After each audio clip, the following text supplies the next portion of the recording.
Part 1. 3 Knocks at 2:17. Good evening, and welcome back to the Nightmare Diaries.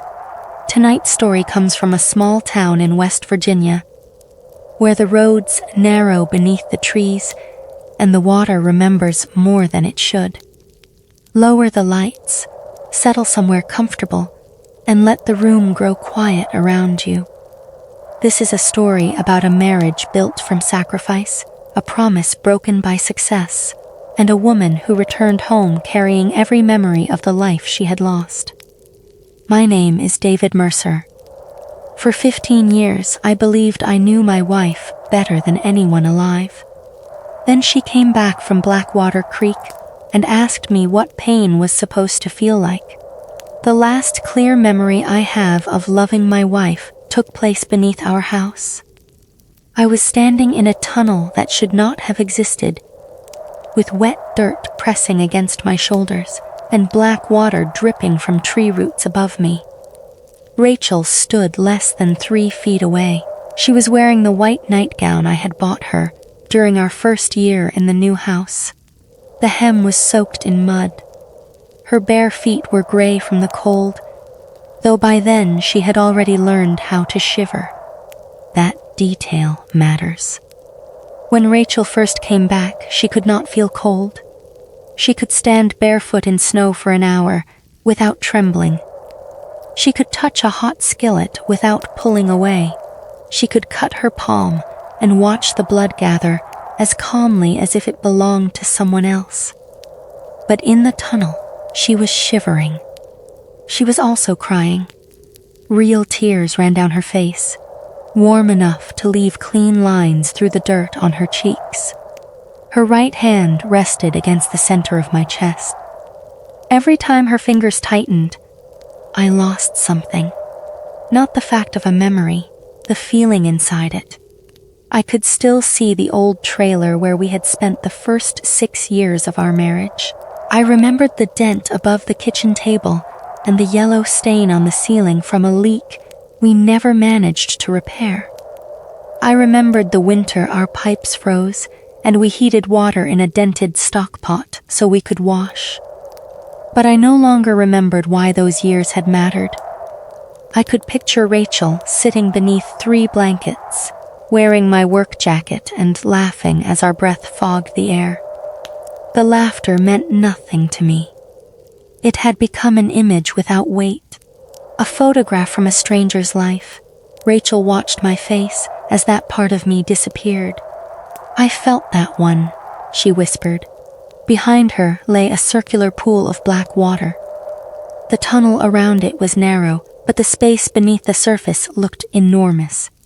Faces moved far below us, appearing and disappearing in the darkness, like bodies passing beneath ice. One of those faces belonged to Rachel. Not the woman touching me. The other one, the woman under the water, slammed both palms against something I could not see. Her mouth opened wide, and although no bubbles escaped, her voice filled the tunnel. "You opened the door, David." Rachel's fingers pressed deeper into my chest. The darkness around us filled with the smell of fried onions, motor oil, cheap perfume, and wet pine. Our life, all of it returning at once. The real Rachel screamed from beneath the water. That made you the witness. The woman in front of me smiled through her tears. 6, she said. Then she placed her other hand over my heart. 1 more. That was 7 years ago. I understand now that I should begin much earlier. Before the tunnel. Before the black water. Before my wife came home. Cold Hollow sits near the western edge of the Appalachian Mountains, in a part of West Virginia where the forests grow close to the roads, and most families can trace their names through the same church records for 100 years. The population sign used to say 1,874. Someone shot through the 8 sometime in the late 90s, and the town never replaced it. We had 1 Baptist church, 1 high school, an old gas station, a sheriff's office with 3 employees, and Rosie's Diner, which stayed open 24 hours a day, even when there were no customers. The town was surrounded by black pine forest. People called it that because of the pine trees. But there was something unusual about the bark near the creek. Even in summer, when the rest of the forest was green and bright, those trees looked burned. Blackwater Creek ran through the deepest part of the woods. At its widest point, it was around 40 feet across. Most sections were less than 10 feet deep, though nobody in Cold Hollow agreed on how deep the center channel went. The water was dark brown in daylight and almost completely black after sunset. When I was a child, older people warned us not to go near it at night. They never said the creek drowned people. They said it kept whatever allowed a person to know they were alive. I thought it was just another Cold Hollow story. Every town like ours had them. A road you should not drive after midnight. A house where the windows changed places. A woman in white near the railroad tracks. I stopped believing in all of it before I turned 12. By then, I had more immediate things to fear. My father, Thomas Mercer, drank almost every night. He was not violent all the time, which somehow made it worse. Some evenings he would sit silently in front of the television, with a bottle between his feet.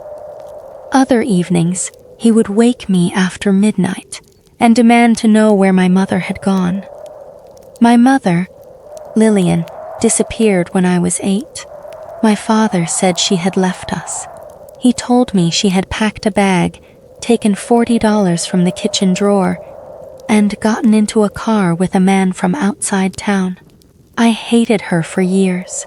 Hating her was easier than admitting I still waited for her to come home. We lived in a rotting house on the east side of Cold Hollow, close enough to the old coal road that passing trucks shook dust from the ceiling. I left school at 17 and started working wherever I could. Roofing, tree removal, auto repair, anything that paid cash.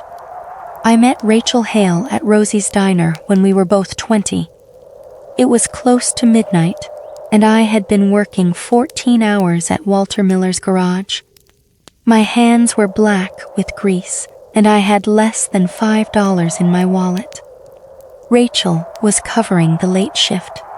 She wore a pale blue uniform and had a pencil tucked through her hair. She brought me coffee without asking and placed a plate of meatloaf in front of me. I told her I had only ordered coffee. She said the cook had made an extra plate. Years later, she admitted there had been no extra plate. She had paid for it. That became the first memory the creek eventually tried to take from me.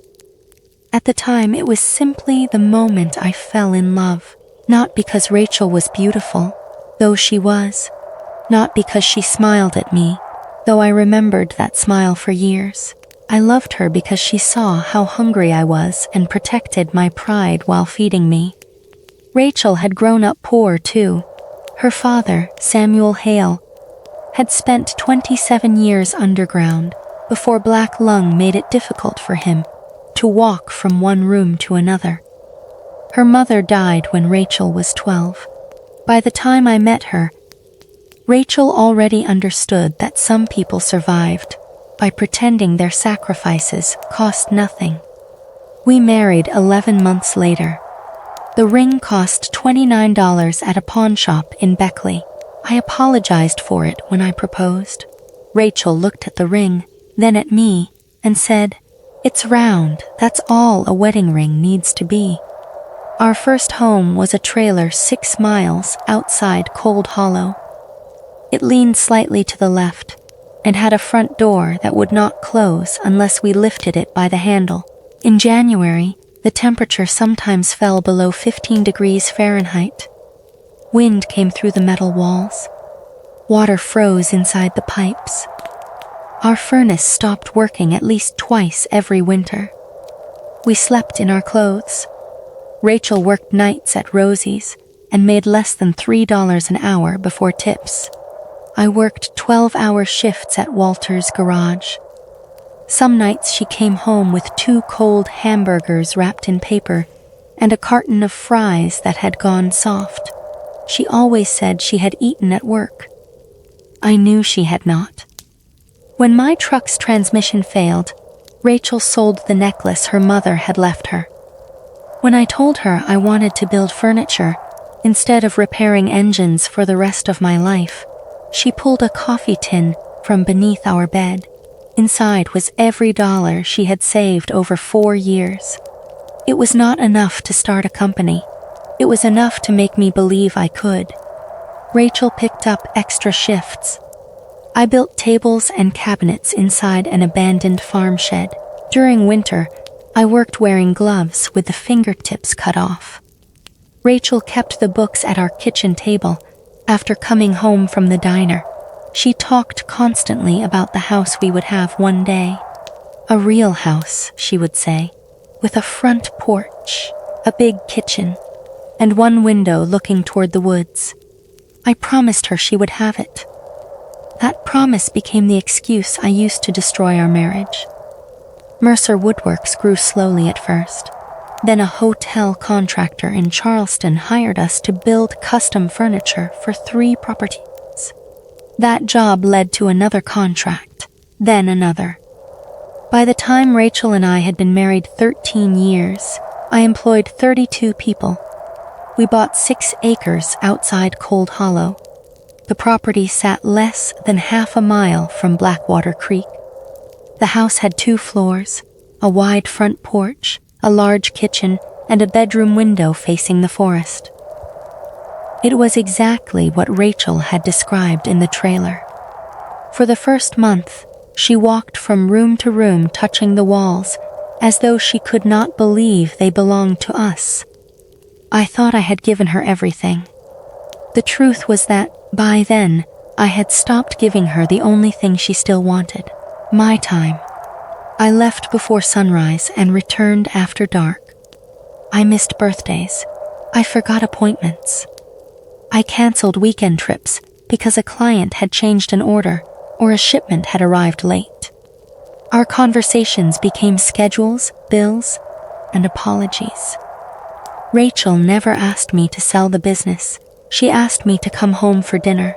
I kept saying I was doing everything for us. She eventually asked which part of us was still living in the house with her. That was 2 weeks before our 15th anniversary. On October 17, 2019, Rachel prepared dinner. She bought steaks we normally considered too expensive. She lit candles. She wore a red dress I had once told her I loved. I know these details because of the photographs police later found on her phone. At 7:04 p.m., she sent me a message. Dinner is ready. At 7:46, she sent another. Are you still coming? At 8:31. David, please answer me. I did not see any of them. My phone was in my office. I was on the shop floor trying to correct a mistake in a custom staircase order that could have waited until morning. By the time I checked the phone, it was after midnight. I called Rachel. She did not answer. I called again while driving home. Nothing. The rain was heavy enough that I could barely see beyond the headlights. When I reached the house, the candles had burned down to pools of wax. The food was cold. Rachel's red dress lay across the bed. Her coat was gone. So was the SUV. At first, I thought she had gone to Rosie's. Then I thought she might be with a friend. I called everyone we knew. At 1:53 a.m., Chief Nora Pike called me. A truck driver had reported a broken guardrail on County Road 16 near Blackwater Creek. I drove there so fast I nearly followed Rachel over the edge. Emergency lights flashed against the trees. Rain ran down the embankment in muddy sheets. The SUV was visible below us, partially submerged in the creek. Its headlights were still on beneath the water. I tried to climb down. A deputy grabbed me before I reached the slope. Rescue divers entered the creek at 2:17 a.m.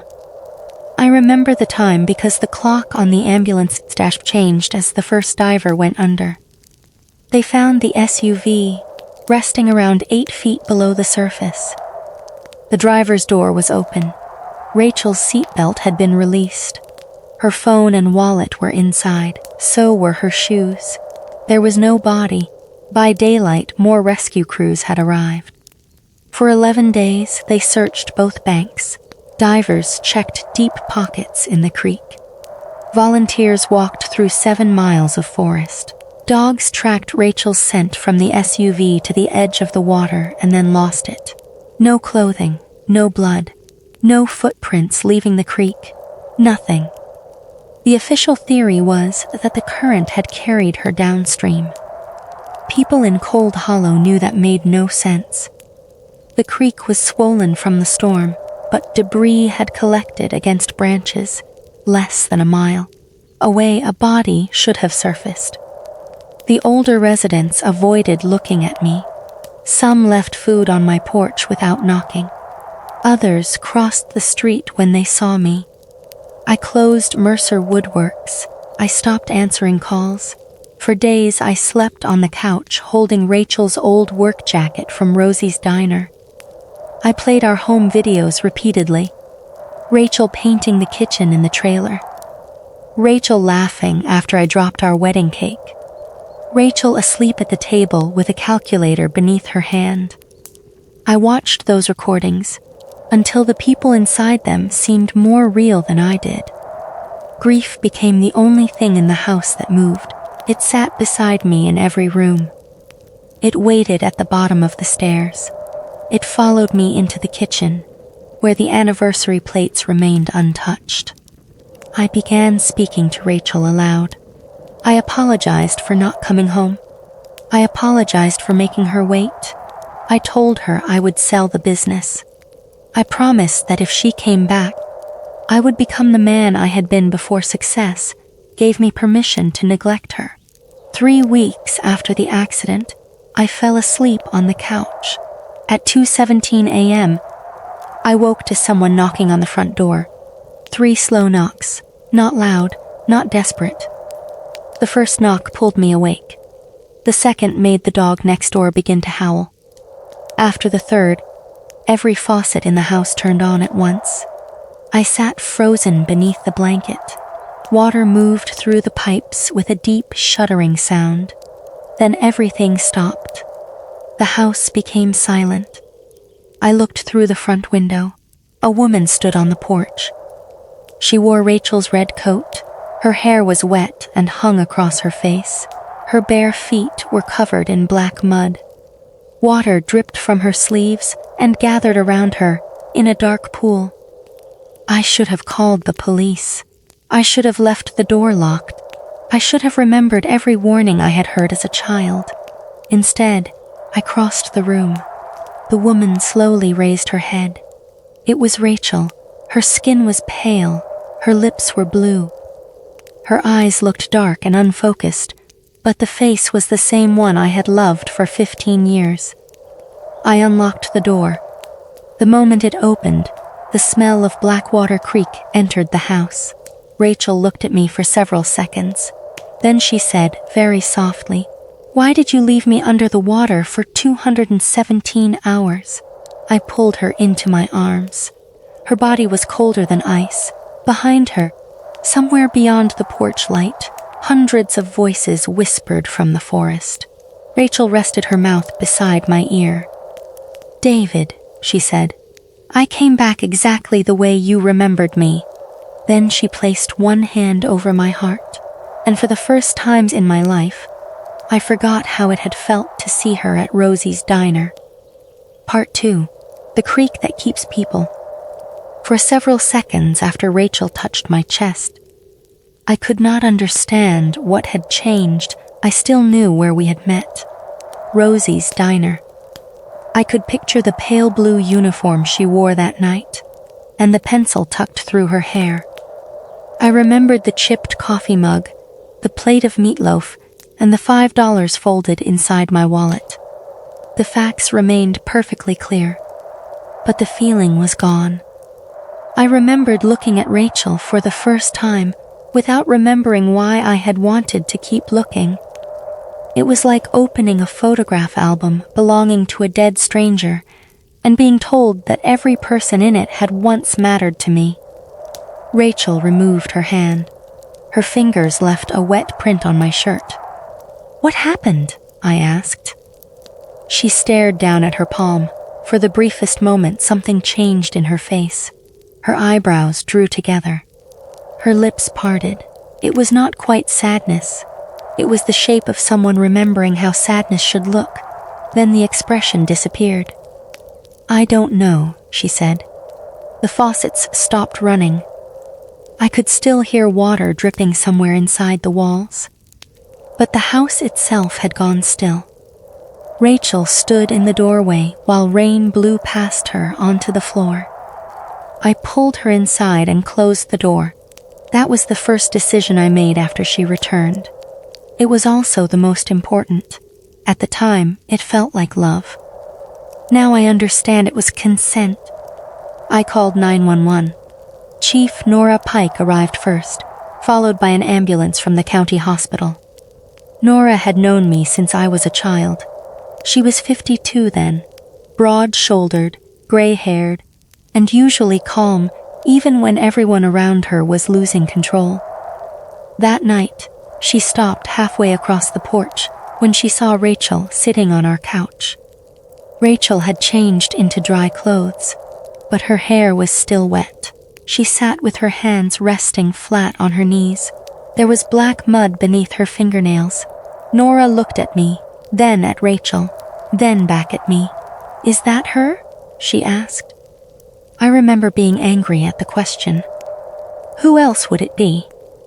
Nora did not answer. The paramedics checked Rachel's pulse twice before one of them asked the other to confirm the reading. Her heart was beating 29 times per minute. Her body temperature was 81 degrees Fahrenheit. The younger paramedic stared at the thermometer and said the device must be broken. He tested it against his own forehead, then Rachel's again. Same result. Rachel should have been unconscious. At 81 degrees, she should have been close to death. Instead, she sat upright and answered questions in a quiet, steady voice. "What is your name?" "Rachel Ann Mercer." Date of birth? June 14, 1984. "Who is the president?" She answered correctly. "Do you know where you are?" "My house." "Do you know what happened to you?" Rachel looked toward the dark windows. "No." The paramedics wrapped her in heated blankets and carried her outside. As they moved through the doorway, she turned her head toward me. Her eyes were calm, too calm. There was no panic in them, no relief, no fear of the men touching her or the equipment surrounding her. She looked at me the way a person might look at a piece of furniture they remembered owning. At the hospital, Rachel underwent every test the doctors could think of. They checked for internal injuries, hypothermia, dehydration, infection, neurological damage, and drugs. Her blood pressure was dangerously low but stable. Her lungs contained no water. Her skin showed no sign that she had spent hours outdoors, much less 3 weeks missing in late October and early November. She had several shallow cuts on the bottoms of her feet. The wounds were packed with fine black sediment. The hospital sent a sample to a laboratory in Charleston. The preliminary report said it contained coal dust, iron, decayed plant matter, and traces of calcium compounds usually found in caves.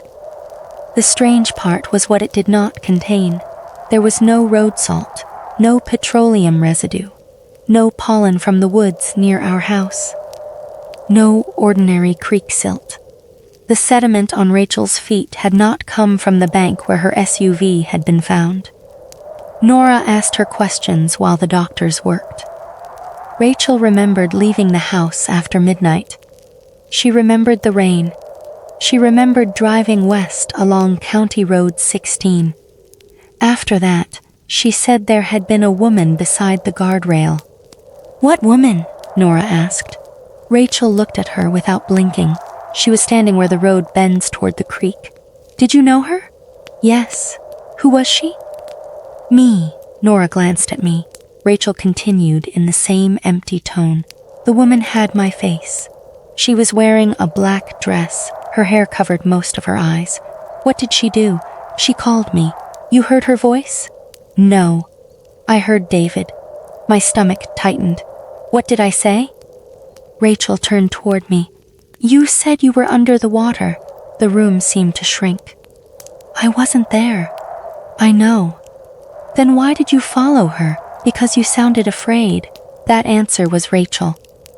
The real Rachel would have followed my voice anywhere if she believed I needed help. Knowing that made what came next worse. She said. The woman climbed over the guardrail and walked down the embankment. Rachel followed. The creek was high from the storm, but the woman entered without slowing. She walked on the water? Nora asked. No. Then she swam? Rachel shook her head. She walked down into it. Rachel followed until the water reached her waist, then her chest. She remembered being cold. That was the final physical sensation she could describe. She said the bottom of the creek dropped away beneath her feet. She expected to sink. Instead, she found herself standing upright in darkness. There was no current, no rain, no mud beneath her. She could not tell whether she was underwater or inside a room. How long were you there? I asked. I don't know. Were you alone? Rachel looked toward the closed hospital door. No. The way she said it made Nora stop writing. How many people were with you? I couldn't see them. But you heard them. Rachel nodded. What were they saying? Their names. Only their names. Pieces of them.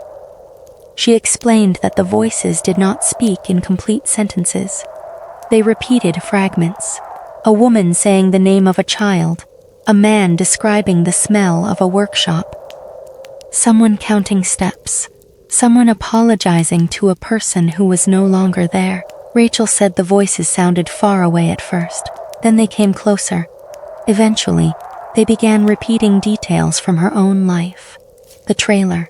The frozen pipes. The $29 ring. My name. She said that was when she understood they were not talking to her. They were learning her. Nora asked how Rachel had escaped. Rachel stared down at the heated blanket wrapped around her shoulders. I didn't. Nobody spoke for several seconds. Rachel lifted one hand and examined the skin. I think something opened. That was all she could remember before waking on our porch. The doctors kept her for 4 days. Her temperature rose slowly, but never reached normal. Her heart rate remained below 40 beats per minute. She did not sleep. The nurses would check on her at 2 or 3 in the morning and find her sitting upright, watching the window. When they asked whether she needed anything, she always gave the same answer. I'm waiting to see whether morning still happens. The hospital psychologist called it dissociation caused by severe trauma. I wanted to believe him. I wanted a diagnosis that could be written in a file and treated with medication. I told myself that the coldness in Rachel's voice was shock. I told myself that her missing emotions would return when she felt safe. The 5th morning, I took her home. People had already begun gathering near the hospital entrance. Cold Hollow was too small for privacy. Some residents wanted to see the woman who had returned from the creek. Others stood back from the doors and made the sign of the cross when Rachel passed. We were Baptists. Most of us did not normally make the sign of the cross. Walter Miller drove us home. He had taken over the business while I was searching for Rachel. On the way, he kept looking at her in the rearview mirror. Rachel noticed. Do I look different? She asked. Walter tightened his hands on the steering wheel. No, you keep checking. I'm just glad you're alive. Rachel considered that. What does glad feel like? Walter looked at me again. I told him the doctor said she was confused. Rachel turned toward the passenger window and watched the trees pass. When we crossed the bridge over Blackwater Creek, every bird in the woods rose at once. Hundreds of them. Crows, mostly. They lifted from the pines in a single black cloud and followed the truck until we reached our driveway. Walter did not stay. He helped me carry Rachel's bag inside, refused coffee, and left before sunset. For the first few days, I tried to make everything normal. I cooked meals she used to like. I put on old records. I brought down boxes of photographs and spread them across the living room floor. Rachel recognized every face. She remembered birthdays, arguments, trips, and private jokes. She remembered the year I built her a dining table and made one leg half an inch too short. She remembered the time she found me sleeping in the workshop beside an unfinished crib ordered by a family in Charleston. She remembered how we used to tape cardboard over the cracked bedroom window in the trailer. But she told those stories the way a museum guide recites information from a card. There was no warmth in her voice, no embarrassment, no amusement. I showed her a video from our wedding reception. We were dancing in the basement of Cold Hollow Baptist Church because we could not afford a hall. The decorations were paper streamers. My father was drunk before the cake was cut. Rachel's fathers had to stop twice while walking her down the aisle because he could not catch his breath. On the video, Rachel laughed while I stepped on her dress. The woman sitting beside me watched without expression. "That was our first dance," I said. "Yes." "Do you remember the song?" She named it. "Do you remember being happy?" Rachel looked at the television. "I remember saying I was happy. That isn't what I asked." She turned toward me. What was the difference? I did not know how to explain happiness to someone who remembered experiencing it, but no longer understood it. We went back to the trailer on the 7th day. Nobody had lived there in years. The windows were boarded, and weeds had grown around the steps. Inside, the air smelled like dust, rust, and mouse droppings. Rachel walked directly to the kitchen. She found a small dent beneath the window, where I had once thrown a wrench after cutting my hand. She found the loose panel where she used to hide the coffee tin containing our savings. She knelt beside the floor vent and reached inside. Her hand emerged, holding a faded receipt. It was from the pawn shop in Beckley. $29 for the ring. I had forgotten we left it there. Rachel studied the receipt. "This mattered to us," she said. "Yes." "Why?" "Because we didn't have anything. We had each other." The sentence should have comforted me. Instead, it frightened me. It sounded rehearsed, as if she had found the correct answer stored somewhere inside her and repeated it without understanding. On the drive home, Rachel asked me to describe hunger. Not what caused it, what it felt like. I told her about the ache in the stomach, the weakness, the way food became difficult to stop thinking about. She listened carefully. Then she asked about warmth, pain, fear, desire, grief. "Do these feelings happen in the body?" she asked, "or in the memory of the body?" I told her I did not know. She stared out at the forest. "The voices under the water knew the memories," she said. But they were still hungry. That night, I made grilled cheese sandwiches and tomato soup. Rachel took one bite. She chewed slowly, swallowed, and took another. "Can you taste it?" I asked. "No, nothing. I remember the taste. That isn't the same. No." She looked down at the sandwich. "I know this should be warm. I know it contains salt, butter, cheese, and bread. I know I used to like it when I was sick." She pressed her fingertips against the bowl of soup. "I know this could burn me." Then she placed her entire hand inside it. I knocked the bowl from the table.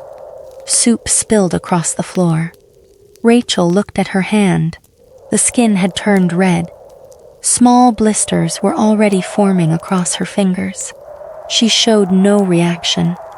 "What the hell are you doing?" I wanted to see if pain would begin when the damage happened. I grabbed her wrist and held her hand beneath cold water. She watched me. "Does it hurt?" I asked. "No, you could have scarred yourself. Would that matter?" "Yes." "Why?" "Because it's your body." Rachel looked at the water running over her hand. "It remembers being mine." The first disturbance began that same night. At exactly 2:17 a.m., I woke to the sound of the kitchen faucet. Rachel was not beside me. I went downstairs and found her standing in front of the sink. Black water poured from the tap.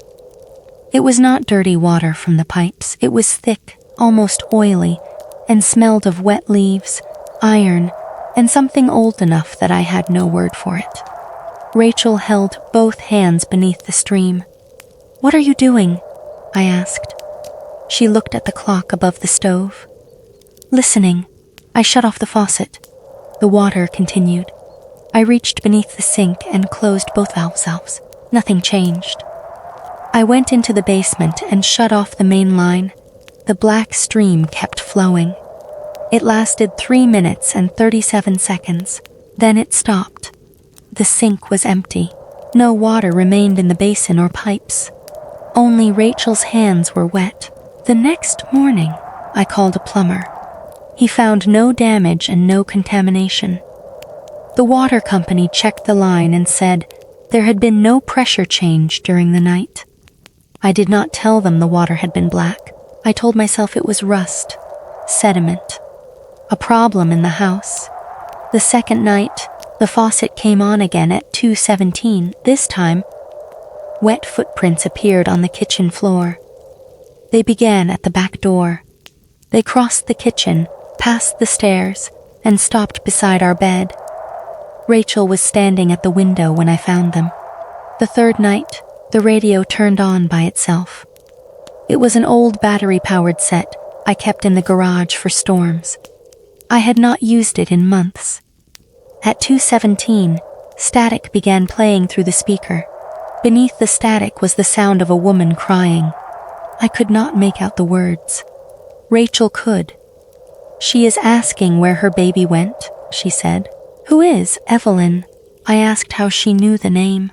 Rachel tilted her head as though listening to someone in the next room. "She has been saying it since the water." The radio stopped after exactly 3 minutes and 37 seconds.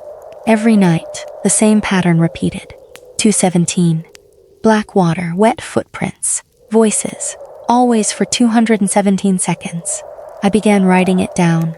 I recorded temperatures, times, and sounds. At 2:17, the house temperature dropped between 9 and 14 degrees. The wall behind our bed became damp. The dog next door howled until the event ended. By the second week, crows covered our roof each morning. There were so many that their weight rattled the gutters. When Rachel stepped onto the porch, they turned their heads toward her at the same time. She watched them without fear. "They know I am not finished," she said. "Finished with what?" Rachel looked toward the forest. "I don't know yet." I called Calvin Rusk, a retired rescue diver who had helped search for Rachel. Calvin lived outside town in a one-room cabin filled with fishing equipment, oxygen tanks, and photographs of rivers. He listened without interrupting as I described the water and the timing. When I finished, he asked whether Rachel had started looking toward the creek at night. I said yes. Calvin closed his eyes. He had dived Blackwater Creek during 6 recovery operations over 40 years. He told me the creek's depth made no sense. Most of it was shallow, 8 feet, 12 feet. In one section near the bend, sonar would sometimes show a bottom at 23 feet. Other times, the same equipment registered no bottom at all. "Equipment fails?" I said. "Not like that." "What do you mean?" Calvin pulled a folded chart from a metal cabinet. It showed sonar scans taken during Rachel's search. One image displayed the creek bed. The next showed a void beneath it. The void widened beyond the edges of the scan. "How large is that?" I asked. Calvin tapped the paper. "Based on the echo delay, at least a mile." "That's impossible. The creek isn't a mile wide." "I know. There would be a cavern under the whole town. Maybe there is." He told me the strangest reading had occurred at 2:17 on the second night of the search. For 217 seconds, the sonar produced shapes beneath the creek. Not fish, not rocks, human profiles, dozens of faces looking upward. Calvin had not included it in his report. Before I left, he grabbed my arm. "If she says something is calling her, don't let her answer." "Why?" "Because people think the creek takes bodies." He released me. "It takes relationships. Bodies are just how it carries them home." That night, snow began falling. It was early for heavy snow, but by midnight the yard was covered. I woke at 2:17 and found the bed empty. The back door stood open. A line of wet footprints crossed the kitchen, continued over the porch, and led into the yard. Rachel stood near the tree line. She wore only her nightgown. Her bare feet had sunk into the snow. I ran outside with a blanket. The cold cut through my clothes immediately. Rachel did not move. She faced the woods. "Come inside," I said. No response. I wrapped the blanket around her shoulders. Her skin was colder than the air. "Rachel." She raised one hand. "Listen." At first, I heard only wind moving through the pines. Then came whispers. One voice, then another. Dozens, hundreds. Men, women, and children, speaking from different distances inside the forest. Some repeated names, some counted, some cried. Others said sentences that ended before I could understand them. Rachel stepped toward the trees. I held her arm. "They're calling me," she said. "Who?" "All of them." The voices grew louder. One came from directly behind the nearest pine. It spoke my name, not David, the name my mother had used when I was a child. Davy. My knees weakened. The voice sounded exactly like hers, soft, tired, afraid. "Davy," it whispered, "you open the door." I could not breathe. Rachel turned toward me. For the first time since returning, her face showed something close to curiosity. The voice in the trees spoke again. "Don't teach her how to love you." The black water began running inside the house. Rachel smiled slightly. Not because she understood the warning, because she had finally learned what fear looked like on my face. Part 3. The woman beside County Road 16. I dragged Rachel back toward the house. The voices followed us to the edge of the yard. They did not grow louder or move closer. They remained scattered through the trees, speaking from places too far apart for any group of people to be standing there. Some whispered names. Others repeated numbers. One woman kept saying, "The yellow room, the yellow room, the yellow room." A child counted backward from 17. Beneath all of them, I could still hear my mother. "Davy." The name reached me through the wind. "Don't teach her." Rachel walked beside me without resistance. The blanket hung loosely from her shoulders, dragging through the snow. When we reached the porch, she stopped. "What did she mean?" she asked. I kept my hand around her wrist. "Who?" "The voice you recognized." I didn't recognize anyone. Rachel looked at me. She had always known when I was lying. That had not changed. "You were afraid before she spoke," Rachel said. "Then you became sad." I was cold. No, cold makes your jaw tighten. That was different. I opened the back door. Black water was flowing from the kitchen faucet. The stream struck the metal sink without splashing. It gathered in the basin like oil, swallowing the reflection of the overhead light. The clock above the stove read 2:19. Rachel stepped inside and watched the water. "Your mother called you Davy," she said. I shut the door behind us. "My mother left when I was 8. That was not what I said. I did not answer. Rachel walked to the sink. She placed one hand beneath the stream. The water crawled across her fingers in thick black strands. "Do you remember her voice?" she asked. I did. I remembered my mother singing while washing dishes. I remembered her waking me for school. I remembered the low whisper she used when my father was sleeping off a night of drinking. But when I tried to compare those memories to the voice from the trees, something resisted. It was like trying to look directly at a shape seen from the corner of my eye.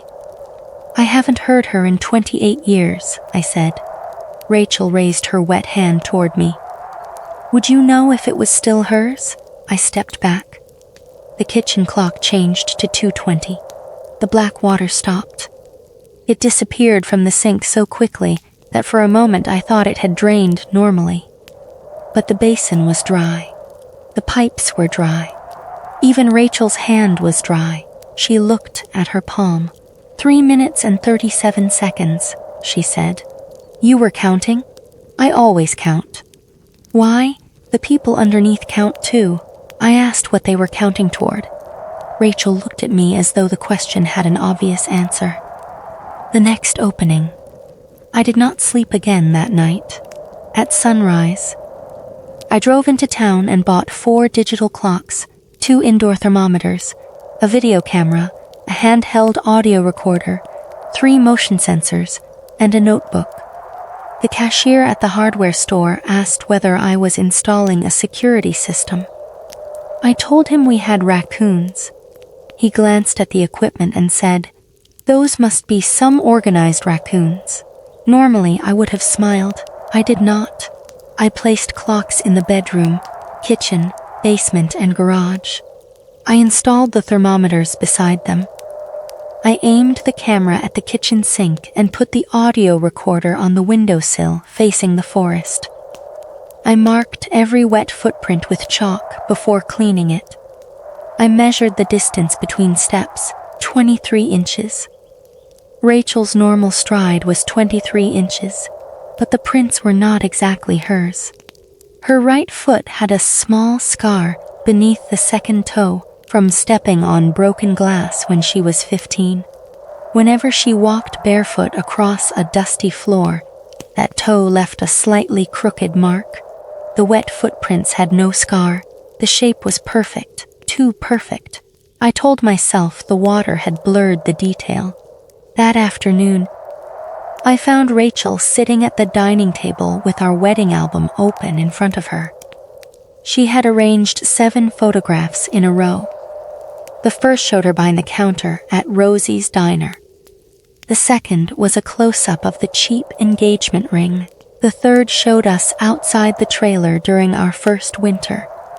The fourth showed Rachel wearing her mother's necklace before she sold it.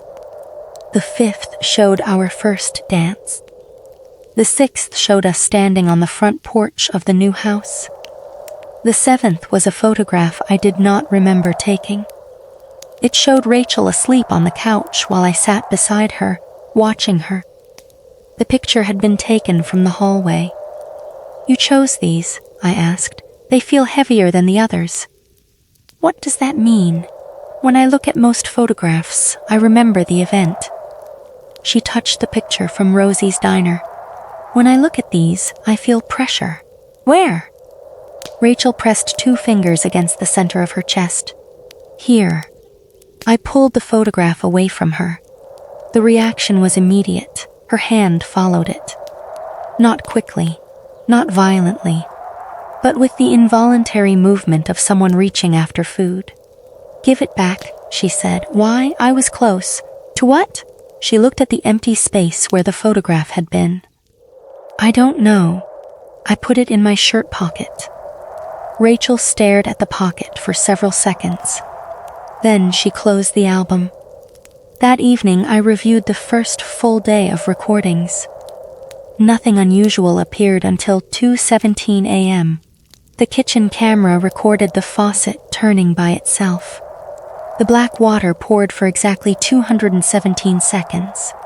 At the same moment, the thermometer dropped from 68 degrees to 39.2. Not 39, not 40. 39.2. I checked the reading against the other thermometers. Every room in the house had fallen to the same temperature. Even the basement. Even the garage. The change happened in less than 4 seconds.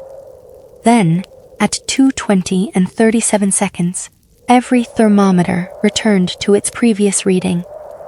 The audio recorder captured the voices from the forest. Most were too faint to understand.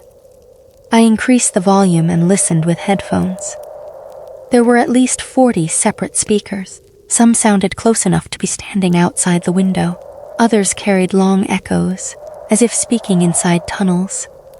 At one point, a man said, "Third transfer incomplete." A woman answered, "Witness remains attached."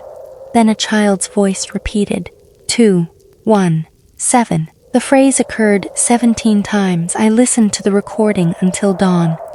The next night, I stayed awake in the kitchen.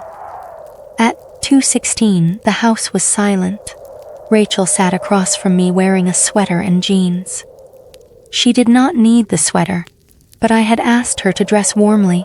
Seeing her in ordinary clothes made the situation feel less impossible. The clock changed. 2:17. The faucet turned. The lights dimmed. The temperature dropped. Rachel inhaled sharply. It was the first time I had seen her react to the cold. Not a shiver, more like surprise. "What?" I asked. She looked toward the ceiling. "They're closer tonight." The recorder on the windowsill began producing static, even though it was not connected to a speaker. Beneath the noise, voices whispered through its tiny internal mechanism. Rachel leaned across the table. "What was the first thing you noticed about me?" she asked. "Why? Tell me." "This isn't the time.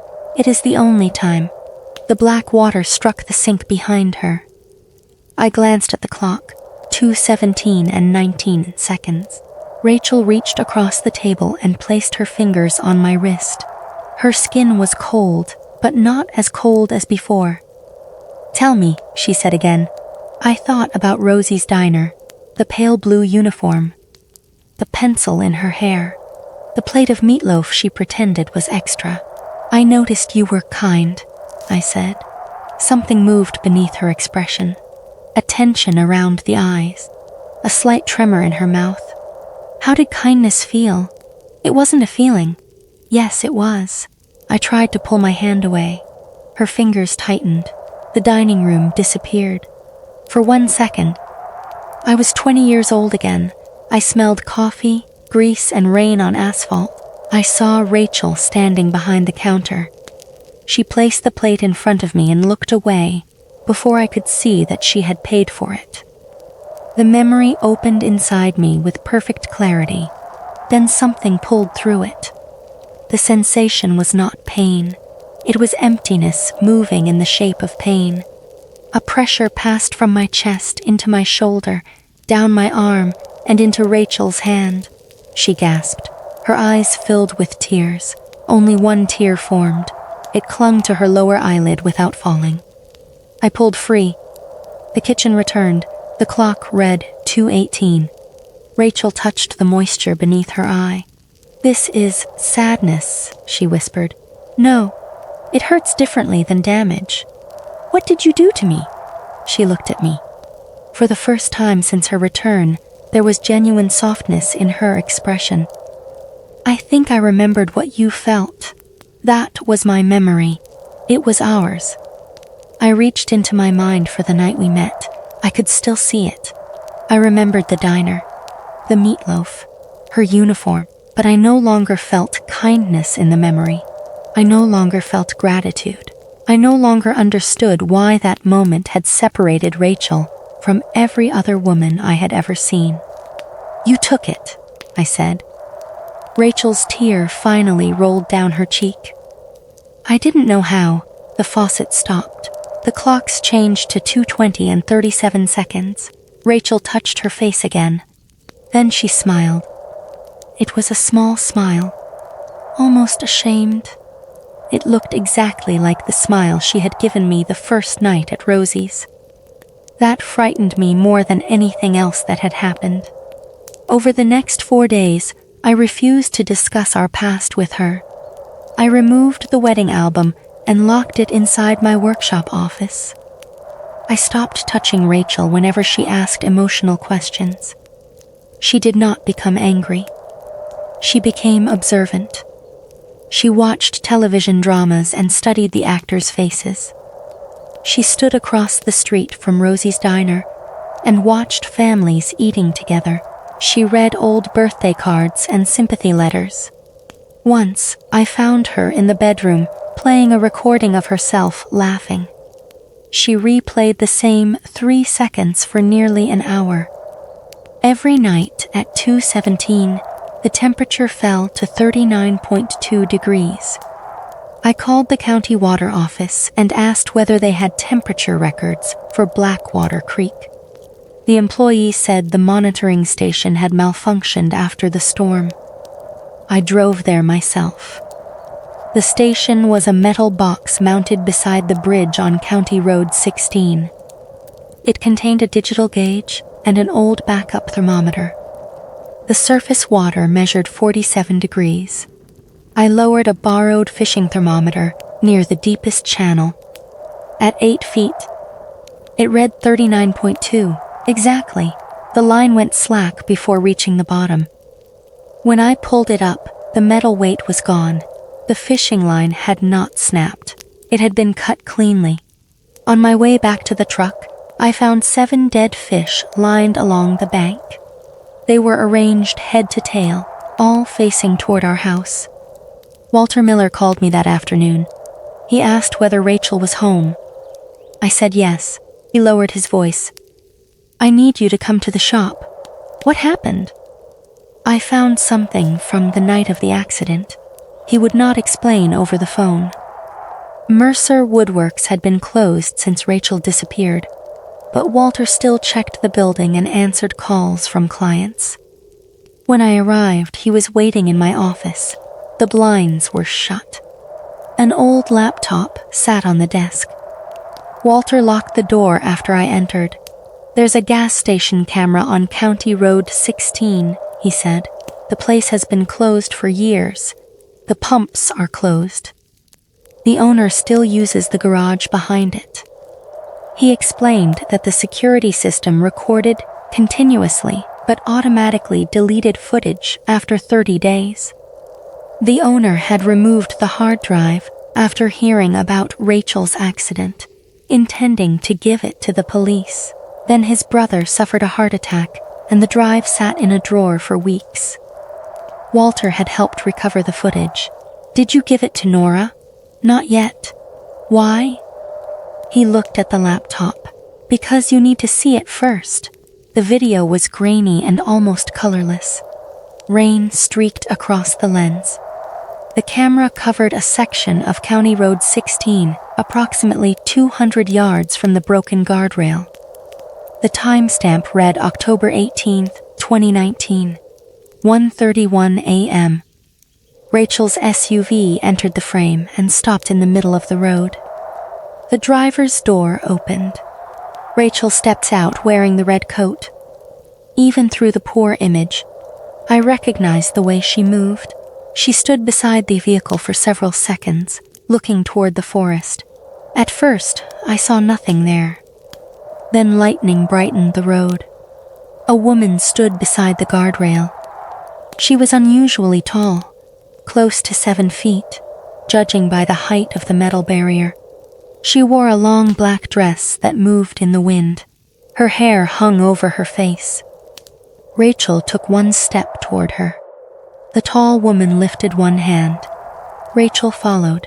They climbed over the guardrail and disappeared down the embankment. The road remained empty for 32 seconds. Then someone returned. She climbed over the guardrail slowly. She was wearing Rachel's red coat. She walked to the SUV, opened the driver's door, and got inside. "What am I looking at?" I asked. Walter did not answer. The SUV remained still for several seconds. Then it accelerated. It crossed the road and vanished through the guardrail. The camera shook slightly, though no impact sound was recorded. I leaned closer. "Play it again." Walter restarted the footage. This time, he paused when lightning illuminated the tall woman. He enlarged the image. The face beneath the hair belonged to Rachel. Not exactly. The forehead, nose, and eyes were hers. The mouth was wrong. It stretched almost to the sides of the face.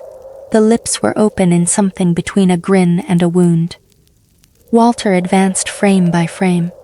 Rachel approached the figure. For one frame, the tall woman's hand rested against Rachel's chest.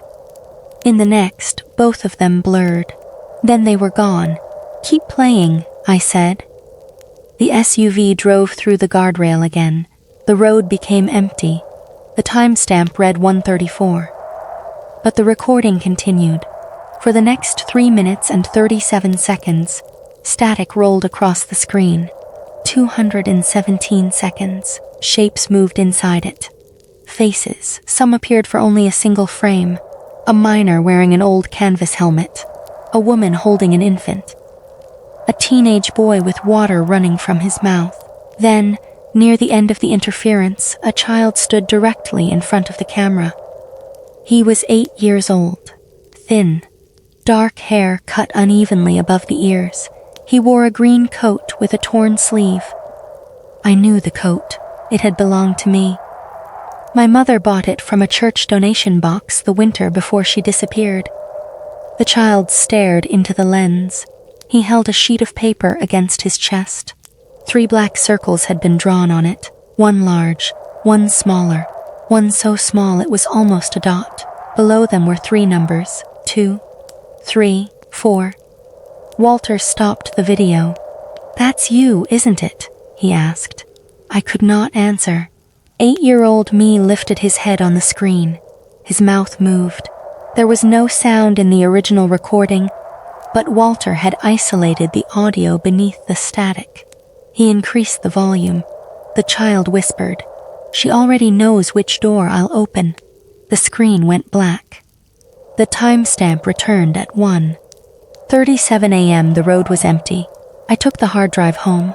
I did not tell Nora. I should have. Instead, I showed the footage to Rachel. She watched without blinking. When the tall woman's face appeared, Rachel leaned closer to the screen. "Do you remember her?" I asked. "Yes." "What was she?" Rachel considered the question. She was not pretending to be me. Then what was she doing? Showing me. Showing you what? What the creek could make. The child appeared on the screen. Rachel's eyes moved toward me. I paused the image. "How is that possible? You were there before me. I was 8 years old. You were still there. That camera didn't exist in 1991. The creek doesn't remember years the way you do." Rachel raised one hand toward the screen. I caught her wrist before she touched it. She looked down at my hand. "What are the circles?" I asked. "Bodies." "Whose bodies? One is lost." She pointed to the largest circle. "One is returned." She pointed to the second. "And one is waiting." Her finger hovered over the smallest circle. Waiting for what? To be remembered enough to grow. I released her. Rachel stood and walked toward the living room window. Outside, the crows covered the roof of the garage. I returned to the box containing our family photographs. If the creek had placed an image of me into a recording made 28 years later, I wanted to know what else it had altered. At first, the photographs looked normal. Christmas dinners, school events, my mother standing beside our old house, my father holding a can of beer while pretending not to see the camera. Then I noticed a shape in the background of a photograph taken when I was 6. My parents and I were standing beside a lake during a church picnic. Near the tree line was a tall woman in a black dress. Her face was hidden. I found her again in a picture from my 10th birthday, 2 years after my mother disappeared. She stood beyond the fence. In a photograph from high school, she was reflected in the window of a parked truck. In a picture from my wedding, she stood behind Rachel's father at the church entrance. I kept searching. The figure appeared only in photographs taken near water. A creek, a lake, a drainage ditch. Rain-covered pavement. Even a picture from inside our trailer contained her reflection in a glass of water on the table. Some images had been taken before Rachel was born, but every time lightning, glare, or reflection revealed part of the woman's face, it was Rachel's. I spread the photographs across the floor. The figure seemed to move closer as the years passed. In childhood pictures, she stood hundreds of feet away. By my wedding day, she was less than 10 feet behind us. In the final photograph, taken on the porch of our new house, she stood inside the upstairs window, our bedroom window. Rachel crouched beside me. "You knew her," she said. "No, you saw her when you were young. I would remember. You remember the event." "What event?" She picked up the photograph of my 8th birthday. It had been taken 3 weeks before my mother supposedly left. I was standing beside a cake. Behind me, through the kitchen doorway, my father was holding my mother's arm. Lillian's dress was wet. Black water pooled beneath her bare feet. I had looked at that photograph many times. I had never noticed. Rachel placed 2 fingers against chest. I moved away. Her hand remained suspended between us. "You don't remember because someone already took the feeling out of it," she said. "Who?" Rachel turned the photograph over. Writing covered the back. The ink was faded, but I recognized my father's handwriting. Lillian returned at 2:17. Below that, David opened the door before I could stop him, and beneath it, written more heavily, as though the pen had nearly torn through the paper. "If he marries a Hale, it will know where to begin again." Rachel read the words over my shoulder. For the first time, I saw fear enter her face without passing through me first. She looked toward the basement door. 3 slow knocks came from below the floor.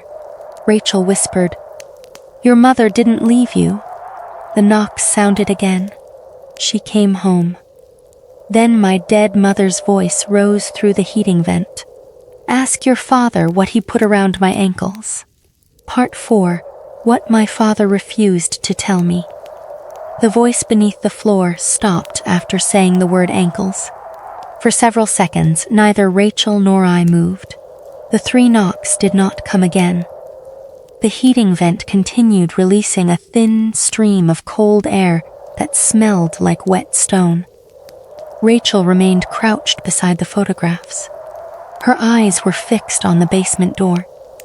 "Was that her?" she asked. I wanted to say no. I wanted to tell her that old houses made sounds, that voices traveled through metal, that grief could turn meaningless noise into words. But the voice had called me Davy.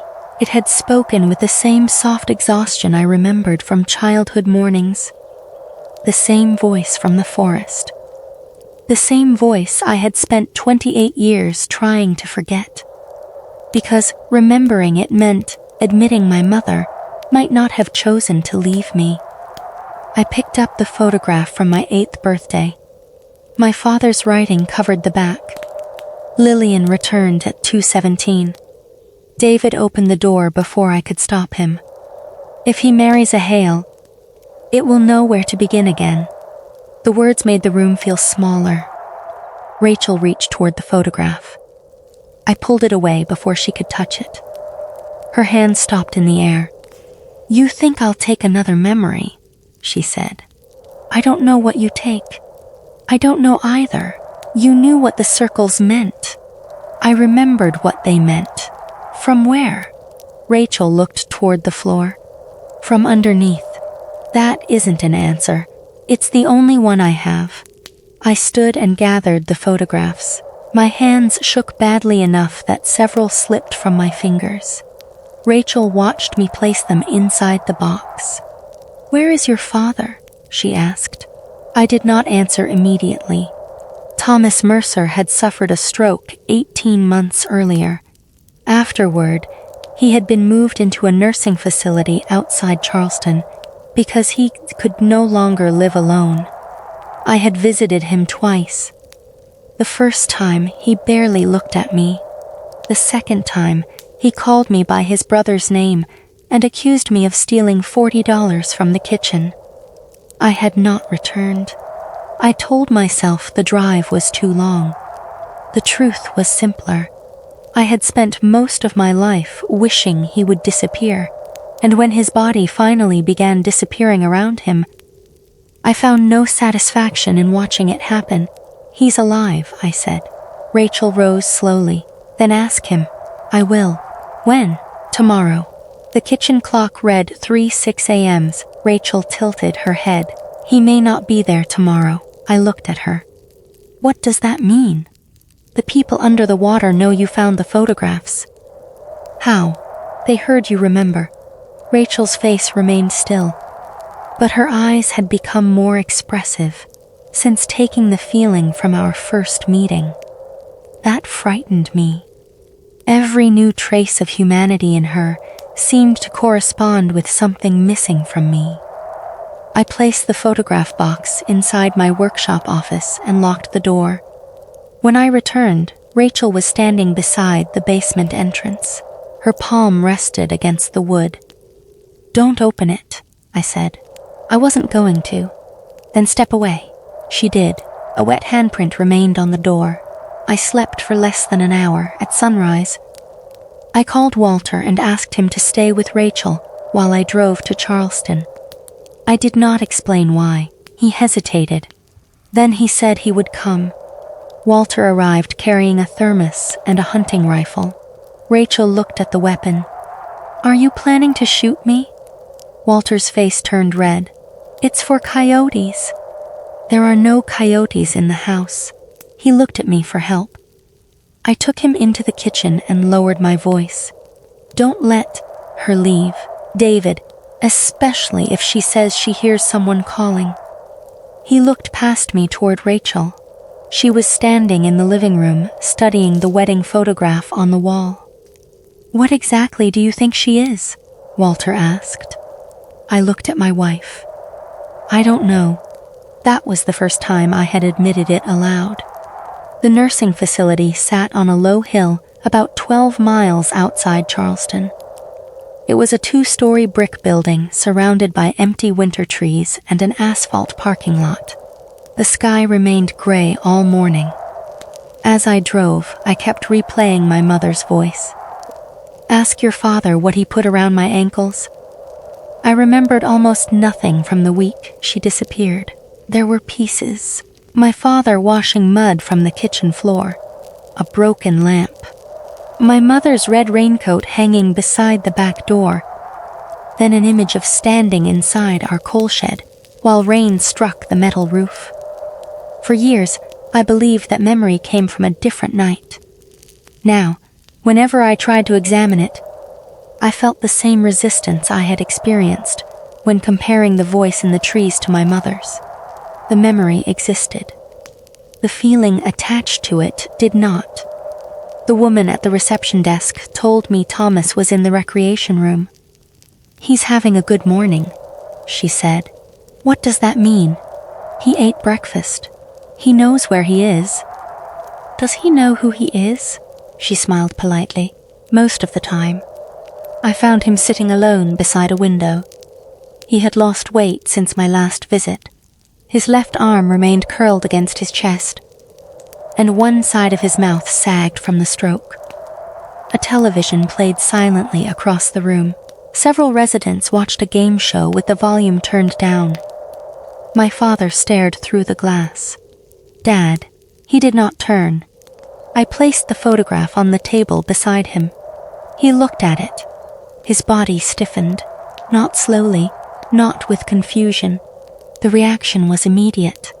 His good hand knocked a plastic cup from the table. Water spilled across the floor. He recoiled so violently that the wheelchair struck the wall. "Where did you get that?" he asked. His speech was slurred, but the words were clear. "At the house. Burn it." "Who wrote this?" He pushed at the wheels with his good hand. The chair moved several inches. "Burn all of them." "Did Mom come back?" His face changed. The fear remained, but something else appeared beneath it. Shame. "Don't say her name." "Did she come back from Blackwater Creek?" Thomas looked around the recreation room. Nobody was listening. He leaned toward me. "Is Rachel home?" The question stopped me. "How do you know about Rachel? Is she home?" "Yes." My father closed his eyes. For several seconds, he seemed to struggle for breath. "When?" 3 weeks after the accident. "What time?" I did not answer. He opened his eyes. "What time, David?" 2:17. He began to cry. I had seen my father angry, drunk, sick, and unconscious. I had never seen him cry. The tears came without sound. They gathered in the deep lines beside his nose and fell onto his shirt. "Did she knock?" he asked. My throat tightened 3 times. "And you opened it?" "She's my wife." "That doesn't matter." "It matters to me. That is why it chose you." I pulled a chair across from him. "Tell me what happened to Mom." Thomas shook his head. "You already know enough. I know you lied. I kept you alive. You told me she ran away. I gave you a story you could survive. You made me hate her." His expression hardened. Hate is safer than longing. The sentence sounded practiced, something he had repeated to himself for years. I pushed the photograph closer. "What did you put around her ankles?" The color left his face. His eyes moved toward the window. Outside, rain had begun falling, not heavily. A fine, steady drizzle darkened the glass. Thomas whispered, "She told you." I heard her voice. "Where?" "In the trees." Then through the floor. He tried to push the photograph away. His weak arm would not move. "Take it out of here." "Not until you tell me." "You shouldn't have brought her picture near water." "It's a cup. It doesn't need much." I looked down. The spilled water had spread beneath the table. The edge of the photograph touched it.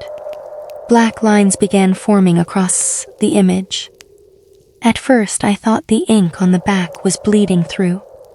Then a shape appeared behind my mother. A tall woman in a dark dress. Rachel's face slowly emerged beneath the hair. Thomas made a sound low in his throat. He grabbed the photograph and tore it in half. The pieces continued changing. In one half, my mother's face turned toward the camera. In the other, the dark woman raised one hand. Thomas crushed both pieces together. "Get me out of this room." I pushed him into an empty family consultation office. There was no sink inside. No drinking fountain. Only a desk, 3 chairs, and a framed landscape painting. I closed the blinds. Thomas stared at the painting. It showed a river. He demanded that I turn it toward the wall. I did. Then I sat across from him. "Start at the beginning." He looked older than he had in the recreation room, not physically. His face carried the exhaustion of someone who had spent decades keeping one door closed. "Your mother disappeared in November of 1991, he said. "I know." "No. You know what I told you." He wiped his mouth with the back of his hand. "She left the house after we argued. I had been drinking." "What was the argument about?" "You. Me. She wanted to take you away from Cold Hollow." "Why?" "She knew what our families were." I felt the same pressure in my chest I experienced whenever Rachel touched a memory. "What families?" "Mercer and Hale." "Mom wasn't a Hale." "No, she was a Mercer by marriage." That was enough for the first return. "I don't understand." "You will." He looked at the closed door. Lillian had been finding things. Papers in my father's house. Church records. A notebook from mine, number 7. She thought our family had done something near Blackwater Creek. What? My father never told me all of it. You expect me to believe that? I knew enough to be afraid. Thomas said my mother had planned to leave Cold Hollow with me. On the night she disappeared, she packed clothes into 2 bags and put them in the trunk of our car. My father found her before she could leave. They argued. He accused her of taking me away because she had another man. She told him there was no other man. She said the Mercer family had been feeding people to something beneath the creek for generations. My father slapped her. He admitted that without looking at me. Lillian took the car keys and ran. The vehicle was found the next morning on County Road 16. The driver's door was open. Her shoes were inside. There was no body. The story matched Rachel's disappearance so closely that I felt cold despite the heat inside the office. How long was she gone? 17 days. I remembered the child counting backward from 17 in the forest. What happened when she returned? Thomas looked at me. You opened the door. I was 8. You heard her before I did. He said it was 2:17 in the morning. 3 knocks woke me. My father had been asleep on the couch after drinking. I went downstairs alone. My mother stood outside wearing the dress she had disappeared in. Her hair was wet. Black mud covered her bare feet. I opened the door. What did she say? I asked. Thomas looked at his lap. She asked why I let her stay underwater for 217 hours. The exact words Rachel had spoken. My hands tightened around the edge of the chair. That's impossible. I know. 17 days is more than 217 hours, I know. Then why did they both say it? Thomas did not answer.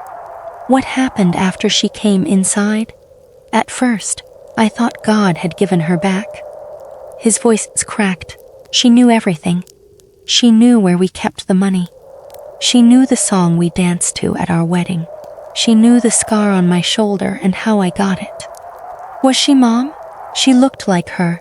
That isn't what I asked. I don't know. My father told me Lillian did not sleep after returning. She ate but could not taste. She placed her hand over the flame of the stove and watched the skin burn.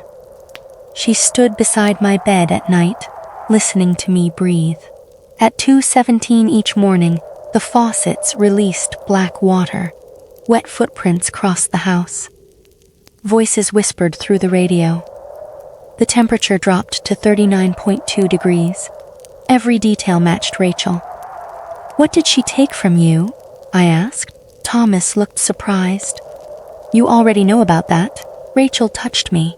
His fear sharpened. How many times? Once. That you remember. How many memories feel empty? I thought about Rosie's diner. Only one. Then I remembered the photograph of my 8th birthday. The image of my mother's standing wet in the kitchen. A memory without emotion. 2, I said. Thomas shook his head. No, the old one wasn't Rachel. What happened to that memory? Your mother took it from me first. Then the creek took it from you. I was a child. You were the one who opened the door. That made you part of it.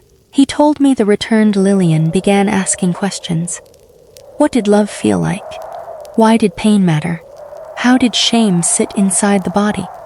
Whenever Thomas answered honestly and allowed her to touch him, something changed. Lillian became warmer. She began sleeping for short periods. She laughed, she cried. At the same time, Thomas lost parts of himself. He remembered his wedding but no longer felt happiness when thinking about it. He remembered holding me after I was born, but no longer felt like my father. He remembered loving Lillian without understanding why. That's why you drank, I said. I drank before, but afterward. It was the only thing that made the emptiness feel like something. I wanted to hate him. Part of me still did. But for the first time, I saw the shape of the man he had become.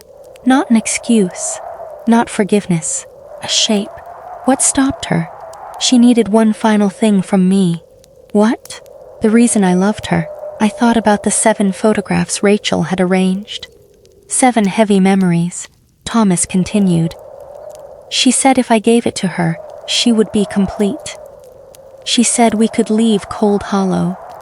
She said we could become a family again. Why didn't you? Because I heard Lillian under the house. He had discovered a door behind the furnace. A door that had not existed before her disappearance. Behind it was a tunnel leading toward the creek. He heard his wife's voice beneath the ground. The real Lillian. Or what he believed was the real Lillian. She told me the woman upstairs had her body and memories, Thomas said. But not the part that was still trapped under the water. What did she ask you to do? Not complete the transfer. And then, he closed his eyes. I took the returned woman to the creek. My mother had followed willingly. Thomas told her they were leaving Cold Hollow.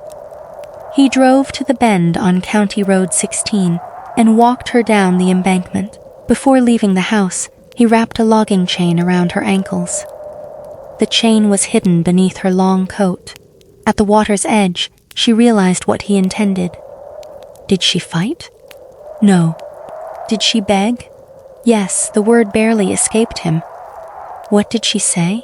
She said she was learning to be afraid. My stomach turned. Thomas attached the chain to an iron engine block he had placed near the bank earlier that day. He pushed it into the creek. The chain tightened. The returned Lillian fell. She held his hand until the water reached her mouth.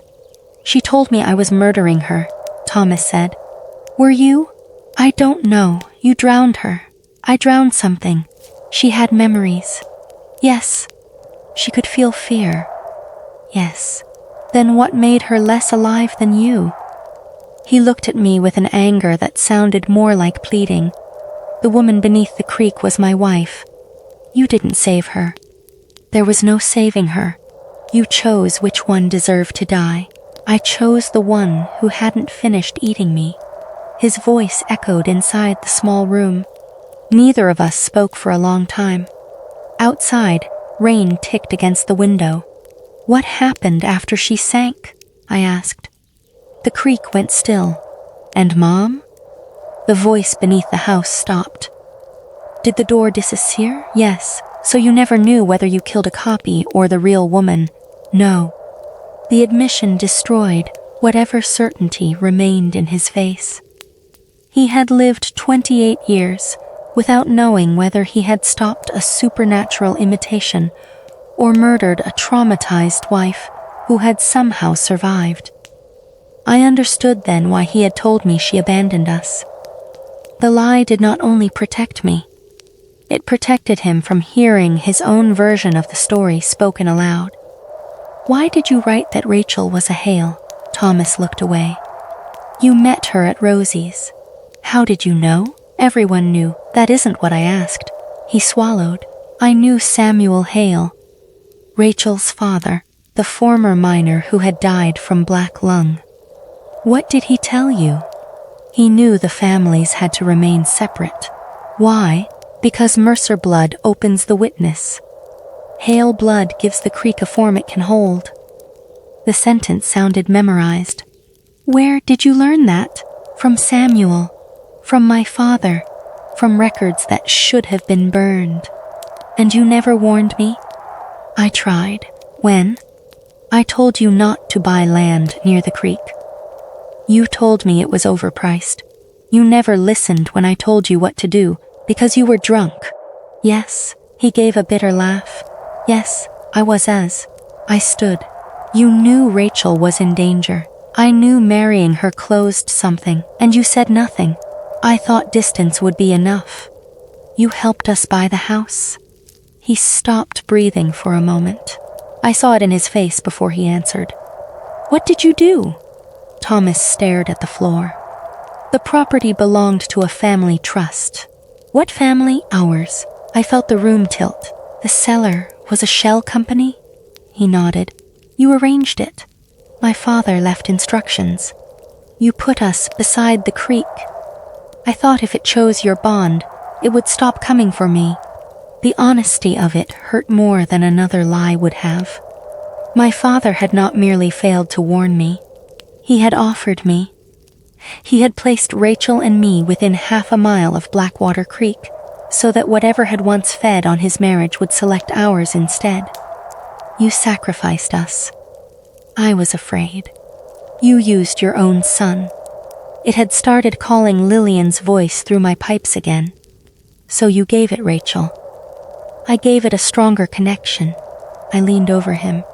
You knew exactly what would happen. No, I knew what might happen. And that was enough? He began crying again. I had already spent 28 years without feeling like your father. The words stopped me. I remembered that you were my son, he continued.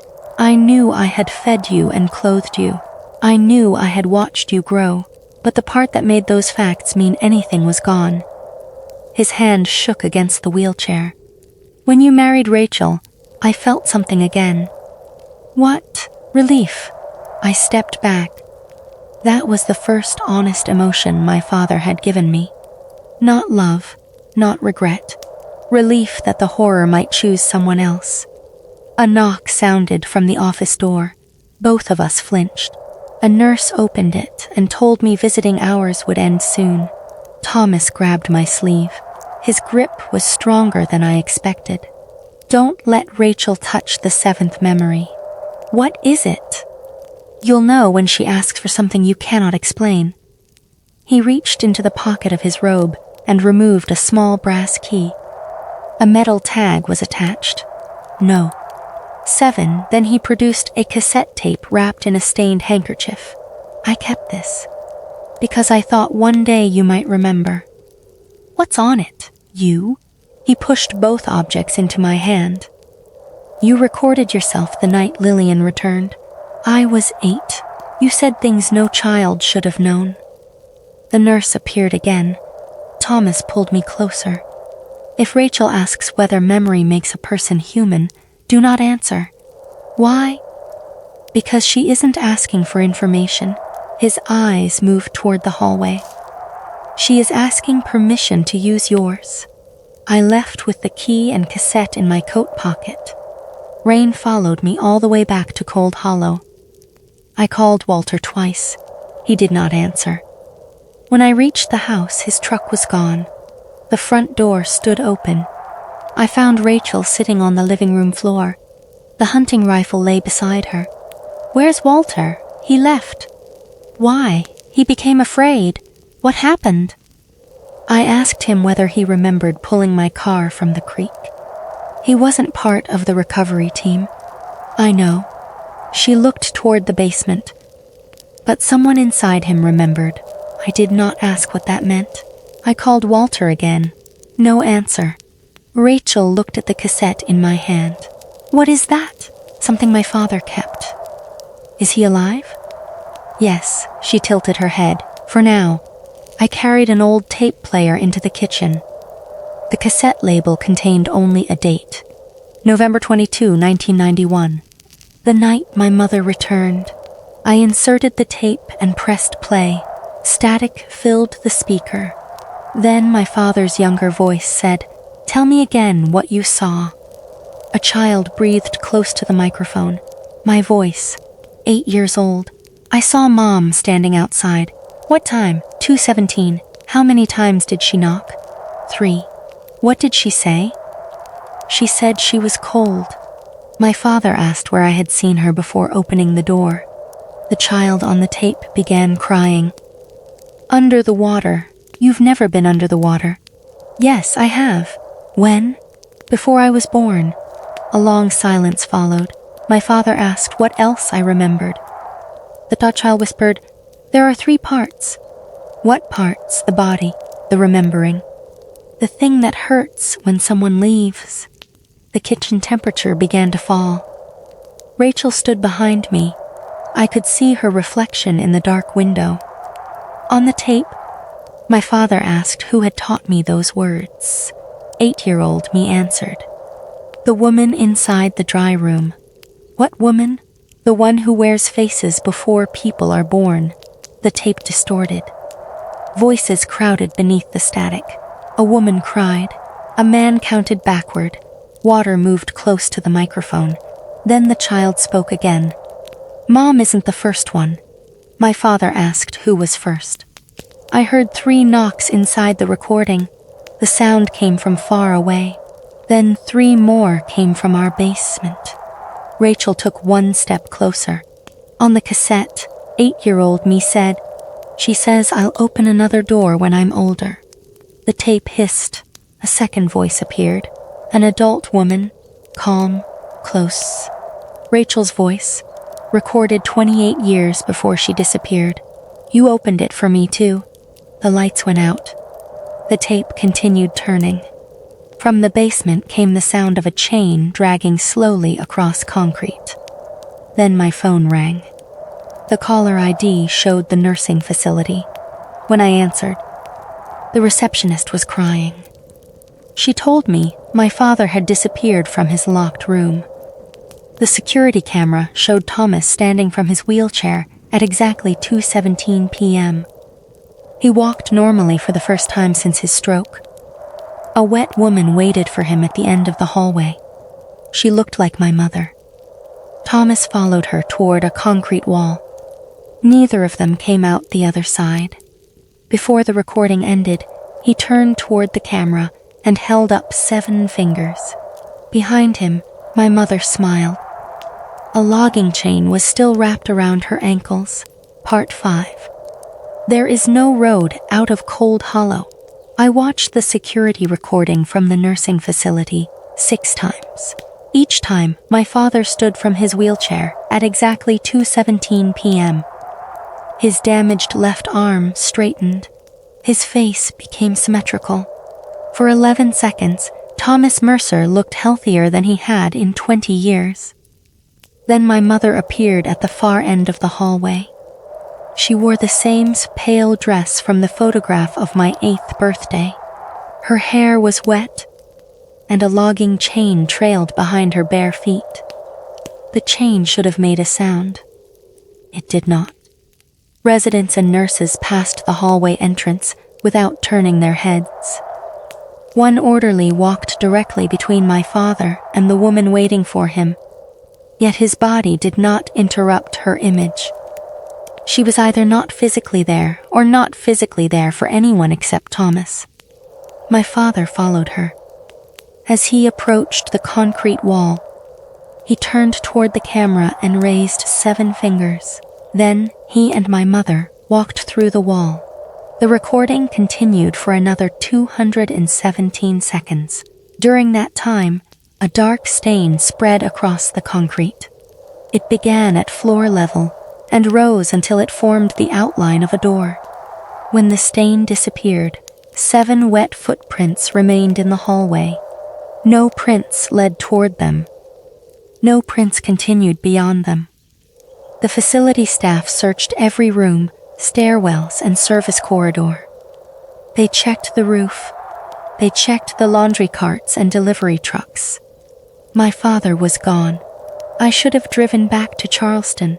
I should have given the cassette, the photographs, and the gas station footage to Chief Nora Pike. Instead, I made the decision frightened people always make when they believe. Distance is the same thing as safety. I decided to leave Cold Hollow. Rachel stood near the kitchen window while I packed. It was a little after 4 in the afternoon. The sky had darkened early, and thin rain moved across the backyard in silver lines. She watched me carry clothes, bottled water, tools, flashlights, and every important document I could find into a pair of duffel bags. "We're going somewhere?" she asked. "Yes. Where?" "I don't know yet. That will make navigation difficult." I stopped folding a sweater. "We're leaving town." Rachel looked toward the trees. "For how long?" "Forever, if necessary." The word sounded childish after I said it. Forever was not a distance. It was only a promise made by people who had not yet discovered what could follow them. Rachel touched the glass. You think the creek is inside Cold Hollow? It is. The water is. That's what I mean. No, she said. It isn't. I zipped the first bag. You told me people were calling from beneath Blackwater Creek. They are. You came back from it. I did. Then we get as far away from it as possible. Rachel turned from the window. Where do you keep the first time you saw me? I looked at her. What? In your head. Where is it? I'm not doing this. Is it behind your eyes? In your chest? In the part of your brain that recognizes my face? I carried the bag toward the hallway. She followed. If you drive 100 miles away, she continued, will the memory stay here? No. Then you are taking part of the creek with you. I stopped. Rachel's face remained calm, but the sadness she had taken from our first meeting was still present around her eyes. She was learning how to wear it naturally. I'm taking my wife, I said. Which one? The question struck harder than I expected. Rachel studied my reaction. I did not mean to hurt you. You need to stop asking questions like that. I need to understand which answer you believe. I went upstairs. The red coat Rachel had worn on the night of the accident hung inside the bedroom closet. I had not put it there. The police had returned it with her other belongings after she came home. But I remembered placing it inside a sealed plastic container in the garage. Now it was hanging beside her dresses. The coat was wet. Black water dripped from the hem onto the closet floor. I called Rachel upstairs. Did you move this? She stood in the doorway. No. Are you sure? I remember the police giving it back. That isn't what I asked. I did not move it. I took the coat down using a pair of work gloves. The fabric smelled like the creek. Inside the right pocket, I found a folded paper napkin from Rosie's Diner. A message had been written across it in black ink. The road is part of the memory. Below the sentence was a number. 217. I burned the napkin in the bathroom sink. The paper curled and turned to ash. For less than a second, the blackened edge formed the outline of a woman's face. Then it collapsed. Rachel watched from the hallway. You shouldn't destroy things before you know what they are holding, she said. It was holding a threat. It may have been holding a direction. I looked at the red coat. What happens if we stay? Rachel did not answer immediately. I become more like the woman you remember. And me? You become less like the man who remembered her. Her honesty frightened me more than denial would have. Do you want that? I want to want something. That isn't an answer. It is the closest answer I have. I put the cassette, the brass key marked no, 7, the gas station hard drive, and the remaining photographs into a metal toolbox. I wrapped a chain around it and secured it with a padlock. Then I carried it to the truck. Rachel came outside wearing boots and the same gray sweater she had worn the previous night. I put the red coat in the bed of the truck beneath a plastic tarp. By sunset, we were driving west. I chose back roads instead of the interstate because I did not want to pass through Charleston. I was afraid the police might have questions about my father. I was also afraid that any hospital, sheriff's office, or crowded public place might give the thing inside Rachel more people to use. The rain stopped approximately 20 miles outside Cold Hollow. For the first hour, nothing happened. The truck heater worked. The radio stayed silent. Rachel watched dark hills pass beyond the passenger window. We crossed into Kentucky shortly before 10. I felt the first real relief I had experienced since she returned. It lasted less than a minute. Rachel turned toward me. Where were we going after our wedding? What do you mean? For our trip. We didn't have one. We planned one. We planned a lot of things. A cabin near Summersville Lake, I remembered. We had saved for 6 months. But the transmission in my truck failed 2 weeks before the wedding. The money went into repairs. Rachel had said we would take the trip the following year. We never did. Why are you asking? I was thinking about our first dance. I tightened my hands around the steering wheel. Stop. You wore a jacket borrowed from Walter. Rachel. The sleeves were too short. Stop talking about it. She turned back toward the window. Several miles passed in silence. At 1:43 a.m., the GPS lost its signal. The screen froze on an empty gray map. I checked my phone. No service. We were traveling along a 2-lane highway surrounded by wooded hills. I had not seen another vehicle in almost 20 minutes. The road ahead curved sharply. A green sign appeared in the headlights. Cold Hollow. 6 miles, I slowed. That isn't possible, I said. Rachel looked at the sign without surprise. We drove west. Yes. We crossed the state line. Yes. The sign disappeared behind us. I checked the odometer. We had traveled 87 miles. I made a U-turn. 3 minutes later, the same sign appeared. Cold Hollow. 6 miles.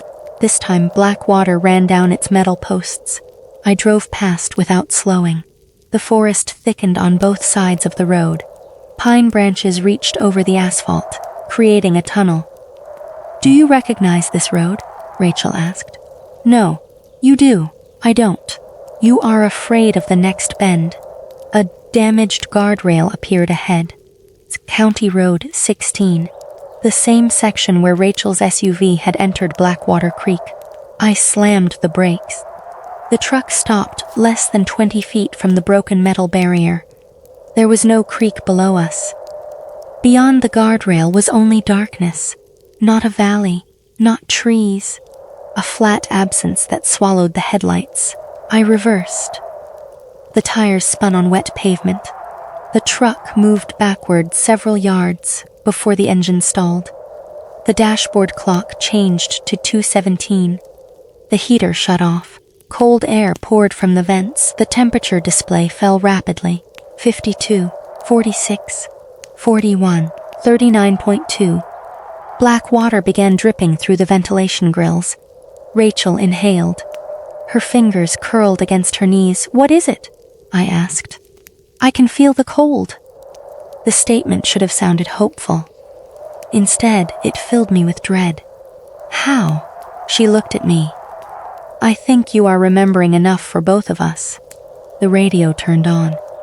Static filled the truck. Beneath it played the first song we had danced to at our wedding. The recording was slow and distorted. A woman cried somewhere beneath the music. Rachel placed her hand on my shoulder. I tried to pull away, but the seatbelt held me. Don't, I said. I didn't start this. Take your hand off me. I'm afraid. The word sounded real. I looked at her. Her eyes were wide. Her breathing had quickened. The cold finally made her shiver. For one dangerous second, I saw my wife. Not the empty woman who had come home. Rachel, afraid in a stalled truck. Ask me not to leave her alone. The radio played our wedding song. I remembered the church basement. Paper streamers taped to concrete walls. A borrowed suit. Her father coughing into a handkerchief before walking her across the room. Rachel laughing when I stepped on the hem of her dress. The memory rose inside me.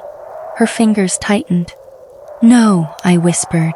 The pressure began in my chest. It moved through the old memory, gathering every feeling attached to it. Embarrassment, happiness, fear that I would never deserve her. The disbelief I felt when she rested her head against my shoulder and whispered that being poor with me was still better than being anywhere else. All of it moved toward Rachel's hand. I grabbed her wrist. She gasped. Tears filled her eyes. This time, there were many. They ran freely down her face. I can feel it, she said. I pulled her hand away. The transfer stopped. But enough had already passed. The wedding remained inside my mind. I knew the room, the song, the decorations. I knew I had been happy, but the happiness itself was gone. I remembered our first dance the way I remembered reading about someone else's. Rachel pressed both hands over her mouth. She began crying harder. The sound was uneven and breathless. Real crying. "What did you take?" "I'm sorry. Give it back." "I don't know how. You took it. Put it back." "I can't." She lowered her hands. "This hurts." "That belongs to me." "I know." The dashboard clock read 2:18. Outside, the dark space beyond the guardrail began to move. Faces rose inside it, dozens at first, then hundreds. They did not have bodies, only pale human features appearing beneath a surface too dark to be water. The radio voices spoke together. The witness attempts distance. A second voice answered. Distance is not a variable. Rachel stared through the windshield. "Drive," she whispered. "The engine is dead. Try." I turned the key. The truck started immediately. The headlights brightened. The darkness beyond the guardrail became Blackwater Creek. Water moved 8 feet below us. The road behind appeared clear. I shifted into reverse. Instead of backing away, the truck rolled forward. I pressed the brake. The pedal sank to the floor. The broken guardrail grew closer. I pulled the emergency brake. Nothing happened. Rachel reached for the steering wheel. "Turn left." "There's nowhere to turn." "Turn left." I did. The truck struck the remaining section of guardrail. Metal screamed against metal. The passenger side window shattered. Then everything went black. I woke in a motel room. Morning light came through thin curtains. My clothes were wet. Mud covered the carpet between the bed and bathroom. For several seconds, I did not know where I was. Then I heard the shower. "Rachel?" No answer. I stood too quickly and nearly fell. The motel room door was locked from inside. The chain remained secured. My truck keys lay on the bedside table. Beside them was a paper receipt. Pine Rest Motor Lodge, Cold Hollow, West Virginia. The check-in time was 2:20 a.m. I opened the bathroom door. Rachel sat fully dressed inside the bathtub. Black water poured from the shower head onto her hair and shoulders. She held the $29 wedding ring between 2 fingers. I had not seen the ring since before her accident. It should have been inside the jewelry box at home. "What happened?" I asked. "We came back." "How?" "You drove." "I don't remember." "I do." She turned the ring slowly. "You were crying." "About what?" "You kept saying you could remember marrying me, but you could not remember why it had made you happy." I shut off the shower. The black water continued. I closed the valves beneath the sink. Nothing changed. "What did you do to the truck?" "Nothing." "Where is it?" "Outside." The black water stopped. Rachel stood. Her skin was warmer when I touched her arm. Not normal, but warmer. A faint flush had appeared beneath her cheeks. She looked more alive than she had the previous morning. I felt less alive. The motel clerk was an elderly woman named June, who claimed I had checked in alone. "You came through around 2:20, she said. "Looked like you'd been driving through a flood." "My wife was with me." June frowned. "No, sir. She's in the room now." The woman looked toward our door. "I didn't see anyone." "Did you see my truck?" "Yes." "Was it damaged?" "Not that I noticed." Outside, the truck was parked beneath a flickering light. There was no broken window, no damage to the front bumper, no mud beneath the tires. The toolbox remained chained in the bed. The red coat was missing. I checked beneath the tarp twice. Nothing. Rachel stood in the motel doorway watching me. "We need to destroy all of it," I said. "The coat, everything." I carried the toolbox behind the motel to a rusted metal trash barrel. The motel sat beside a narrow access road with forest on one side. and an abandoned service station on the other. No one was nearby. I broke the padlock. Inside were the cassette, photographs, hard drive, and brass key. I poured gasoline from an emergency can across the contents. Rachel approached. "David, stay back. You do not know what the key opens. I don't care. You will." I lit a match. The fire spread quickly. Photographs curled. The cassette case melted. Smoke rose through the cold air. For a moment, I felt something close to control. Then images began forming inside the flames. Our wedding photograph appeared across the surface of the burning gas station hard drive. My mother's face opened inside the melting plastic of the cassette. The 3 black circles appeared in the smoke. The brass key did not heat. It rested in the center of the flames without changing color. I used a tire iron to crush the objects. The fire went out. Not gradually. Every flame disappeared at once. The barrel remained cold. Inside it, the photographs were unburned. The cassette was intact. The hard drive had no damage. Only the gasoline was gone. Rachel looked past me. The motel room curtains had closed. A figure stood behind them. Tall, female, wearing a black dress. I ran back to the room. The door was still locked. I entered using the key card. Nobody was inside. The wedding photograph covered the bathroom mirror, not attached to it, developed inside the glass. Rachel and I stood in the church basement.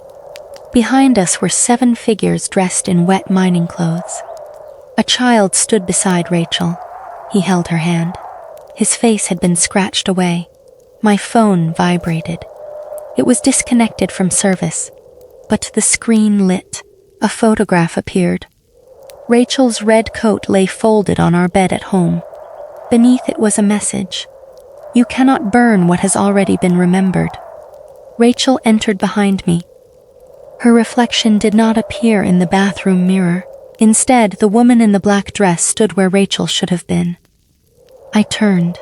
Rachel was directly behind me. I looked back at the mirror. The tall woman raised one finger to her mouth. Then the image vanished. I packed the objects into the toolbox again. I left the photographs where they were and kept only the cassette, hard drive, and key. By noon, we were driving back to the house. I no longer believed we could escape Cold Hollow by road. I also knew the longer we stayed away, the more aggressively the pattern would force us back. Rachel remained quiet for most of the drive. She watched her hands. Occasionally, she pressed her fingertips against her throat or chest, as if studying new sensations. "Does sadness always feel physical?" she asked. "I don't want to talk about it. It presses beneath the ribs. Stop." And fear makes the stomach feel empty. Rachel. Love felt warm before it became painful. I glanced at her. "How would you know?" She looked genuinely confused. "I remember it from the dance. That was mine. It happened to me. The memory happened to you. The feeling belonged to me. What is the difference if both are inside me now?" I had no answer that did not frighten me. We passed the Cold Hollow population sign shortly before sunset. The bullet hole through the 8 looked darker than usual. Someone had painted 3 circles beneath the numbers, one large, one smaller, one nearly invisible.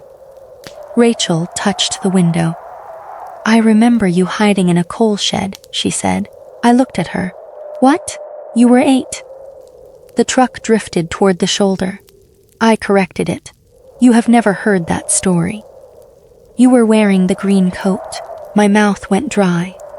"Where did you get that memory?" "It was raining, Rachel. Your father locked you inside because he did not want you to see the creek." "That never happened." "Yes, it did. No, I remembered the shed, the metal roof, rain striking above me, a narrow crack between the boards. The memory had existed my entire life, disconnected from everything around it." Rachel continued. "You looked through the crack." I gripped the wheel. What did I see? Your mother standing at the edge of Blackwater Creek. I wanted her to stop. I could not make myself say it. She was wearing a pale dress, Rachel said. The chain was already around her ankles. That happened after she returned. Yes, my father said he took her there alone. He lied. The road blurred ahead of me. You were in the woods, Rachel said. You watched him push the engine block. A memory opened, not fully, a flash of black water, my mother falling forward, my father holding the chain, her face turning toward the trees, toward me. But her mouth was not stretched wide. She looked terrified, human. She saw me. Her lips formed two words. Don't remember. I pulled the truck to the side of the road and stopped. My hands trembled against the wheel. You were there with me? I asked. No. Then how do you know? Rachel looked toward the forest. Because the memory was under the water before I was, I covered my face. The worst part was not learning that my father had lied again. It was the possibility that the thing he drowned had truly been my mother. She had recognized me. She had been afraid, and my mind had hidden the memory so completely that I had spent decades believing she abandoned me. Rachel touched my shoulder. I recoiled. Her hand fell. Pain entered her face. Not imitation, not confusion. Pain. I'm sorry, she said. For the first time, I believed she meant it. That made me more afraid of her. By the time we reached our house, darkness had settled over the property. The red coat hung from the front door handle. Water dripped from its sleeves. 7 dead crows lay in a straight line across the porch. I stepped over them and unlocked the door. Inside, every photograph had been removed from the walls. They were arranged along the hallway floor, forming a path toward the basement. At the end of the path stood a narrow wooden door behind the furnace. It had not existed when we left. The frame looked old, older than the house. Moist soil pressed through the cracks around it. The brass key marked no. 7 grew warm inside my pocket. Rachel descended the basement stairs behind me. Do you hear her? She asked. I did. A woman cried beyond the door, not through a vent, not through a radio, directly on the other side. She called my name, then Rachel's. The voice belonged to my wife, not the woman standing behind me, the other one. I inserted the key. Before I could turn it, the woman beyond the door pressed both hands against the wood. The surface bowed outward. David, she sobbed. Please don't let her remember the 7th one. Rachel moved closer. Her reflection appeared in the wet basement wall. The reflection smiled. Rachel did not. From behind the door, my real wife whispered. She already knows how to make you come home. The brass key turned by itself. Something deep beneath the house began knocking. 2 knocks, then 1, then 7. Part 6. The 17 people beneath mine, number 7. The knocking beneath the house continued. 2, 1, 7, then silence. The brass key remained turned inside the lock. But the basement door did not open. Moisture gathered along the frame. Black droplets formed in the grain of the wood and ran downward, disappearing before they reached the floor. Rachel stood behind me. Her reflection still smiled from the wet concrete wall. Rachel herself looked frightened. That difference mattered. I removed my hand from the key. The crying beyond the door stopped immediately. Why did you do that? Rachel asked. I didn't. You turned it. The key moved by itself, but you put it in the lock. I looked at her reflection. It raised one hand and pressed its palm against the inside of the wall. Rachel did not move. Step away from the furnace, I said. She glanced toward the reflection and obeyed. The reflected woman remained where she was. It watched us cross the basement then. Its smile faded. A crack opened in the concrete beside its face. Black water pushed through the gap in a thin vertical line. I backed toward the stairs. We aren't opening that door tonight. Rachel looked toward the woman hidden behind it. You believe she is me. I believe she sounds like you. Is that enough? No. What would be enough? I felt the old pressure inside my chest. The beginning of another memory rising. I moved farther away from her. We're done talking about what makes someone real. Rachel's expression tightened. My father had warned me about that question. She was not asking for information. She was asking permission. I climbed the stairs and shut the basement behind us. A moment later, 3 soft knocks sounded from the other side. The same 3 knocks Rachel had made at the front door. I pushed the kitchen table against the basement entrance. It was useless, but doing something physical kept me from losing control. Rachel sat in the living room while I called Chief Nora Pike. She answered on the 4th ring. David, I need access to the church archive. There was a pause. It was nearly midnight. Why? Records about Blackwater Mine, Sem 7.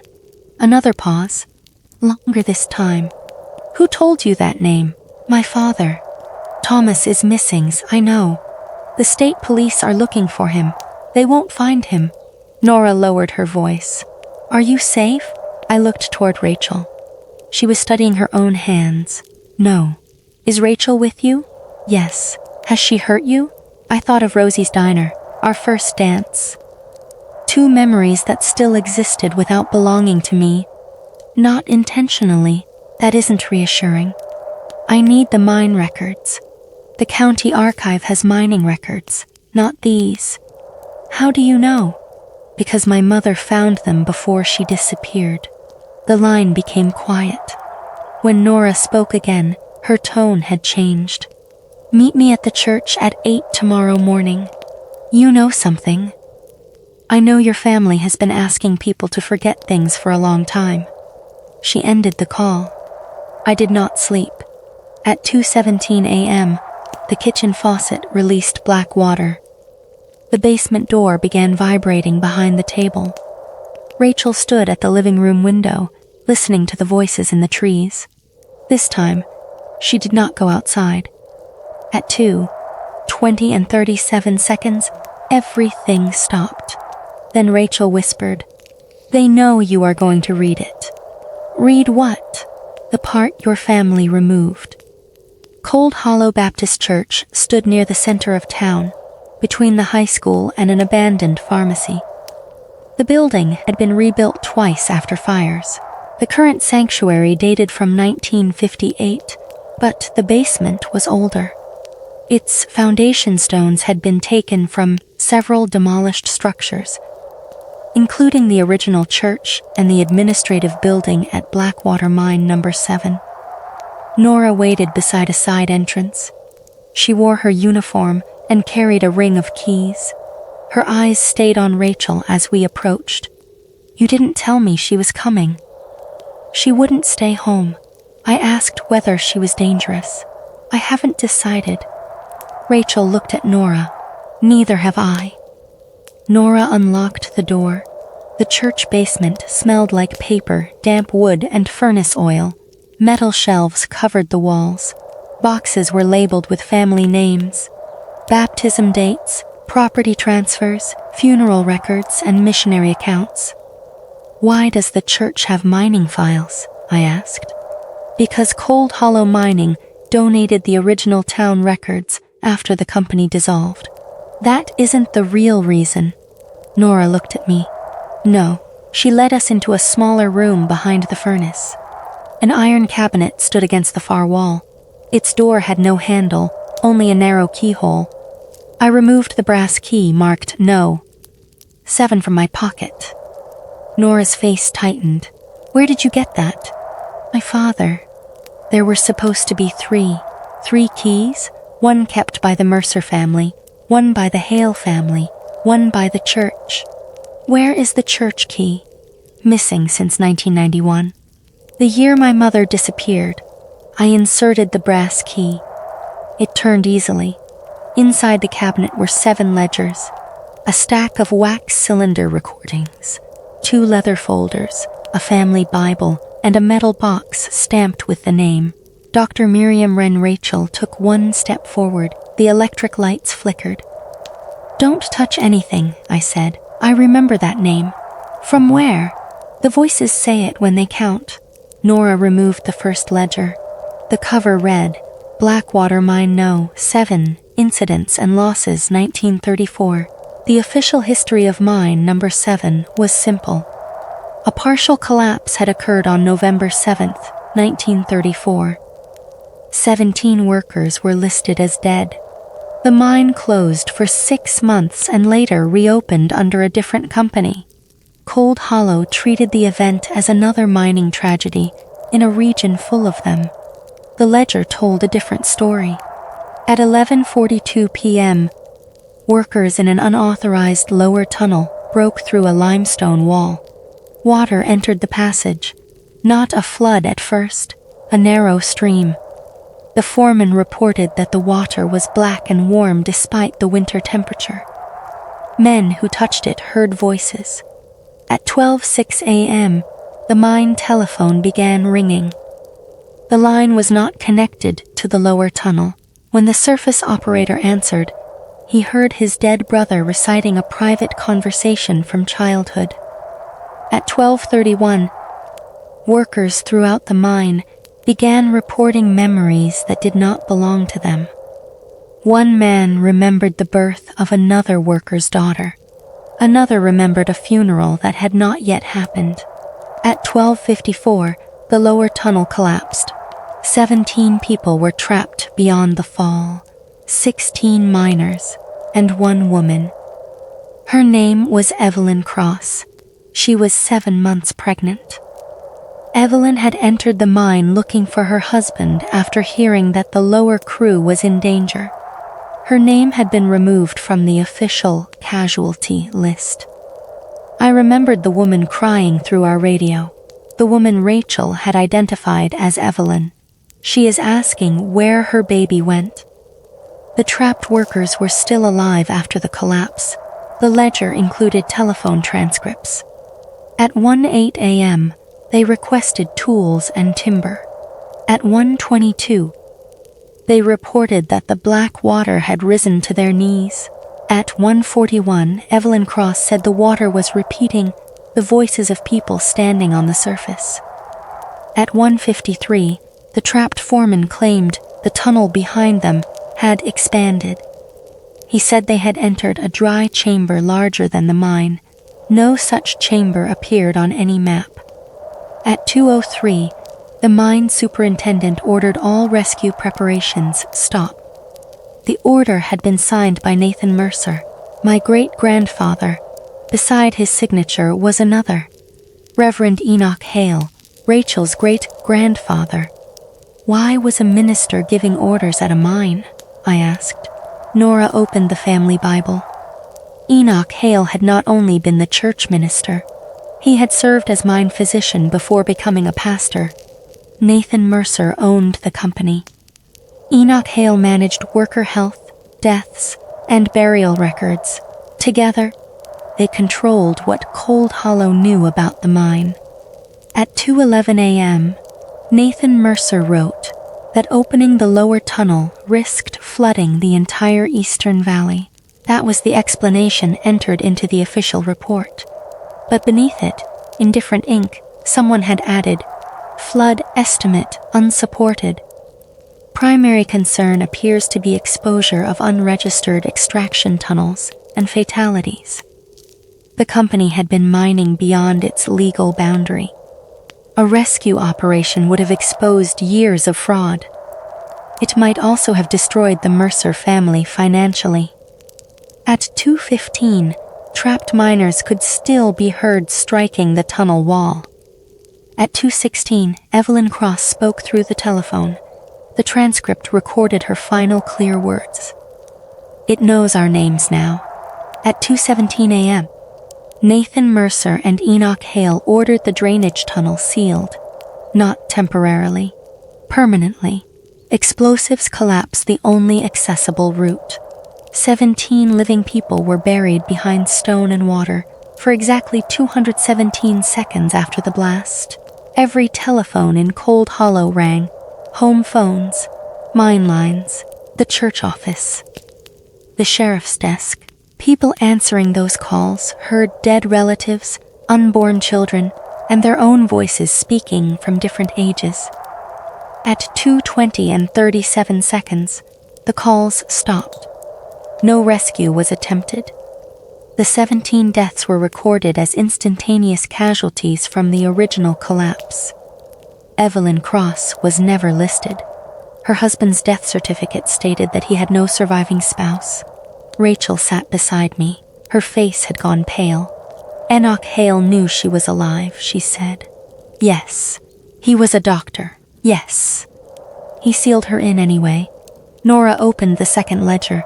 It contained payments, money to widows, money to law officers, money to families who agreed not to ask why bodies had not been recovered. The largest payment went to the pastor of Cold Hollow Baptist Church. The Mercer family had purchased silence. The Hale family had made that silence look moral. This is the family sacrifice, I said. Nora shook her head. No, this is the crime. She opened Dr. Miriam Wren's metal box. The sacrifice came afterward. Wren had arrived in Cold Hollow 3 weeks after the collapse. She was listed publicly as a mine physician, but her documents showed training in hydrology, neurology, and radio transmission. Her reports described the Blackwater as a medium capable of retaining organized information, not simply sound, patterns. She collected water samples from drainage pipes downstream of the sealed tunnel. The samples responded to recorded human voices. When played a person's name, the water produced electrical activity resembling patterns measured in brain tissue. Wren wrote that the water did not contain memories in the ordinary sense. It preserved relationships between memories. A smell connected to a person. A voice connected to grief.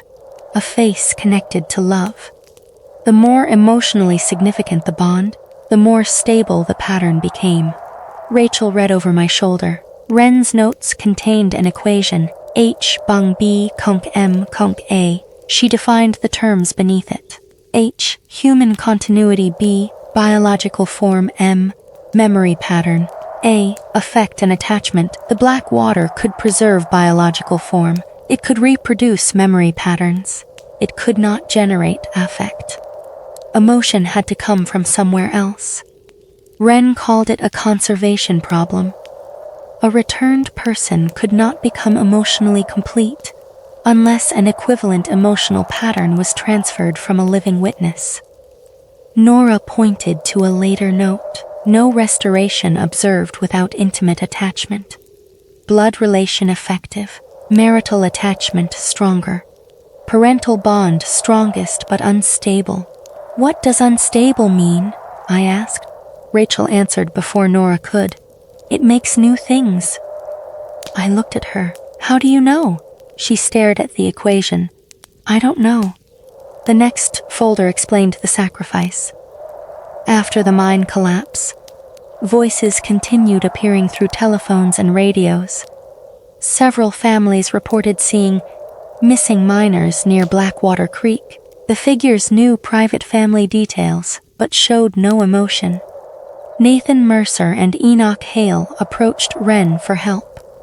She warned them that the sealed workers had not simply died. Their biological and mental patterns had entered the underground water. The system was trying to reconstruct them, using people who remembered them. Wren recommended reopening the mine and draining the chamber. Nathan refused. The illegal tunnels would be exposed. Enoch feared the town would learn that he had approved the sealing. Instead, the two men created an agreement. The Mercer family would provide witnesses. The Hale family would provide forms. I read the line 3 times. What does that mean? Nora opened a sealed statement signed by Enoch Hale. Members of the Hale family had treated the injured miners for decades. Their bloodline had prolonged contact with contaminated mine water through medical work, burial preparation, and well systems near the church.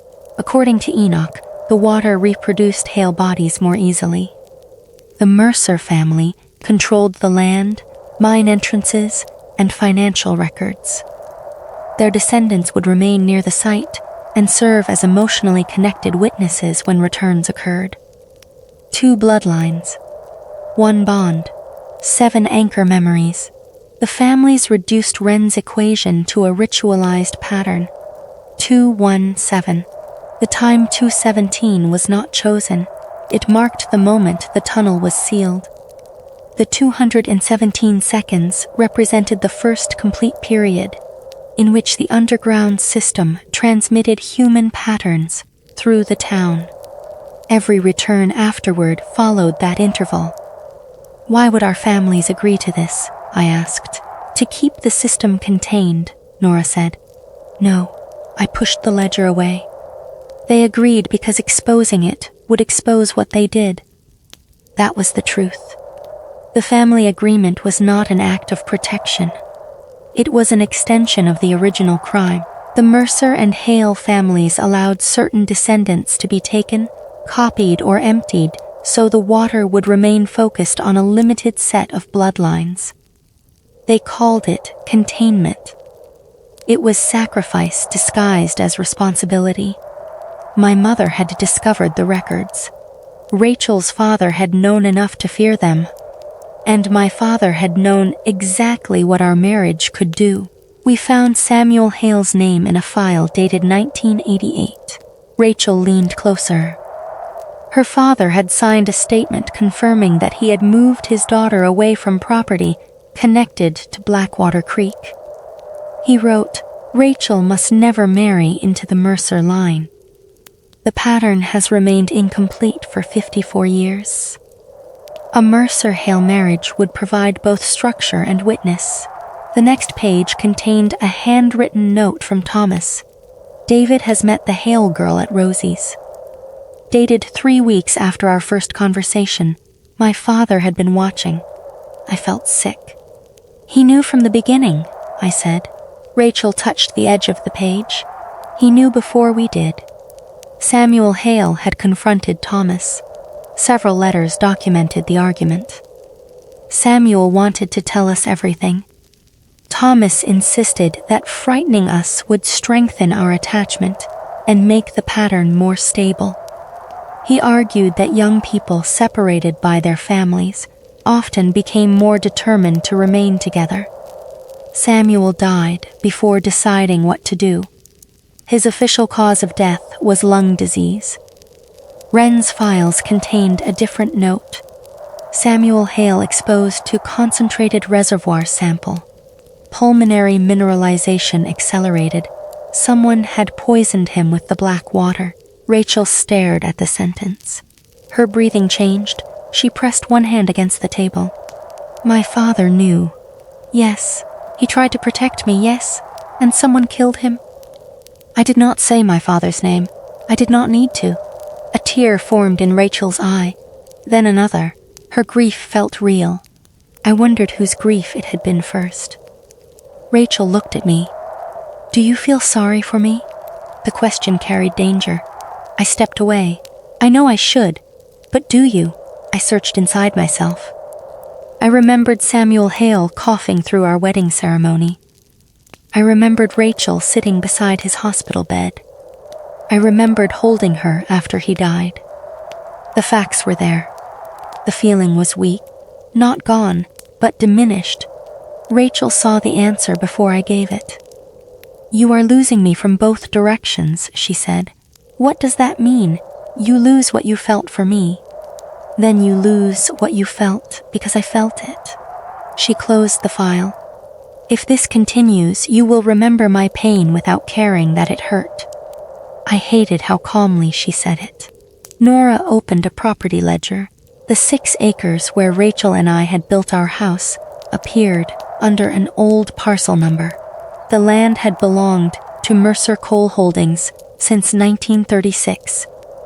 It had passed through 7 shell companies before being sold to us. The mortgage assistance, I believed, came from a regional development fund, had come from the Mercer family trust. My father had arranged everything: the house, the loan, the land, even the orientation of the bedroom window. A survey map showed our foundation positioned directly above an abandoned ventilation shaft leading toward mine number 7. Our dream home was not near the mechanism by accident. It was built over one of its sealed entrances. Rachel looked at the map. The basement door was always there, she said. No, the opening was. The wall was solid. The house remembered a wall until the pattern needed a door. I thought of the tunnel waiting beneath us, the objects embedded in mud, the voice of my real wife. Why us? I asked. Nora turned to the final section of Wren's report. The Mercer and Hale bloodlines had remained separate for decades. There had been friendships, business partnerships, and distant relations, but no intimate bond strong enough to complete the equation. Then Rachel and I married. A Hale body, a Mercer witness, 15 years of shared memory. The system had not caused every event in our marriage. It did not need to. It only needed us to form 7 powerful emotional anchors: poverty, sacrifice, marriage, loss, success, regret, love. Our life had supplied everything it required. The creek didn't choose Rachel because she crashed, I said. Nora nodded. The crash happened because it had already chosen her. A sound came from one of the wax cylinders. No machine was touching it. The cylinder rotated slowly inside its cardboard case. A woman's voice whispered through the wax. "Dr. Wren?" Her words were faint but clear. "Conservation does not permit creation." The lights flickered. Any affect observed in the returned subject must be removed from a living source. Rachel backed away from the cabinet. The cylinder continued. If the witness is depleted before completion, the return remains unstable. A second voice joined Wren's. "A child. The empty witness may then be used as a body." I recognized the voice. My own. 8 years old. Nora dropped the cylinder. It stopped moving. Silence returned to the archive. I searched Wren's remaining papers. Most dealt with water pressure, electrical recordings, and failed attempts to map the underground chamber. One folder was marked, "Dry Room." Projected occupants inside were drawings made on thin engineering paper. The first showed the underground chamber beneath Blackwater Creek. The room was wider than any natural cavern beneath Cold Hollow could have been. Mine tunnels entered from several directions, but appeared tiny beside it. Faces were drawn beneath the central pool.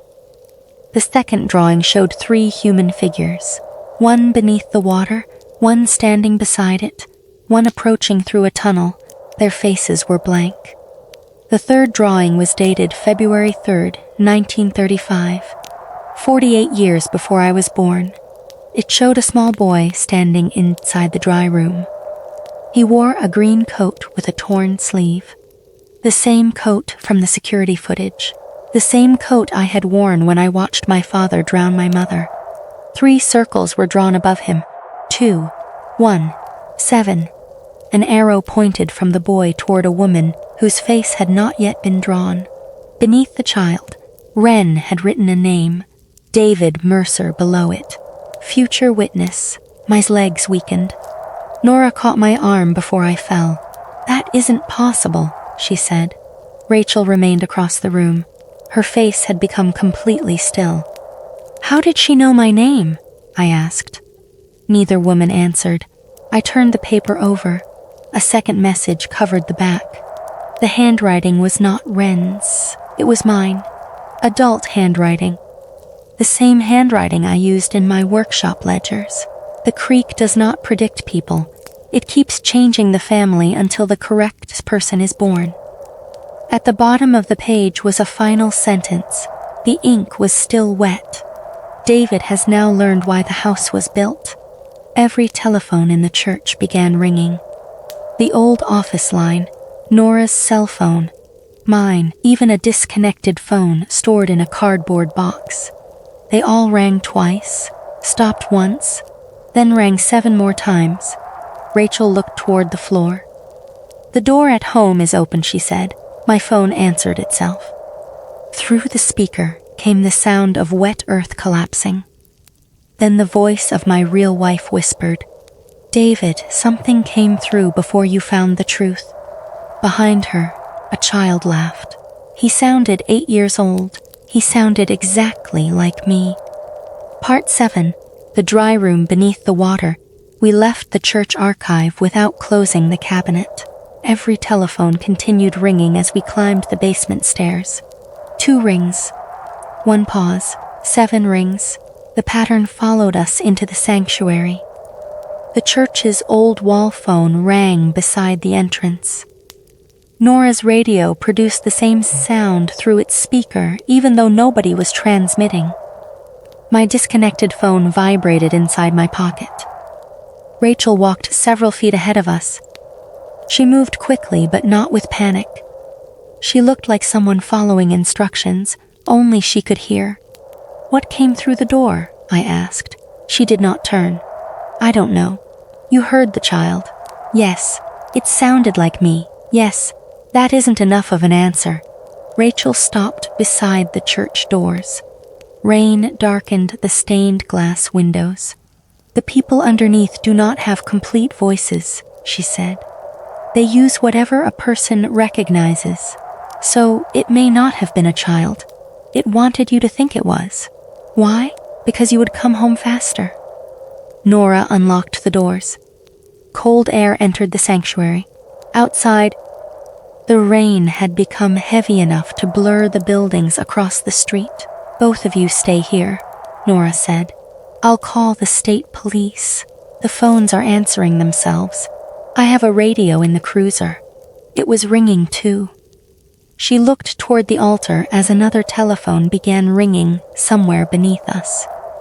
"I'm not walking into that house without backup." Rachel opened the door. "We already are the backup." Nora stared at her. Rachel's expression remained calm. Then she added, "For the woman under the house, we drove separately." Nora followed in her cruiser while Rachel sat beside me in the truck. The streets of Cold Hollow were nearly empty. Water gathered along the curbs, but it was ordinary rainwater, gray beneath the streetlights, not black. As we passed Rosie's diner, every person inside turned toward us, not gradually, all at once. The cook, the waitress, 3 truck drivers, an elderly couple near the window. Their heads followed the truck until we passed beyond the glass. "Did you see that?" I asked. "Were they looking at you?" "No." "Then what?" Rachel looked toward the back seat, at what came with us. I checked the mirror. The seat was empty. Then the truck passed beneath a streetlight. For less than a second, a child appeared in the reflection. He sat in the center of the back seat wearing my green coat. His hair was wet. His face was turned toward the passenger window. When darkness returned, he disappeared. I nearly struck a parked car. Rachel placed one hand against the dashboard. "Don't stop." "Was that me?" "No." "How can you know? You were afraid of it." "That doesn't mean anything.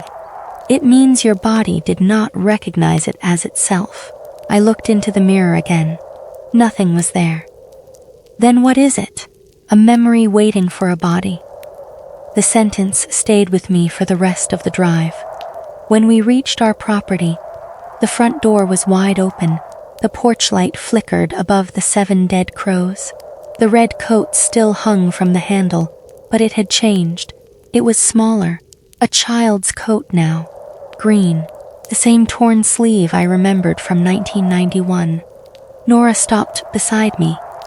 "That belonged to you?" "Yes." "Where has it been?" "I don't know." The coat moved in the wind. Something heavy filled its pockets. I reached inside the right one, and removed 3 wet crayons. Black, red, blue. From the left pocket, I pulled out a folded sheet of paper. The drawing showed our house. A black tunnel ran beneath it toward a circle of water. 3 figures stood inside the tunnel. A man, a woman, a second woman beneath the ground. A child stood inside the house. Above him, written in uneven letters, were the words, "I came through first." Nora read over my shoulder. "What does that mean?" Before I could answer, a small hand struck the living room window from inside. Once, the glass shook. The hand struck again. Then 7 fingers appeared against the window. Not 7 fingers divided between 2 hands. 7 long, pale fingers extending from a single black palm. The hand slid downward and vanished. Nora drew her pistol. Rachel walked toward the porch. I caught her arm. "You stay behind me." She looked at my hand around her wrist. "You are afraid it will hurt me." "Yes." Something almost warm entered her face. "You still have that one." "What?" "The instinct to protect me." She placed her fingers over mine. "Do not let me take it." I released her. We entered the house. The smell of wet soil had replaced the familiar scent of wood and furniture polish. Mud covered the hallway floor. Small bare footprints led from the front door to the basement. The prints were child-sized. Each foot had 7 toes. Nora aimed her flashlight along the walls. Every family photograph had been returned to its original place. But the people inside them had changed. In our wedding portrait, a boy stood between Rachel and me. In the photograph of the trailer, he watched through the kitchen window. In a picture from before Rachel and I met, he sat beside me in Walter's garage. He wore different clothes in each image, but his face remained blurred. "Was he there before?" Nora asked. "No." Rachel leaned close to the wedding photograph. "He does not have a face yet." I took the frame from the wall. "What does it need?" "Enough agreement." "From whom?" "From us." A child laughed below the floor. The sound moved through the house from one vent to another. Kitchen, hallway, bedroom, basement. Nora raised her radio.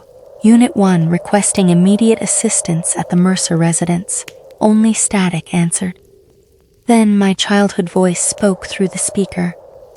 Assistance arrived in 1934. The radio went dead. We pushed the kitchen table away from the basement entrance. The door behind the furnace stood open. Beyond it was a narrow passage descending through wet earth. No foundation blocks, no pipes, no rock. Only compacted soil reinforced by old mine timbers. The tunnel light came from small glass bulbs fixed along the wall. Their wires vanished directly into the dirt. Some bulbs looked nearly a century old. Others had not yet been manufactured. One carried a printed date from 2031. Nora examined it. "That's 5 years from now." Rachel looked into the tunnel. "It is not 5 years from there." The crying woman had stopped. Instead, I heard breathing. Hundreds of people inhaling and exhaling at slightly different speeds. The sound came from deep below us. Nora retrieved a coil of rope from her cruiser.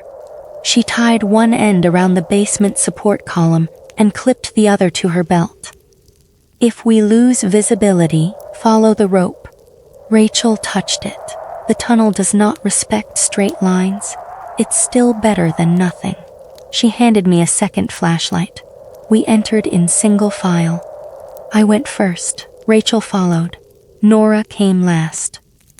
After approximately 50 feet, I looked back. The basement door was no longer visible. The tunnel curved slightly, but not enough to hide it. The rope extended behind Nora into darkness. She pulled it tight. There was no resistance. The end was no longer attached to the house. "What happened?" I asked. Nora reeled in several feet. The rope ended in a clean loop, still knotted, as if the support column had passed through it without disturbing the knot. "We should go back," she said. Rachel shook her head. "There is no back yet." Nora shone her light behind us. The passage continued upward for at least 100 feet.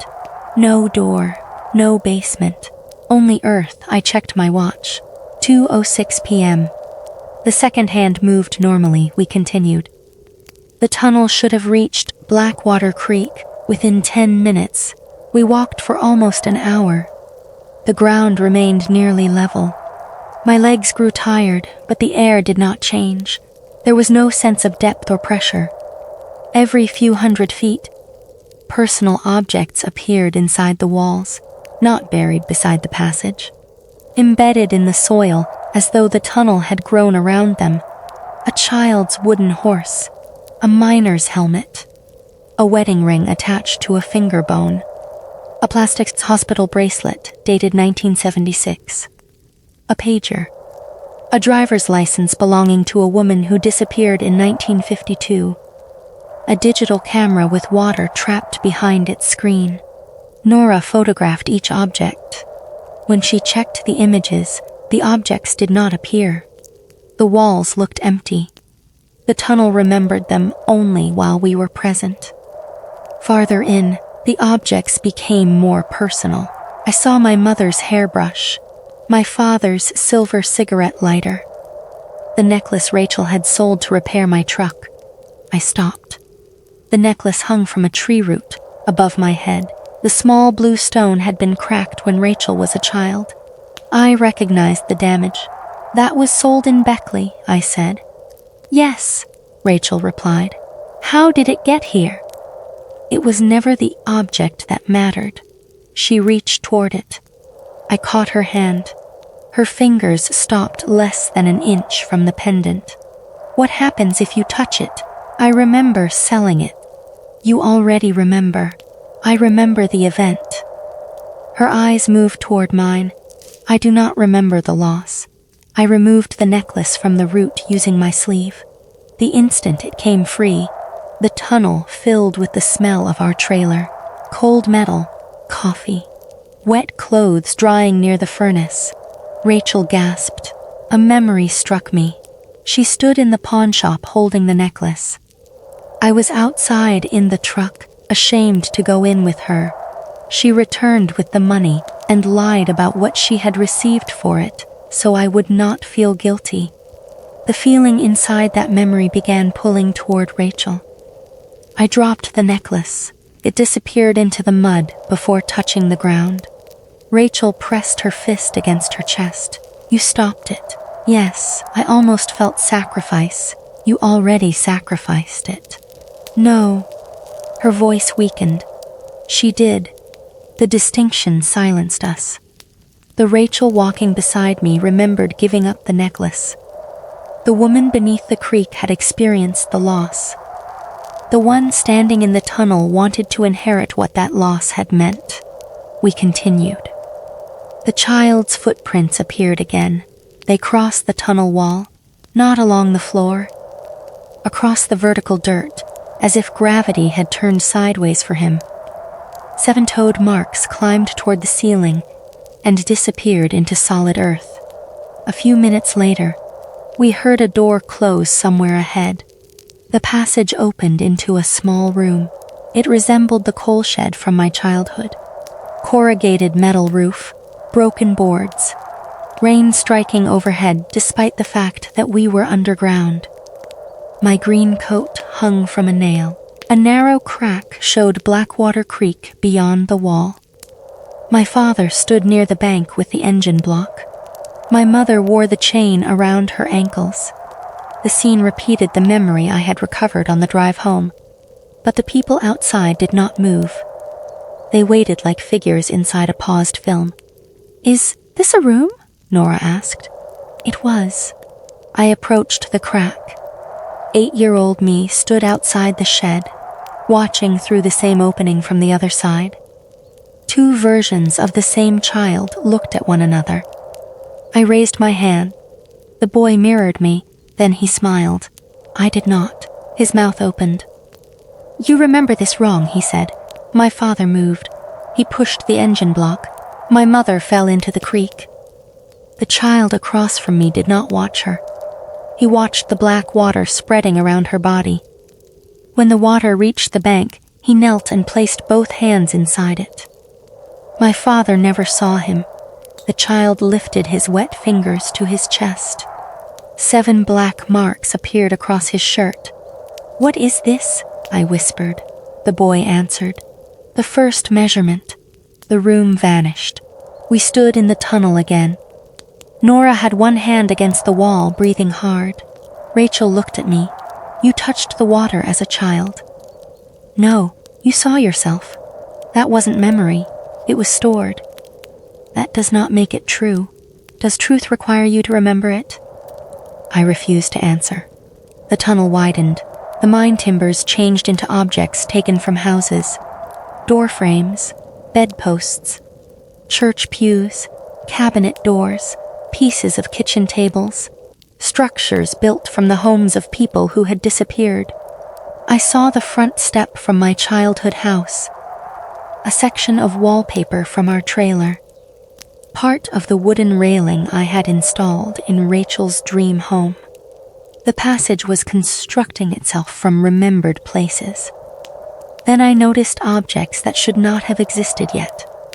A photograph of me with gray hair, a hospital bracelet bearing Rachel's name, and a date in 2024, 5 years after her disappearance.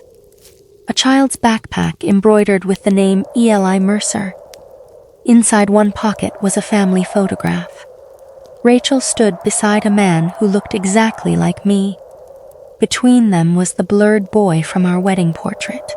Nora examined the picture without touching it. "Do you have a son?" "No." "Did Rachel ever become pregnant?" "No." Rachel stared at the child. "I remember wanting one." The words were quiet. "We talked about it," I said. "We stopped talking. I thought there would be more time. You thought everything could wait until the company was stable." The accusation sounded like my wife. It carried pain.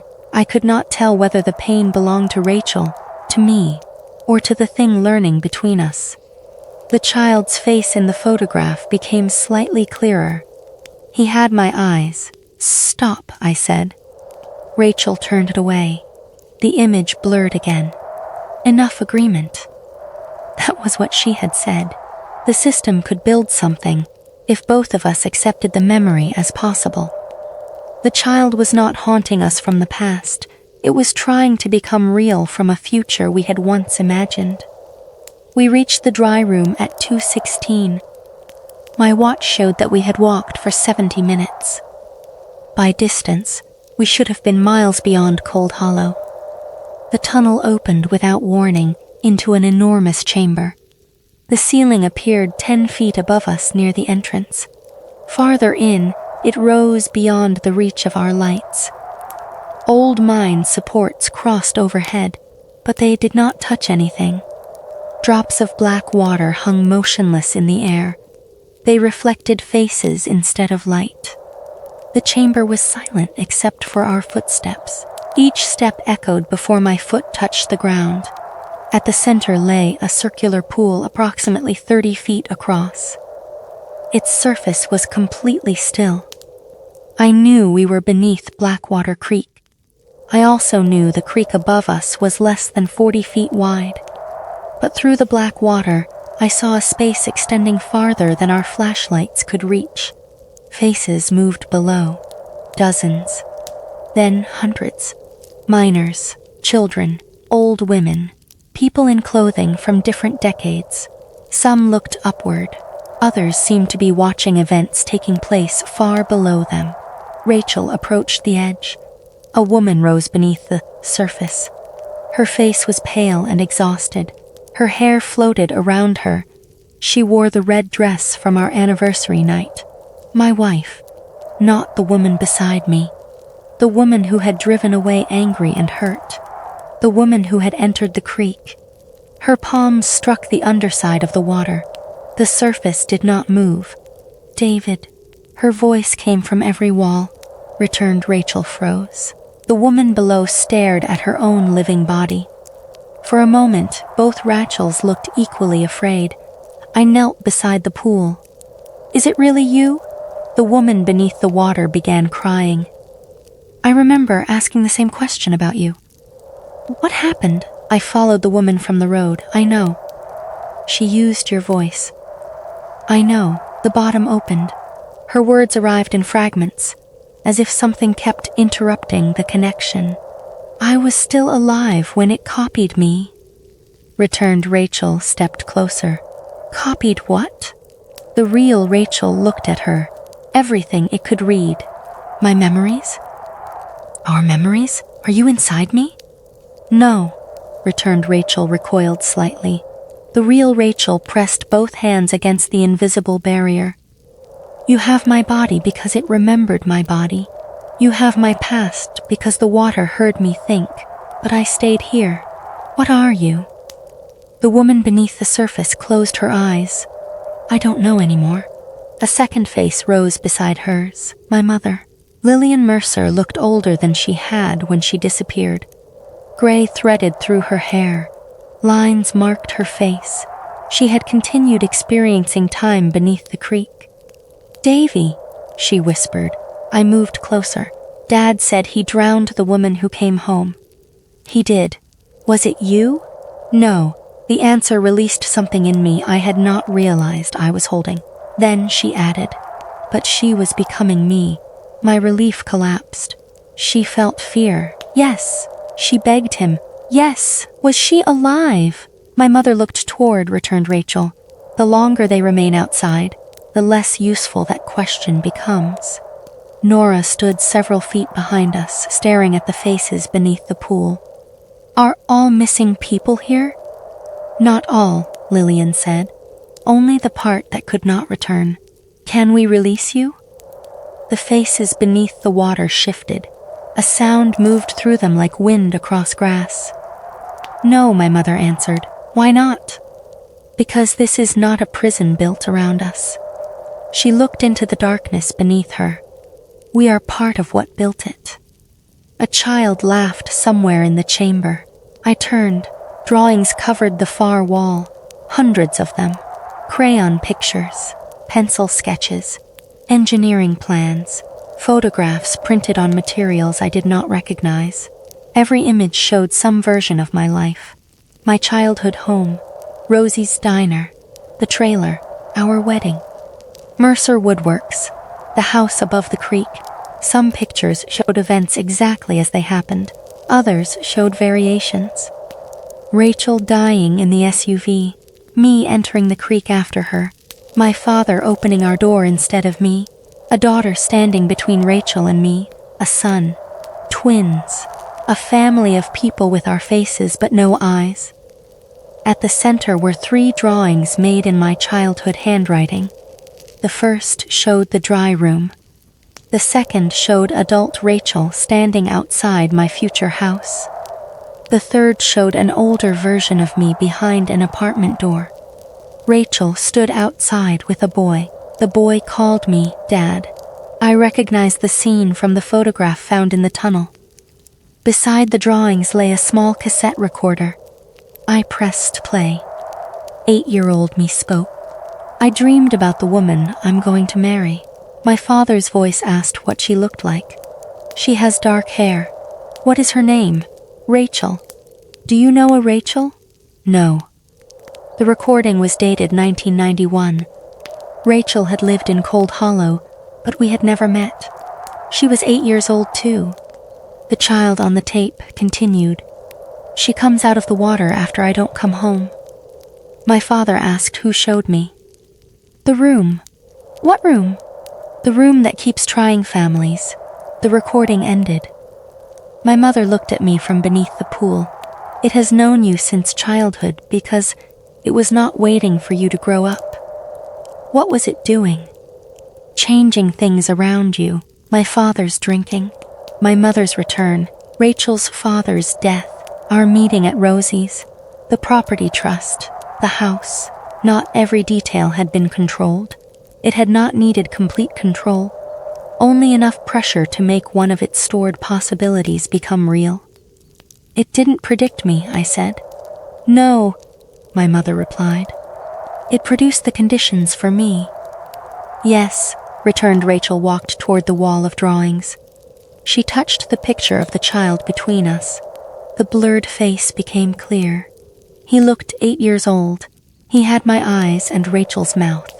He smiled at her. Mom, he said. The voice came from the paper. Rachel pulled her hand away. The face blurred again. The chamber trembled. Water began dripping upward from the pool toward the ceiling. Nora turned toward the tunnel. The entrance was closing. Dirt pressed inward from both sides, sealing the passage. We need to leave, she said. My mother struck the surface. Not yet. The real Rachel looked at me. David, the woman with you has already taken enough to survive the fire. What fire? Returned Rachel, turned sharply. The word had not yet belonged to anything we remembered. A future object. A future action. The dry room was showing us another possible outcome. The real Rachel continued. She is not the only thing trying to leave. The child laughed again. This time, the sound came from inside, returned Rachel's body.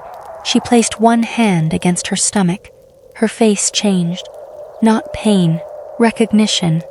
What is inside me? She asked. The pool filled with voices. A third variable. Nora ran toward the narrowing tunnel. The last opening collapsed before she reached it. We were sealed inside the dry room, returned Rachel, stood between me and the pool. Behind her, the real Rachel remained trapped beneath the water. They looked at one another. Same face. Same memories. Different fear. Returned Rachel, turned toward me. If she is your wife because she feels your memories, she asked. And I am your wife because I remember them. Which part of her did you actually love? Before I could answer, every face beneath the pool opened its mouth. The chambers spoke with one voice. The witness must choose which Rachel receives the 7th memory. Part 8. The Blackwater Conservation Law. The voices beneath the pool repeated the sentence until the words lost their human rhythm. The witness must choose. The witness must choose. The witness must choose. The sound came from hundreds of mouths, but every voice reached us at exactly the same volume. Returned Rachel stood between me and the water. The real Rachel remained beneath the surface, both hands pressed against the invisible barrier above her. Nora backed toward the wall where the tunnel entrance had disappeared. She struck the packed soil with the handle of her flashlight. The beam trembled with every blow. David, she said, whatever it wants you to choose, don't. The walls answered in my childhood voice. You already chose when you opened the door. Nora stopped striking the dirt. The dry room became silent. Even the suspended drops of black water above us stopped moving. Returned. Rachel pressed one hand against her stomach. She had heard the child's voice come from inside her. So had I. There is nothing inside me, she said. Her voice shook. It was a small thing, but I noticed it. Fear had altered the way she spoke. Before, every sentence had been level and exact. Now she sounded uncertain. Human uncertainty had entered the spaces between her words. The real Rachel looked up from beneath the water. Not yet, returned Rachel, approached the edge of the pool.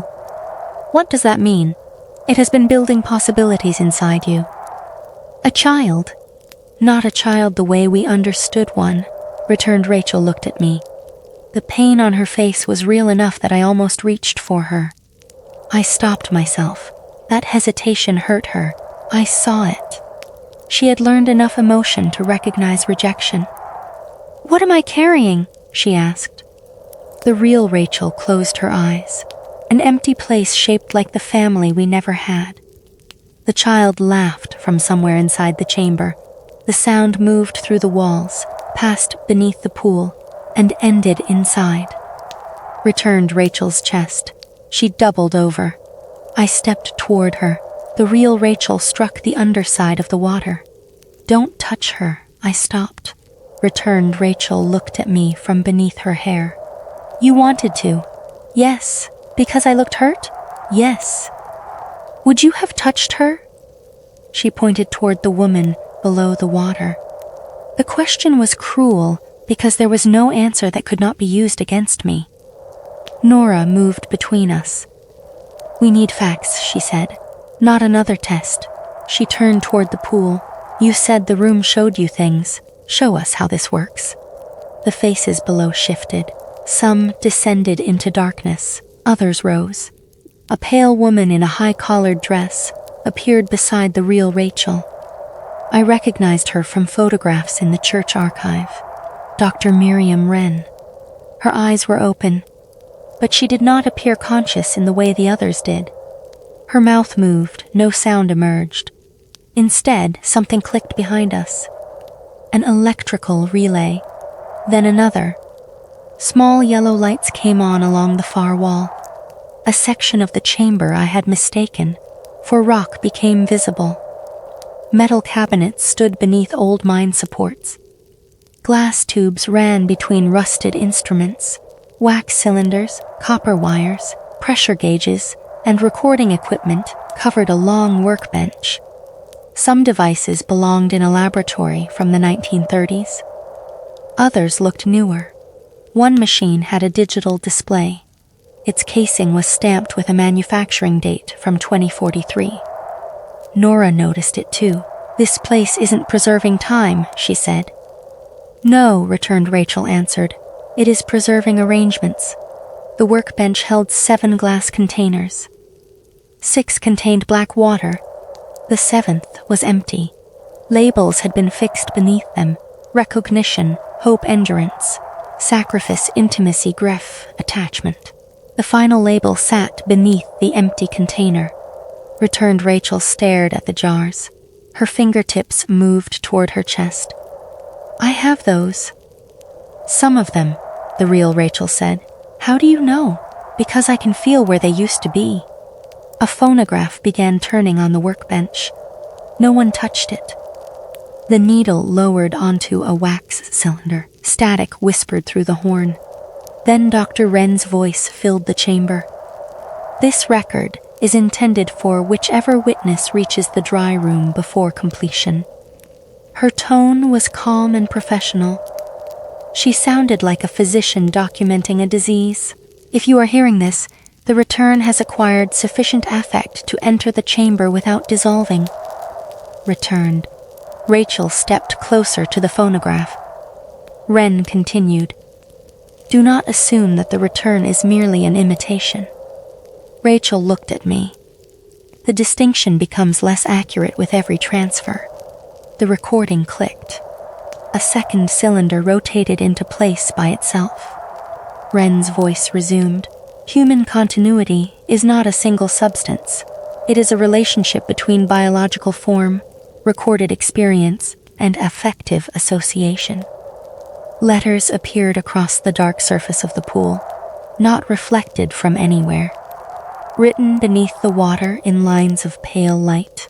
H, bung B, conc M, conc A, the equation from the archive. Wren defined each part. B represents biological form, the body as recognized by itself and others. Returned Rachel touched her own face.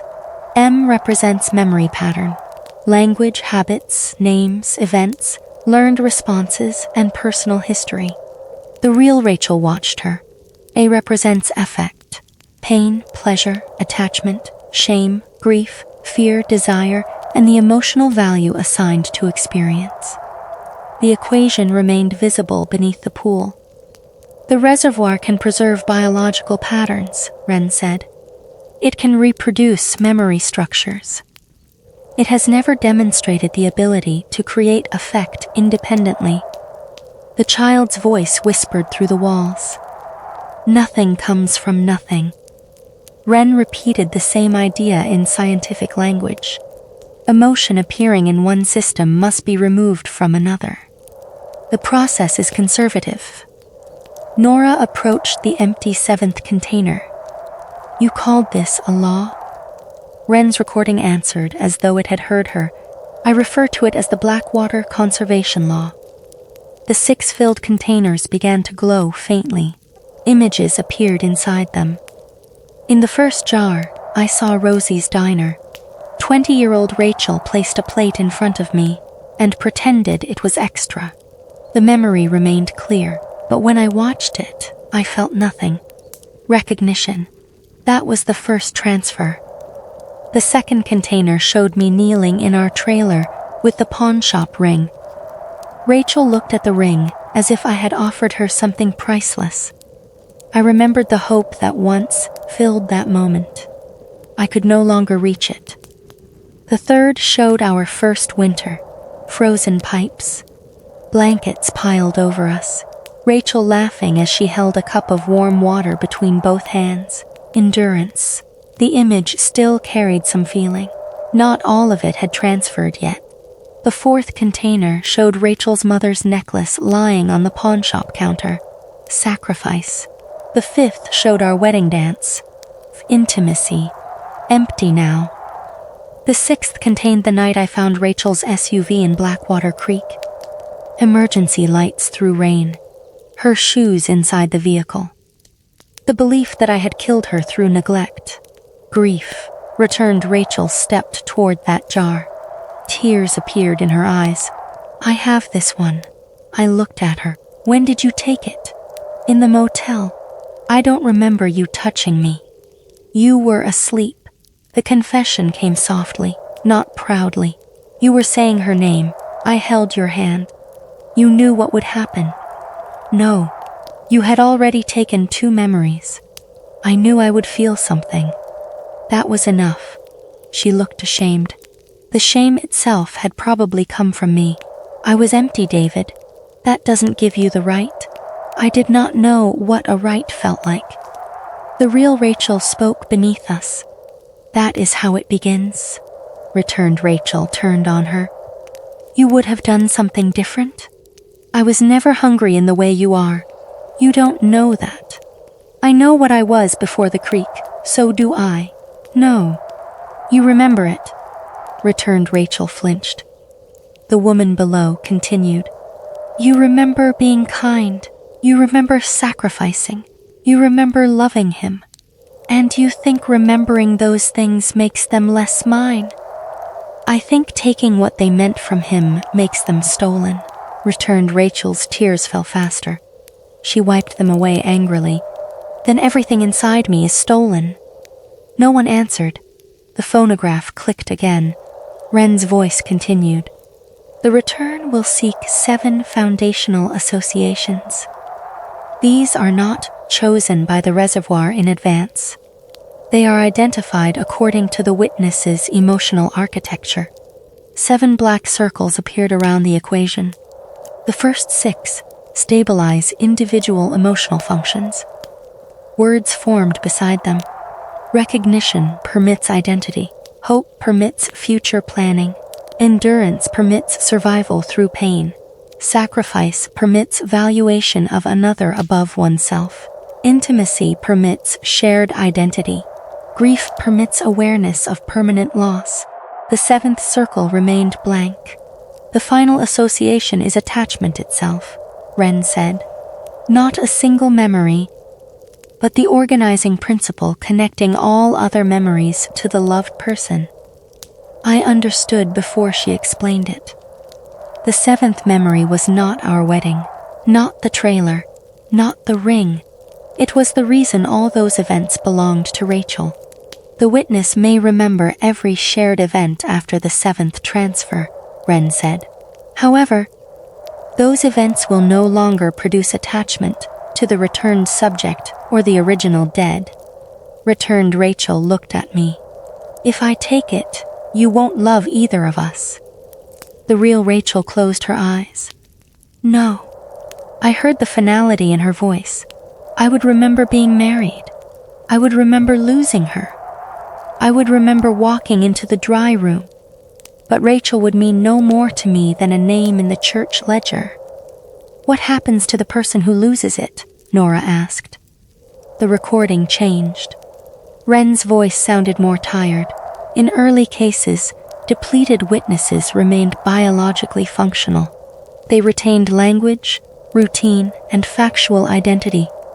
However, without central attachment, their personalities became unstable. A black and white image appeared on the chamber wall. A man sat in a wooden chair beside a woman wearing a wet dress. The man's face was empty. The woman smiled. "They can still work," Ren said. "They can eat, speak, and imitate previous behavior, but they no longer understand why their relationships should matter." The image changed. The empty man walked into Blackwater Creek without resistance. "Many become available forms."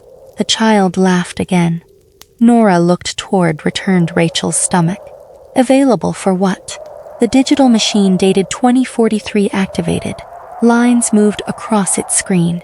2 adult figures appeared. One labeled Mercer Witness, one labeled Haley Return. Between them, a third outline gradually formed, smaller, child-shaped. Ren's recording answered, "Derivative reconstruction." Returned Rachel backed away. "No." The diagram continued developing. The reservoir originally required deceased biological patterns to construct a return. After sufficient transfers, it learned to combine memory structures from multiple linked subjects. The child outline gained a face. My eyes, Rachel's mouth. Such forms may represent children who died, children who were desired but never conceived, or alternate versions of existing family members. I thought of the backpack marked Eli Mercer, the photographs in the tunnel, the child standing between us at our wedding. "What makes it real?" I asked. The chamber answered in Ren's voice. "Agreement." Returned Rachel had used that word upstairs. Enough agreement. Ren explained that human identity was reinforced by recognition from others. A name spoken repeatedly, a face identified in photographs, a history accepted by a family. If multiple emotionally connected people accepted the same imagined person, the reservoir could stabilize that pattern. The child in the drawings had been built from years of conversations between Rachel and me. The names we discussed, the room we might have used, the features we imagined, the regret we felt whenever we postponed having children. "It isn't predicting a son," I said. "No," the real Rachel replied. "It is using the son we nearly remembered into existence." Returned. Rachel pressed both hands against her abdomen. "I don't want it." The child's voice emerged from her again. "You wanted me for 15 years," she screamed. It was the first full scream I had heard from her, not a copied reaction, not a remembered behavior. Fear tore through it. I moved toward her before I could stop myself. She collapsed against me. The instant our bodies touched, warmth moved from my chest toward hers. I tried to pull away. She held on. "Please," she whispered, "just for a second." The chamber vanished. I saw the trailer kitchen. Rachel stood at the table, counting money from the coffee tin. She pushed every dollar toward me. "You can build something," she said. I remembered the faith she had in me before I had earned it. I remembered how that faith had made failure feel survivable. The feeling began draining through my arms. Endurance. The third anchor. Returned Rachel gasped against my shoulder. Her body warmed. I pushed her away. The trailer disappeared. We were back in the dry room. She remained on the ground, breathing hard. "I'm sorry," she said. I searched the memory. I could still see Rachel counting the money. I knew she believed in me, but I could no longer feel strengthened by it. Returned Rachel stood. Her posture had changed. She looked less fragile. The room had taken the emotional resilience from me and placed it inside her. "You can survive now," the real Rachel said. Returned Rachel stared at her. "You say that like it is a crime. It becomes one when he cannot." The faces beneath the pool murmured, Some supported one Rachel, some the other. The dry room was not neutral. It was built from countless people who had lost or consumed one another. Their disagreements moved through the water like current. Wren's recording continued. The reservoir should not be understood as a single intelligence. The faces below shifted. It contains preserved cognitive and emotional structures from every subject absorbed into it. Then they are controlling it? Nora asked. No, I said. I understood. They are it. The real Rachel nodded. The creek was not a monster living beneath Cold Hollow.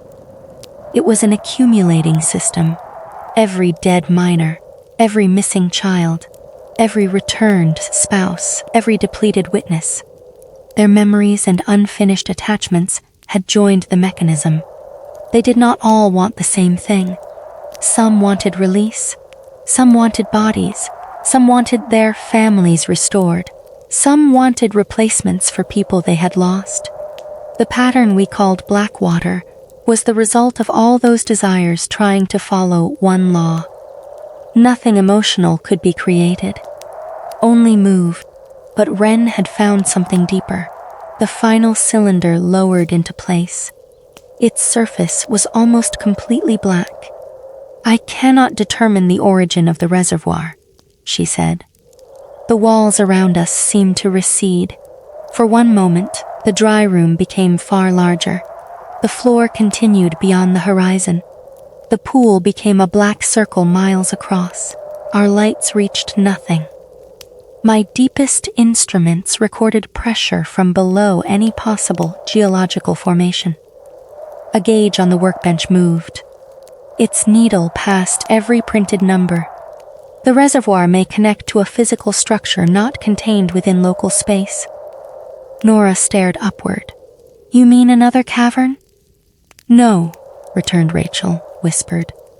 She had remembered something from the darkness. Not a cavern, Wren continued. The water may be only the portion of the structure that human biology can interpret. The suspended droplets above us changed.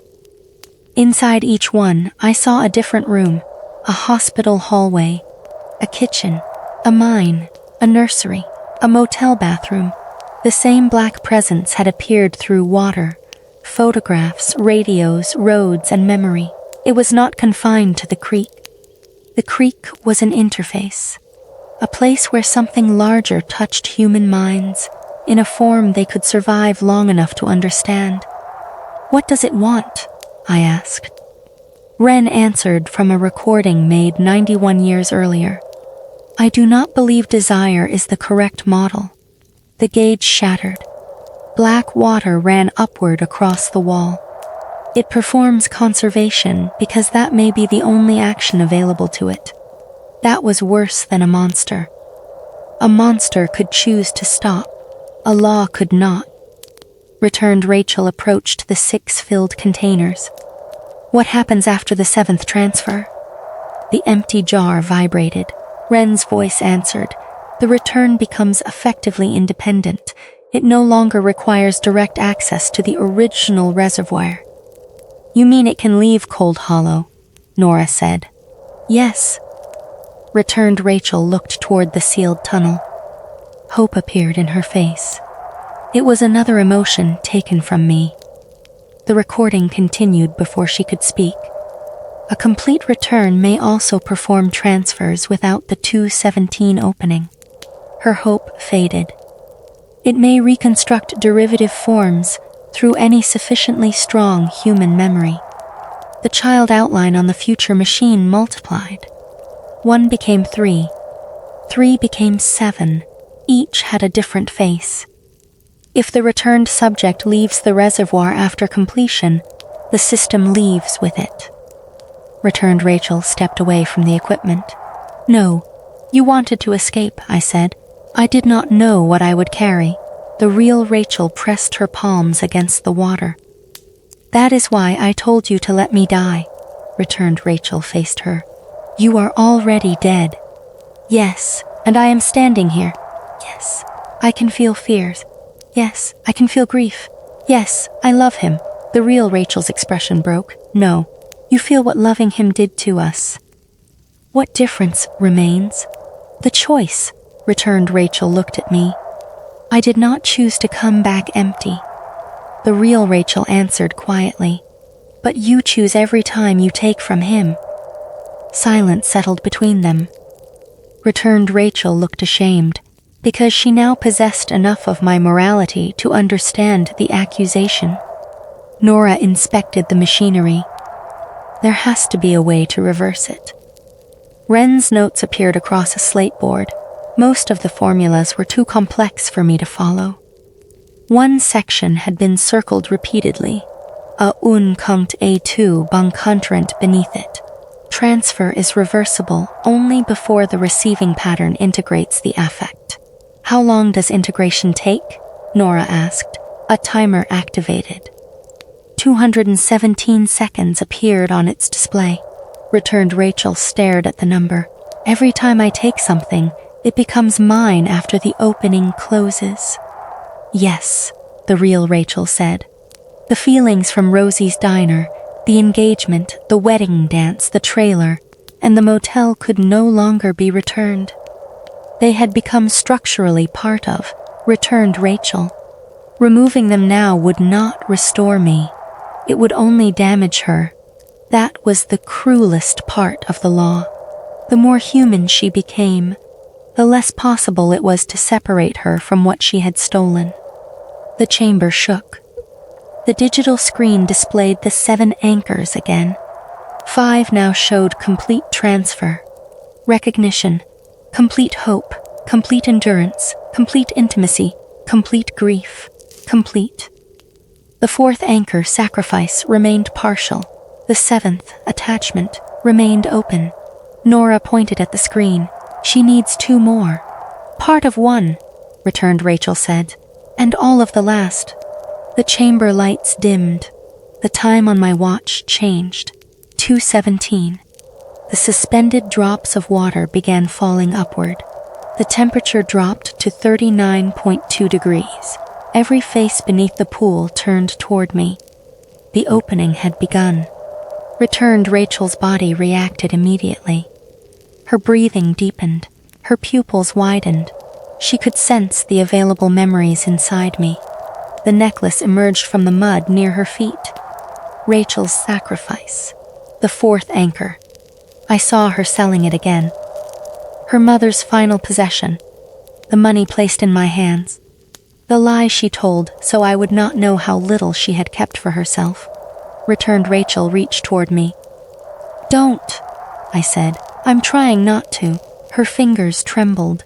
The child's voice inside her began counting. 2. She took a step. 1. Another. 7. Nora moved between us and raised her pistol. Returned Rachel stopped. I don't want to hurt him. Then stay where you are. I can smell the memory. Her voice cracked. I can feel what it would make me. The real Rachel shouted from the pool. David, move away from her. There was nowhere to go. The tunnel remained sealed. The walls were filled with water. Returned Rachel's face changed through several emotions at once. Fear, hunger, shame, love. She pressed both hands against her own chest, as if trying to physically hold herself back. Tell me to stop, she said. I am. No. She looked directly at me. Tell me as if you still believe I can choose. That was what she needed. Not permission to take. Permission to be responsible. I forced myself to look at her as something more than a mechanism. Rachel, I said, step away from me. She closed her eyes. For a moment, she obeyed. Then the empty 7th container cracked. A line of black water ran across the workbench. The child screamed inside her body. Returned Rachel fell forward. I caught her. Her hand landed over my heart. Every important memory of our marriage opened at once. The diner, the ring, the trailer, the necklace, the wedding, the house, the night she disappeared.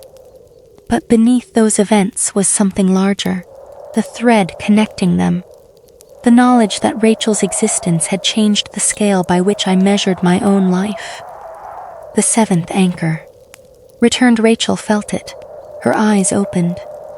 The dry room disappeared around us. We stood inside every room we had ever shared, all of them layered together. She was crying, so was I.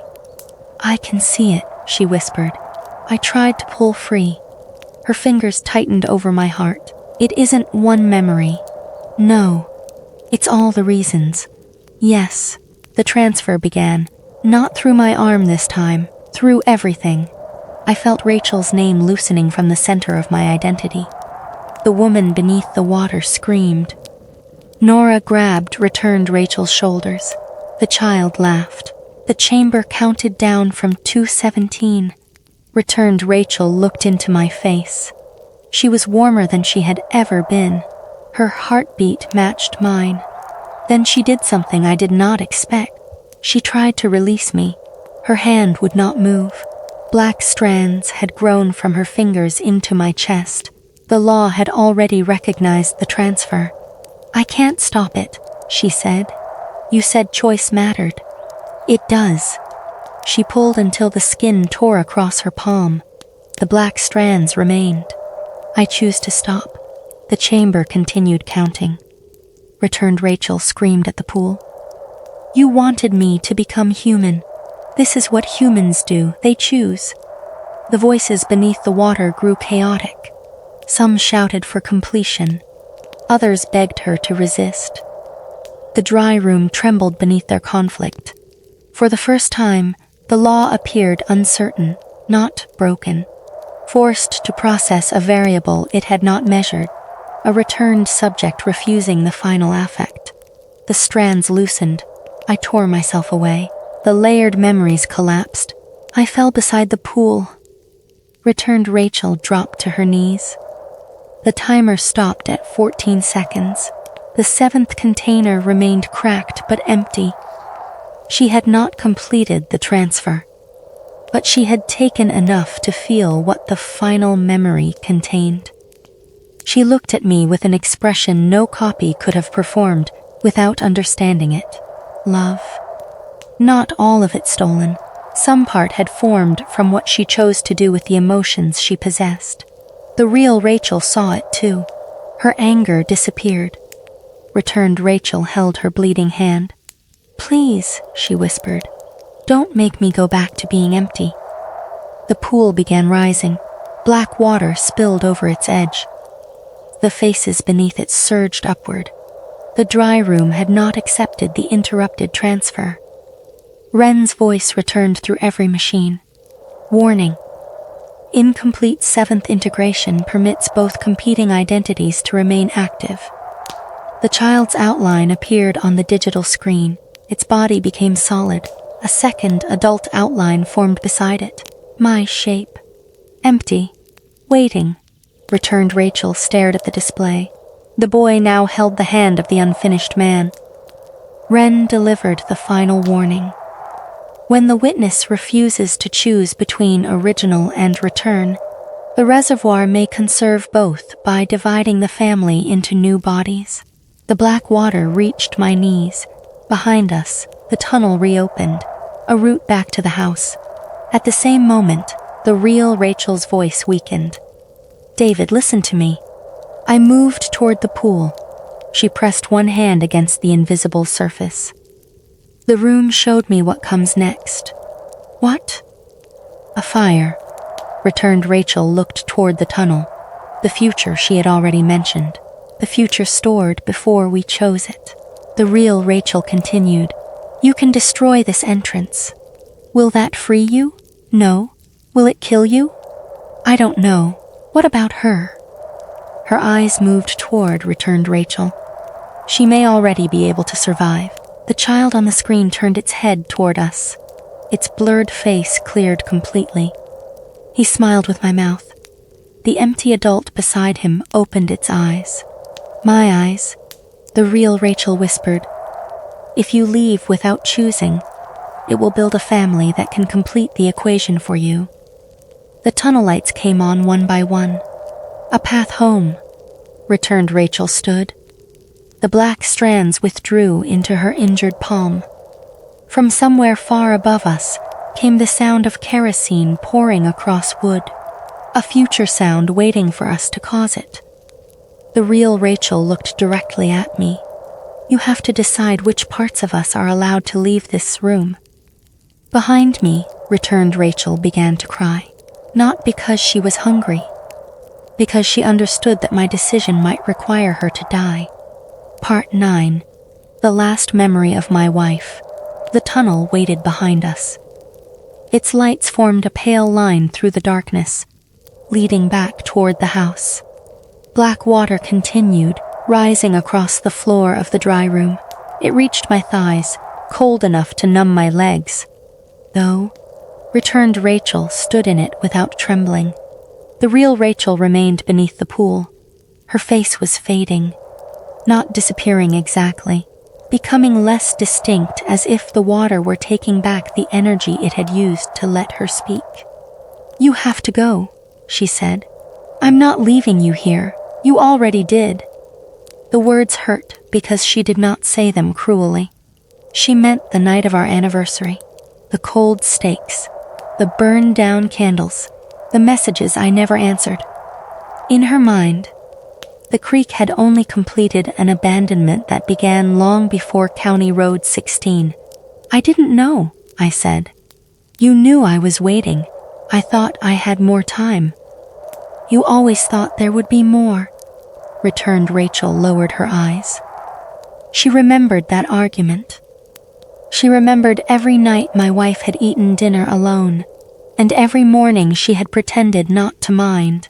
But the pain attached to those memories belonged partly to me now, partly to the woman beneath the water, and partly to the woman standing beside me.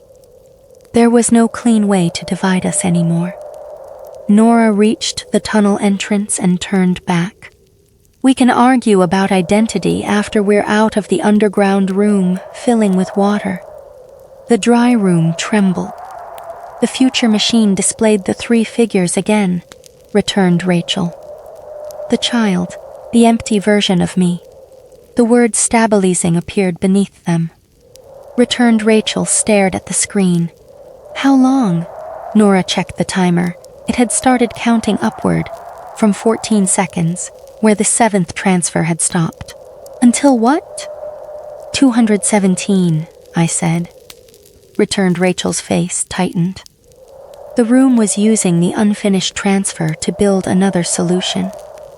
If I refused to give her the final attachment willingly, it would conserve both Rachels by dividing what remained of our family into new forms.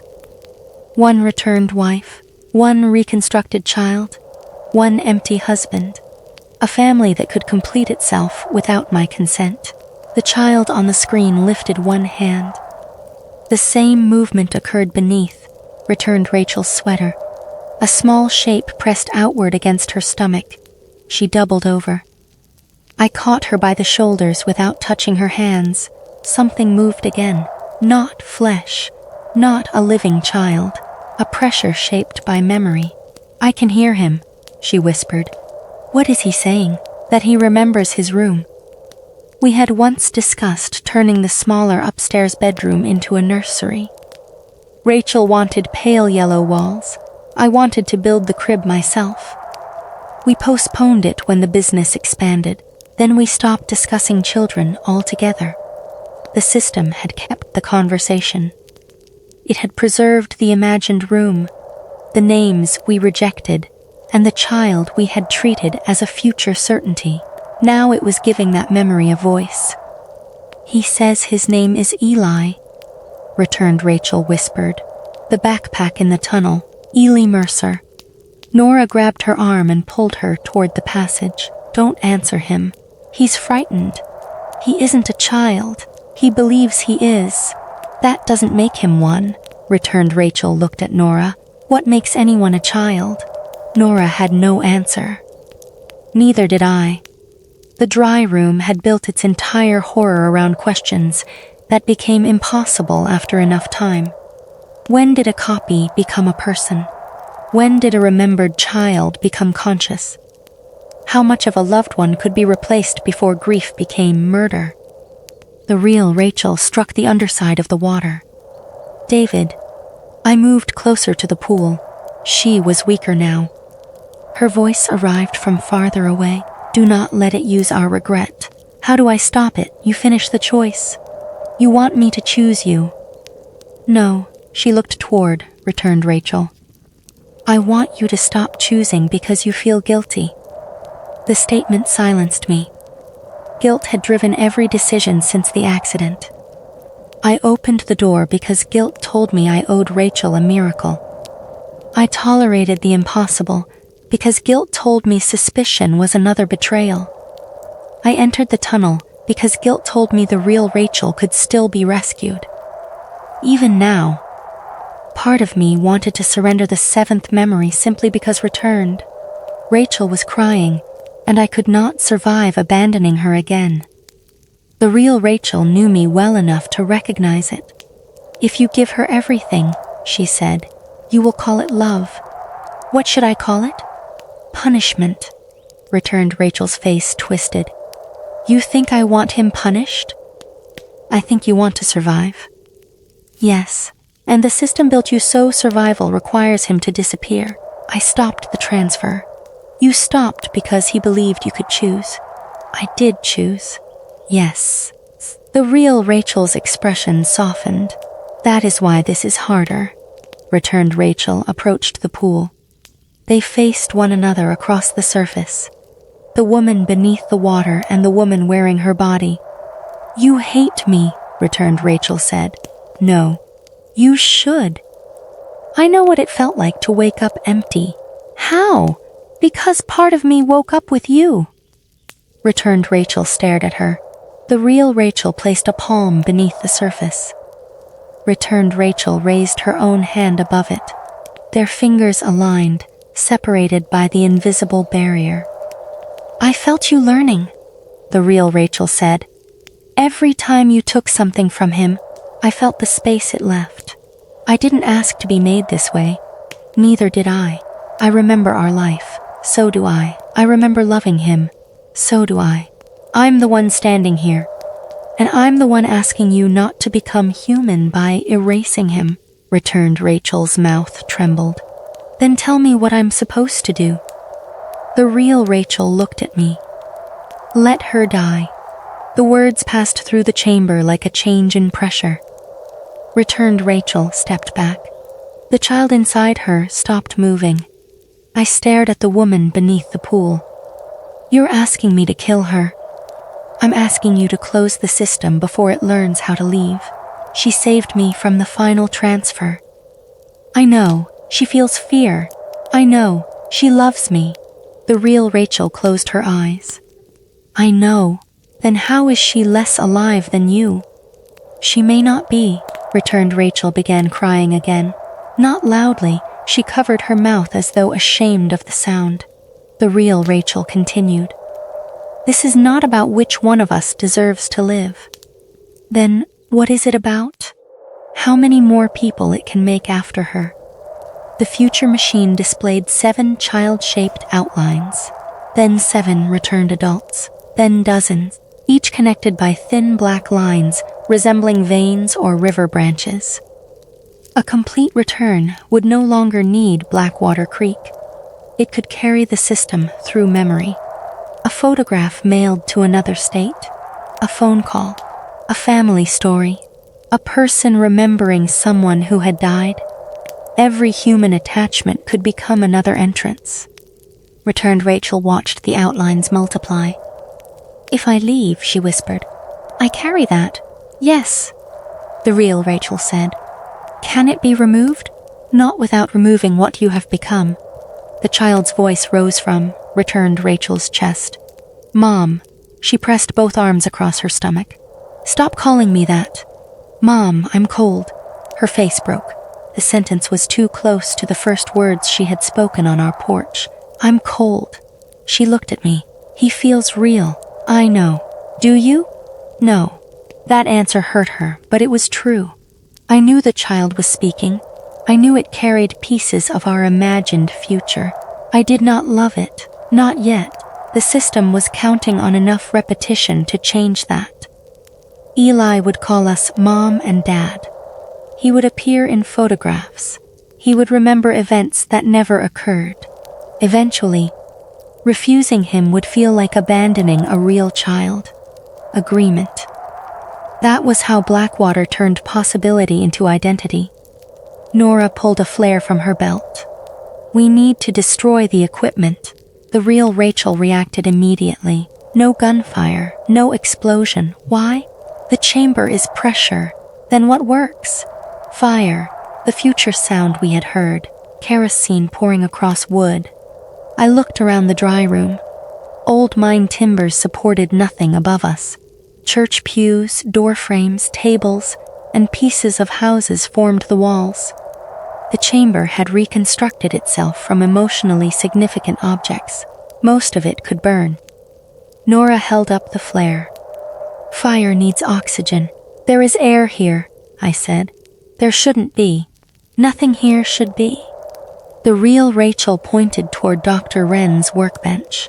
Beneath it stood 4 rusted fuel cans. Wren had planned for this. Perhaps she had tried before.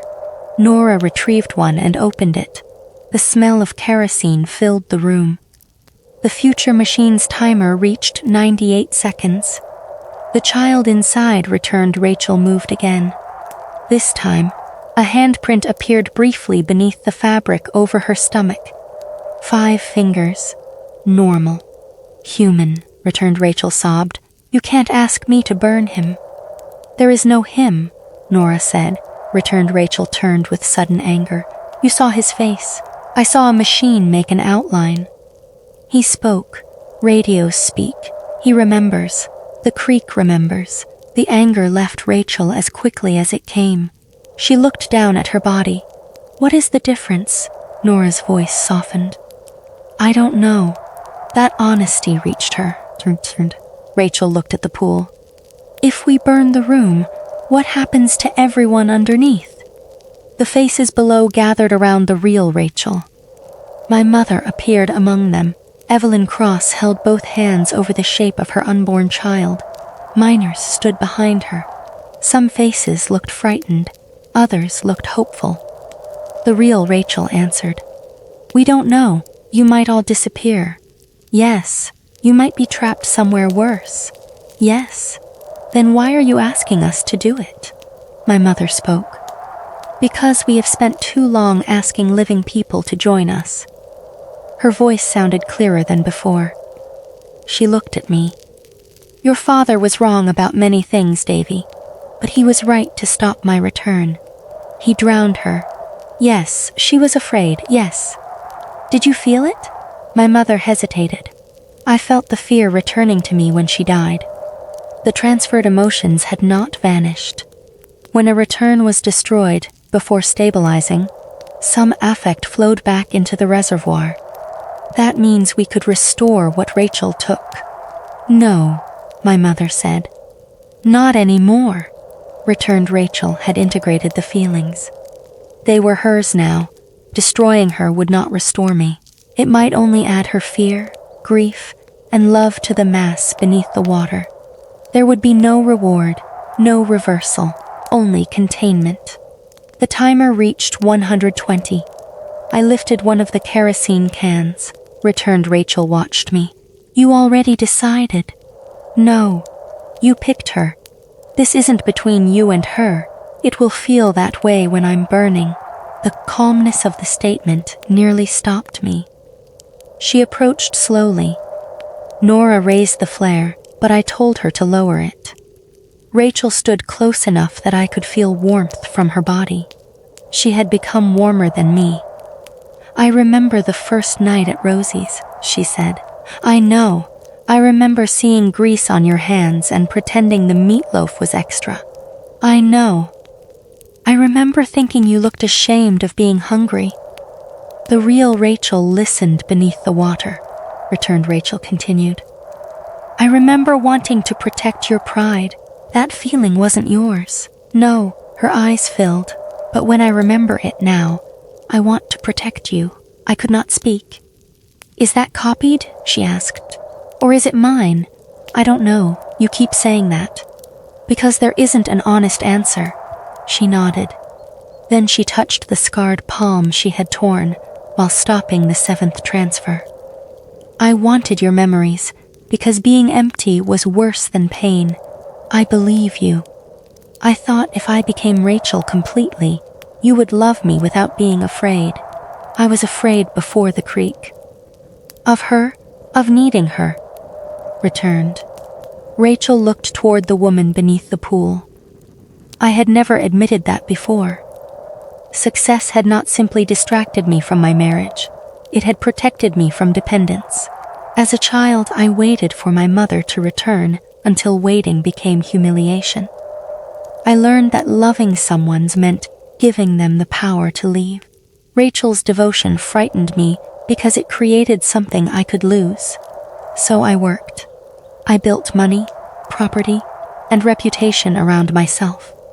Things that could not abandon me unless I failed them first. The real Rachel had understood long before I did. You didn't neglect me because you stopped loving me, she said beneath the water. I looked at her. You neglected me because loving me made you feel poor again. The truth entered the space where the 7th memory lived. The reason I loved Rachel was inseparable from the reason I kept leaving her. She had seen the hungry, frightened man beneath everything I built. She had fed him without making him ashamed, and I had spent 15 years trying to become someone who no longer needed that kindness. Returned Rachel felt the memory surface. Her pupils widened. The dry room reacted.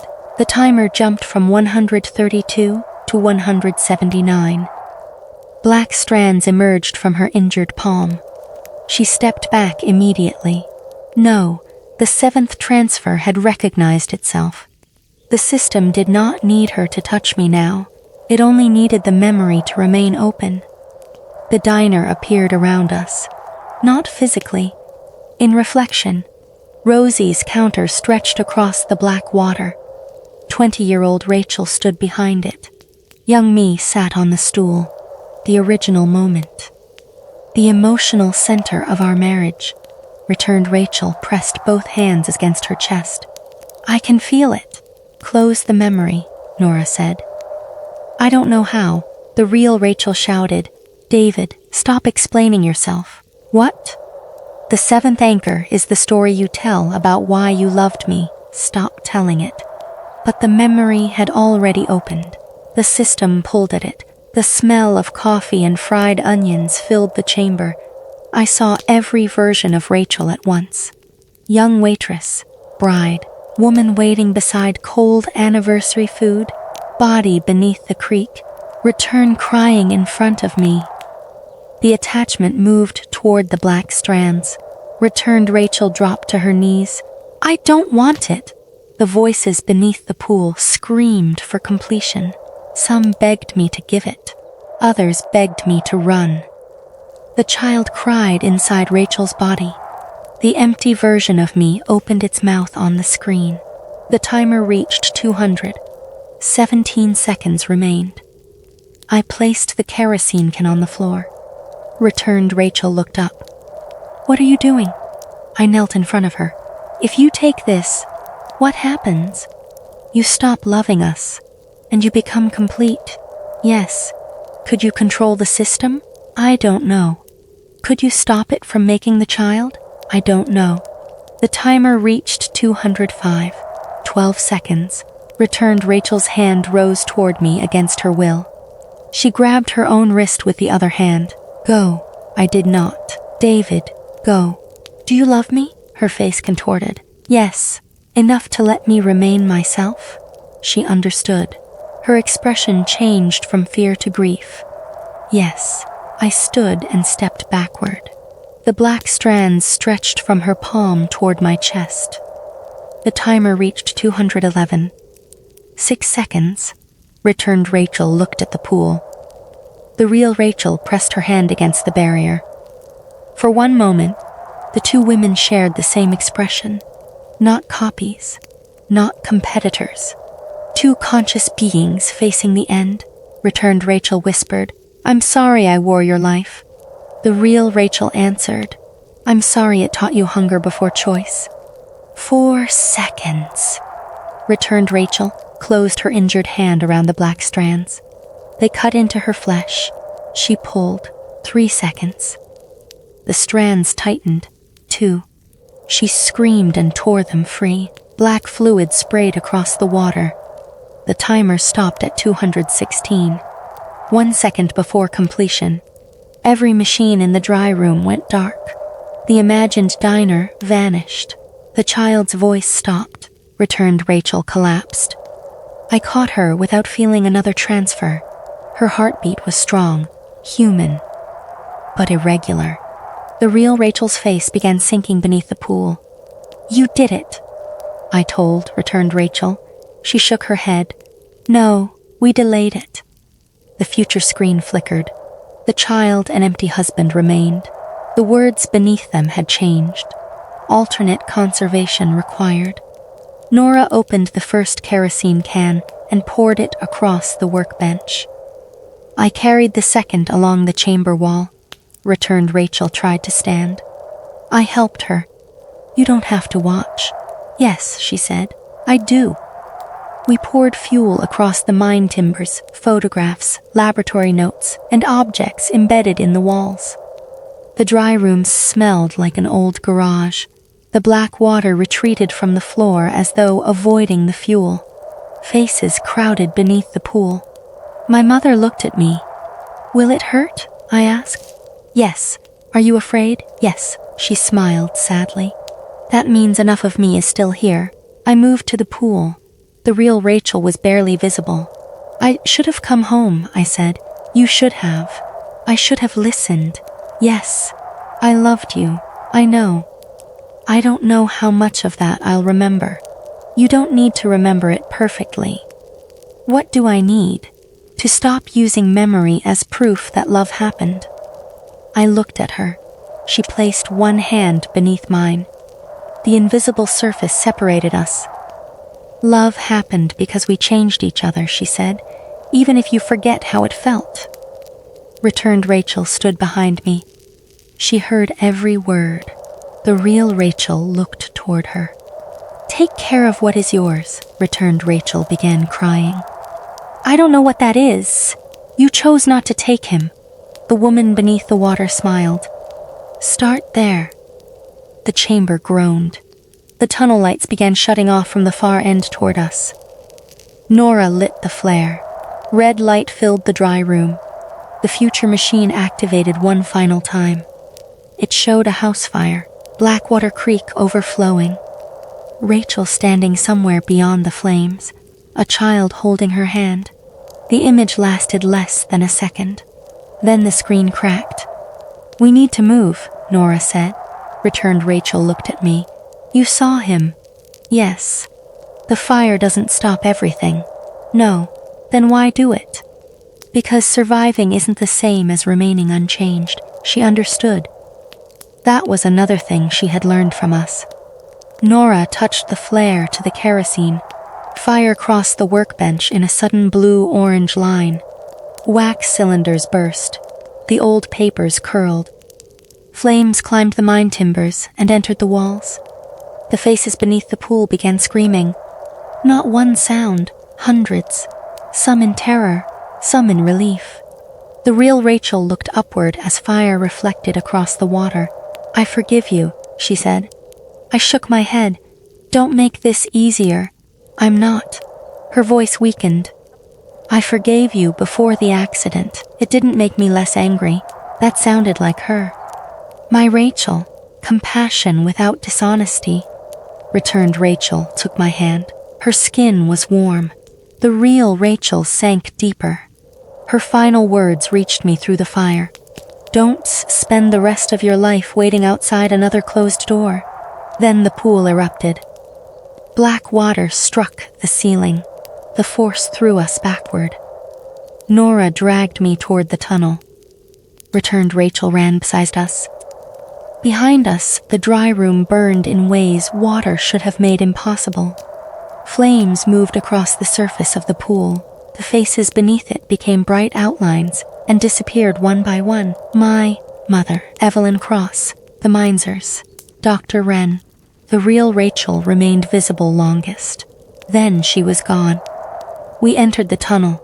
Fire followed through the walls, igniting door frames, photographs, and pieces of remembered homes. The passage shortened as we ran. A distance that had taken more than an hour collapsed into minutes. Objects fell from the mud. The necklace, the child's backpack, the $29 ring. Returned. Rachel stopped and picked up the ring. "Leave it," I shouted. She closed her hand around it. The tunnel shook. The coal shed room opened beside us. My father stood inside with the engine block. This time, he saw 8-year-old me. He turned toward the child. "I'm sorry," he said. The memory burned before either version of me could answer. We continued. The basement door appeared ahead. Nora reached it first. She pushed it open. Smoke filled our house. The impossible passage had already spread fire through the walls. We climbed into the basement. The furnace was burning. Flames ran across concrete as if the foundation were made of paper. Nora forced open the exterior cellar door. Cold night air entered. She climbed out. I turned toward Rachel. She stood at the tunnel entrance. Fire surrounded her. "Come on." She did not move. "The system is still inside me," she said. "We don't know that." "Yes." "We do," the child's voice whispered from behind her. "Mom." Rachel closed her eyes. I reached for her. She stepped back into the tunnel. "No, if I leave, it leaves. You stopped the transfer." "Not all of it." The boy's hand appeared in the smoke. Rachel looked at me through the flames. "You said I could choose. You chose to live. I chose not to erase you. That is the same thing." "No." Her tears reflected the fire. "I don't know if it is." The tunnel began closing around her. I moved forward. Nora caught me from behind. "David, the house is coming down." I fought her. Rachel remained beyond the doorway. "I won't leave you again." She smiled, not the copied smile from Rosie's, not the expression she learned from me, something tired and personal. "You already taught me enough to know that promises made in fear are not always love." The child stood beside her now, only an outline in the smoke. He held her hand. Rachel looked down at him, then back at me. "I'm sorry," she said. The tunnel collapsed. The door vanished. A solid concrete wall stood behind the furnace. Nora pulled me through the cellar entrance, seconds before the first floor fell. We reached the yard. The house burned from every window. No rain fell. Still, Blackwater Creek rose beyond the trees. I heard it before I saw it. A deep current moving where there had been none. Black water flowed from the forest, crossing the yard in narrow streams. It entered storm drains, wells, and pipes. Lights came on throughout Cold Hollow. Then every radio in town began transmitting the same sound. People crying beneath water. The fire continued until dawn. The creek overflowed its banks and crossed County Road 16. No one found Rachel's body. No one found the basement door. No one found the dry room. At sunrise, a firefighter walked from the ruins holding something in a gloved hand. The $29 wedding ring. He said he had found it in the center of the basement floor. The metal was hot enough to burn through his glove. Before I could touch it, the ring rolled across his palm and fell into a puddle of black water. The puddle was less than an inch deep. The ring never struck the bottom. It disappeared. From beneath the pavement, a child whispered. Mom made it out. Part 10. The family Blackwater built. For 3 days after the fire, Cold Hollows smelled like wet ashes. The black water receded before sunrise, leaving a dark line across houses, storefronts, and parked cars almost 4 feet above the ground. No rain had fallen during the flood. The National Weather Service confirmed it. There had been no storm system over the county. no upstream release, and no failure at any dam. Blackwater Creek had simply risen. It crossed County Road 16, filled the church basement, and flowed through the kitchen at Rosie's Diner. It entered wells that had been sealed for decades and came out of faucets in homes miles from the creek. People heard voices inside it. Some heard dead parents. Some heard missing children. One woman claimed her husband spoke to her through the toilet tank, even though he had been buried in Ohio 12 years earlier. By noon, the water was gone, not drained, gone. The streets remained damp, but every collected sample evaporated inside its sealed container. The state called it industrial contamination. Officials blamed abandoned mine runoff and chemicals released by the house fire. That explanation satisfied people who had not been there. Cold Hollow residents knew better. They stopped speaking about the flood after the first week. Silence had protected the town for nearly a century. It was the only tradition the creek had not changed. Search crews examined the ruins of my house. They found the furnace, sections of the foundation, and the remains of the kitchen table I had pushed against the basement door. They did not find the door itself. They found no tunnel behind the furnace. The foundation wall was solid concrete, poured when the house was built. Ground-penetrating radar showed undisturbed soil beneath it. According to every physical measurement, the passage Rachel, Nora, and I had walked through had never existed. No trace of Dr. Wren's laboratory remained. No mine timbers, no circular pool, no faces beneath the water. The firefighters found no human remains. Not Rachel's, not my mother's, not the child's. The official report listed Rachel as missing for the second time. Nora refused to sign it. She submitted a separate statement describing the tunnel and the dry room. Her superiors ordered her to undergo a psychological evaluation. She resigned before they could suspend her. Before leaving the department, she made copies of everything. The gas station footage, the church ledgers, Wren's surviving reports, my father's nursing home recording, the photographs that changed near water. She mailed one complete set to me and hid two others in locations she never disclosed. A month later, someone entered the locked evidence room at the sheriff's office. Nothing valuable was taken, only the Blackwater files. The security camera showed no person entering. At 2:17 a.m., moisture appeared on the inside of the room's concrete wall. For 217 seconds, a doorway formed in the stain. When it disappeared, the filing cabinet was empty. Nora called me that morning. "It isn't trying to hide what happened," she said. "Then why take the files? It doesn't want the story controlled by paper. What does it want? People to remember it." The answer frightened me because memory was no longer only evidence. Memory was an entrance. The state closed the section of County Road 16 near the broken guardrail. They built a new road farther north and placed concrete barriers along the old route. Drivers still found it. People traveling roads that had no connection to Cold Hollow reported seeing a green sign. Cold Hollow, 6 miles. Some turned around. Others continued and arrived at the damaged guardrail shortly before 2:17 in the morning. The state removed the sign 3 times. Each replacement appeared again by sunrise. Blackwater Creek changed after the fire. The deep channel vanished. Calvin Rusk returned with sonar equipment and found a uniform bottom 8 feet below the surface. No impossible chamber, no mile-wide echo, no human profiles. He believed the dry room had been destroyed. Then Blackwater incidents began downstream. A family in Kentucky reported that their bathtub filled with dark water after their daughter drowned in a lake.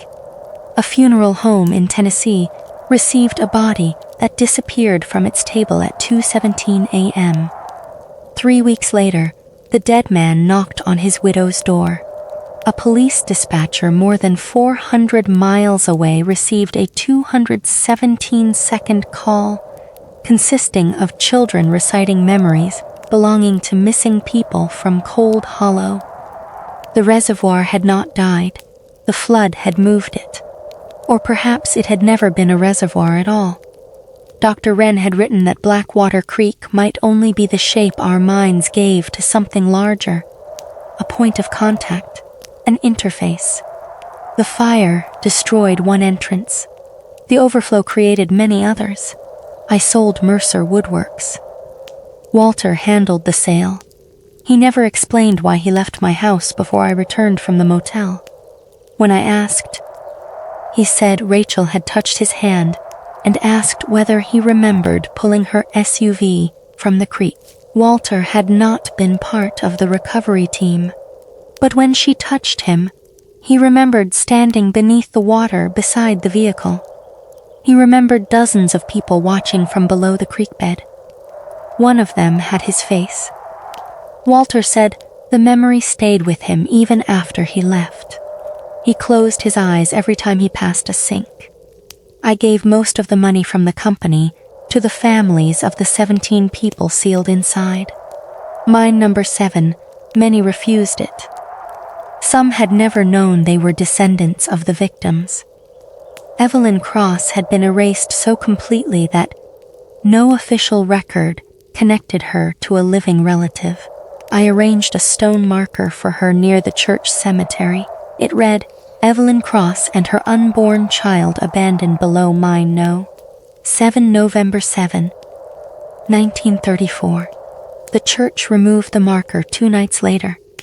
They said it had been placed without permission. The next morning, the same words appeared carved into all 17 front steps of the church. No tool marks were found. The congregation stopped using the building. I left Cold Hollow in January.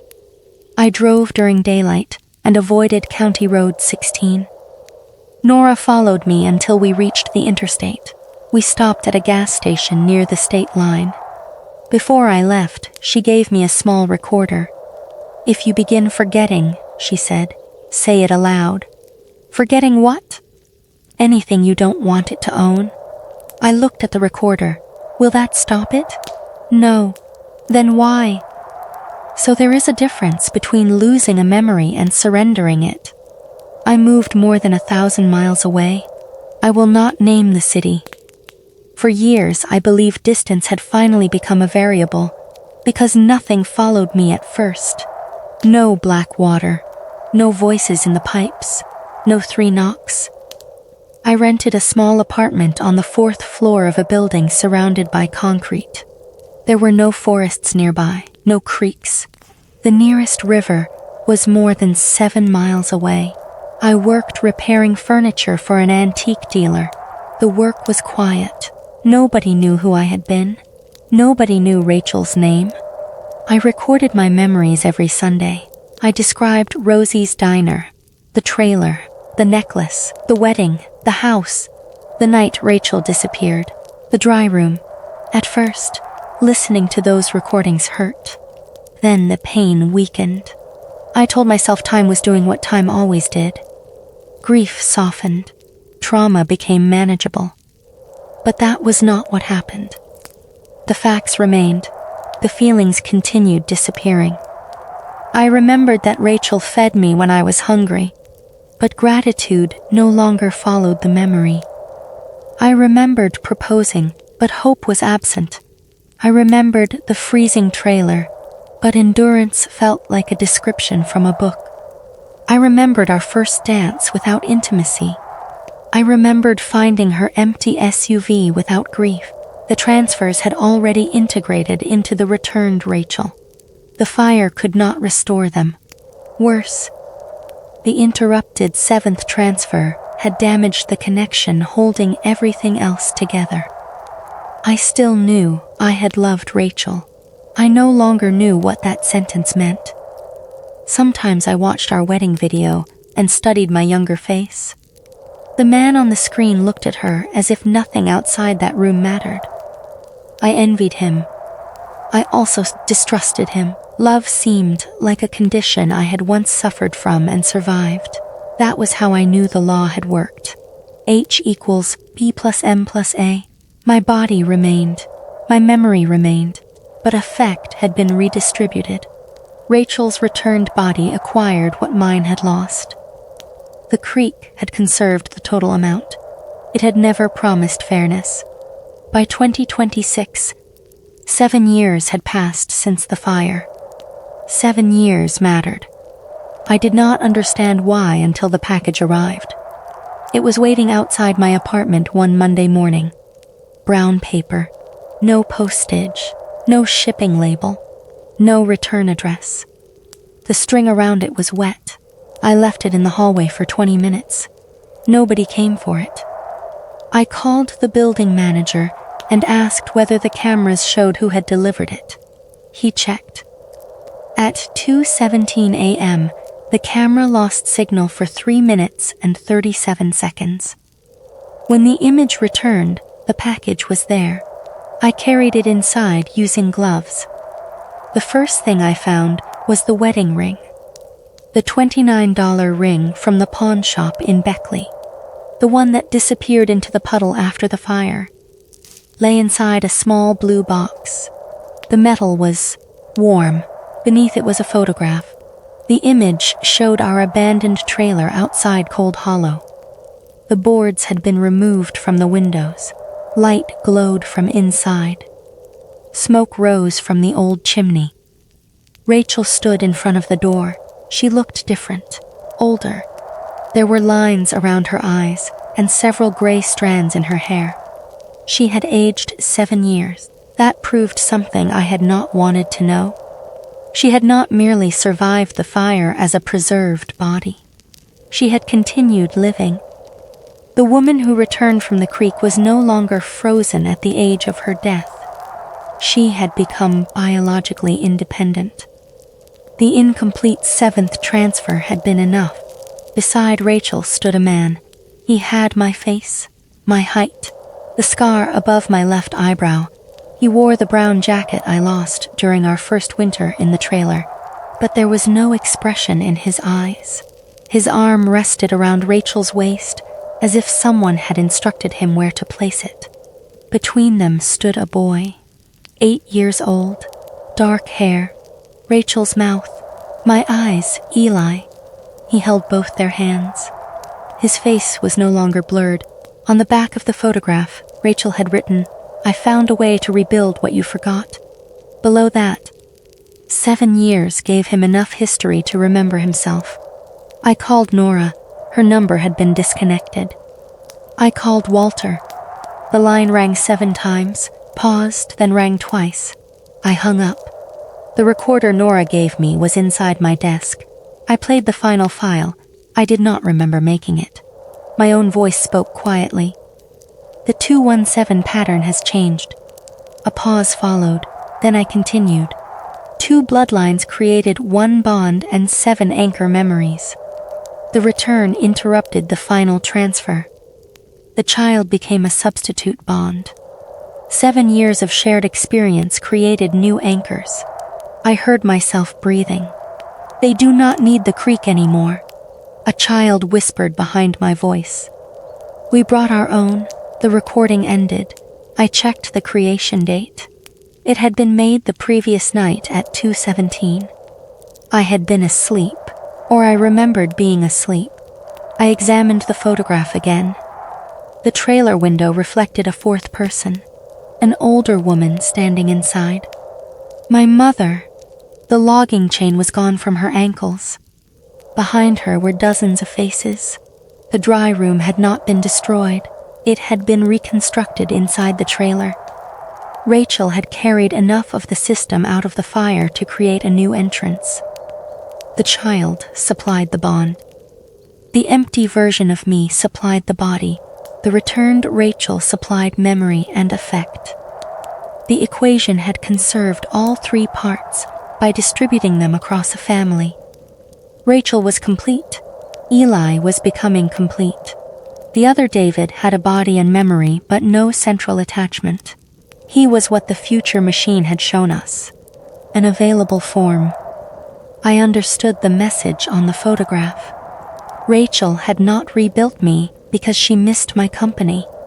She had built a body capable of receiving what remained inside me. The final transfer had never ended. It had only changed direction. That evening, I packed a bag. I intended to leave before 2:17. At 11:30 p.m., the elevator stopped working. At midnight, the stairwell door locked from the other side. At 1, my phone lost signal. At 1:40, water began moving through the pipes. At 2:03, I heard a child running in the hallway. At 2:11, someone stopped outside my apartment. I sat in the dark holding Nora's recorder. The photograph lay on the table. The faces inside it had changed. Rachel and Eli were no longer standing outside the trailer. Only the empty David remained. He looked directly at the camera. At 2:17 a.m., someone knocked on my door. 3 slow knocks. The first made the lights go out. The second started the bathroom faucet. The third unlocked the deadbolt. I had added a chain after moving in. It remained fastened. I approached the door and looked through the peephole. Rachel stood in the hallway. She wore a dark blue coat. Her hair was pulled back. She looked tired in the ordinary way. People look tired after years of raising a child. That frightened me more than the mud, the blue lips, or the impossible cold of her first return. She no longer looked like something pretending to live. She looked like a woman who had lived. Eli stood beside her. He was approximately 8 years old. He held the blue ring box in one hand, even though it remained on my table behind me. He smiled. "Dad," he said. The word passed through the door. Not muffled. It sounded as though he were standing inside my head. Rachel crouched beside him. She whispered something into his ear. The boy approached the peephole. His face grew larger until one of his eyes filled my view. It was my eye, same pale mark near the iris, same tiny burst of brown near the pupil. "Mom says you forgot your family," he said. I stepped back. The bathroom faucet grew louder. Black water appeared beneath the closed door at the end of the hallway. It flowed across the apartment floor. Cold air entered the room. 39, 2 degrees. The recorder turned on by itself. Static filled its speaker. Then the real Rachel's voice emerged. Faint, far away, older than before. "David." I grabbed the recorder. "Rachel?" "Don't open the door." The woman in the hallway laughed softly. Not the stretched-mouth figure from County Road 16. Not the empty return. My wife's laugh. Or a laugh that had become hers through 7 years of use. The voice in the recorder continued. "She doesn't need your soul." "Outside," returned Rachel answered as if she could hear. "I already have one." The black water reached my shoes. The bathroom door moved. Something stood behind it. The real Rachel's voice weakened. "She needs the part of you the fire left unfinished." "What part?" "Your body still remembers being loved." I looked toward the front door. Eli placed both palms against it. "Mom only needs a body for Dad," he said. The bathroom door opened. A man stepped into the hallway. He was dripping black water. My face, my body, my childhood scars, the brown jacket from the photograph. He wore the wedding ring. His expression was empty. He looked at me without recognition. Then he studied the apartment as if remembering its layout from a description. "Where is she?" he asked. His voice was mine. I moved away from him. He touched the wall, the table, and the back of the chair. Each object seemed to awaken a memory inside him. "The trailer was cold," he said. "Yes." "She divided hamburgers." "Yes." "I built the dining table wrong." "Yes." He looked toward the door. "But I don't know why any of that matters." The returned Rachel spoke from the hallway. "That is why we came." The empty David approached me. He was not hostile. He looked frightened in the dull, incomplete way Rachel had looked when she first returned. "What did loving her feel like?" he asked. The question opened something inside me. Not a clear memory. The damaged remains of the seventh anchor. The knowledge that Rachel had once made hunger feel survivable. That she had recognized my shame without using it against me. That my life had possessed meaning because she had witnessed it. The empty David reached for me. Black strands emerged from his palm. I stepped back. The front door chain began to stretch, returned. Rachel stood on the other side. "David," she said, "you once asked whether memory makes someone human. I never asked that. You thought it." The chain links bent. "You wanted to know which Rachel deserved to live." The black water rose around my ankles. "I know the answer now," she continued. "What is it?" "The one who kept changing." The chain broke. The door opened several inches. Eli looked through the gap. Behind him, the apartment hallway had disappeared. The trailer stood outside. Warm light filled its windows. My mother waited on the porch. My father sat inside at the kitchen table. Nora stood beyond them. Walter. Evelyn Cross holding a little boy's hand. The 17 miners. Hundreds of others. Not trapped beneath water. Living inside reconstructed rooms, built from the strongest memories they had left. It looked peaceful. That was how I knew it was dangerous. The empty David touched my chest.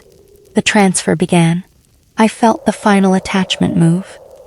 The returned Rachel inhaled from the other side of the door, her eyes filled with tears. Eli smiled as recognition entered his face. The family was absorbing me through 3 separate bodies. Rachel took attachment. The child took identity. The empty David took physical continuity. 2 reconstructed parents. 1 derivative child. 7 years of new memories. The old 217 law had adapted. I pressed the recorder against my mouth. This confession is what I said while they stood outside. It is the only thing I have left that they have not completely rewritten. The law was never about a cursed creek. It was about conservation. Nathan Mercer and Enoch Hale sacrificed 17 living people to protect their money and reputations. Their descendants hid the crime by feeding the mechanism new families. My father sacrificed my mother's return, then he sacrificed my marriage. Rachel and I were chosen because our bond reunited the Mercer and Hale lines and created 7 memories strong enough to support a complete human reconstruction.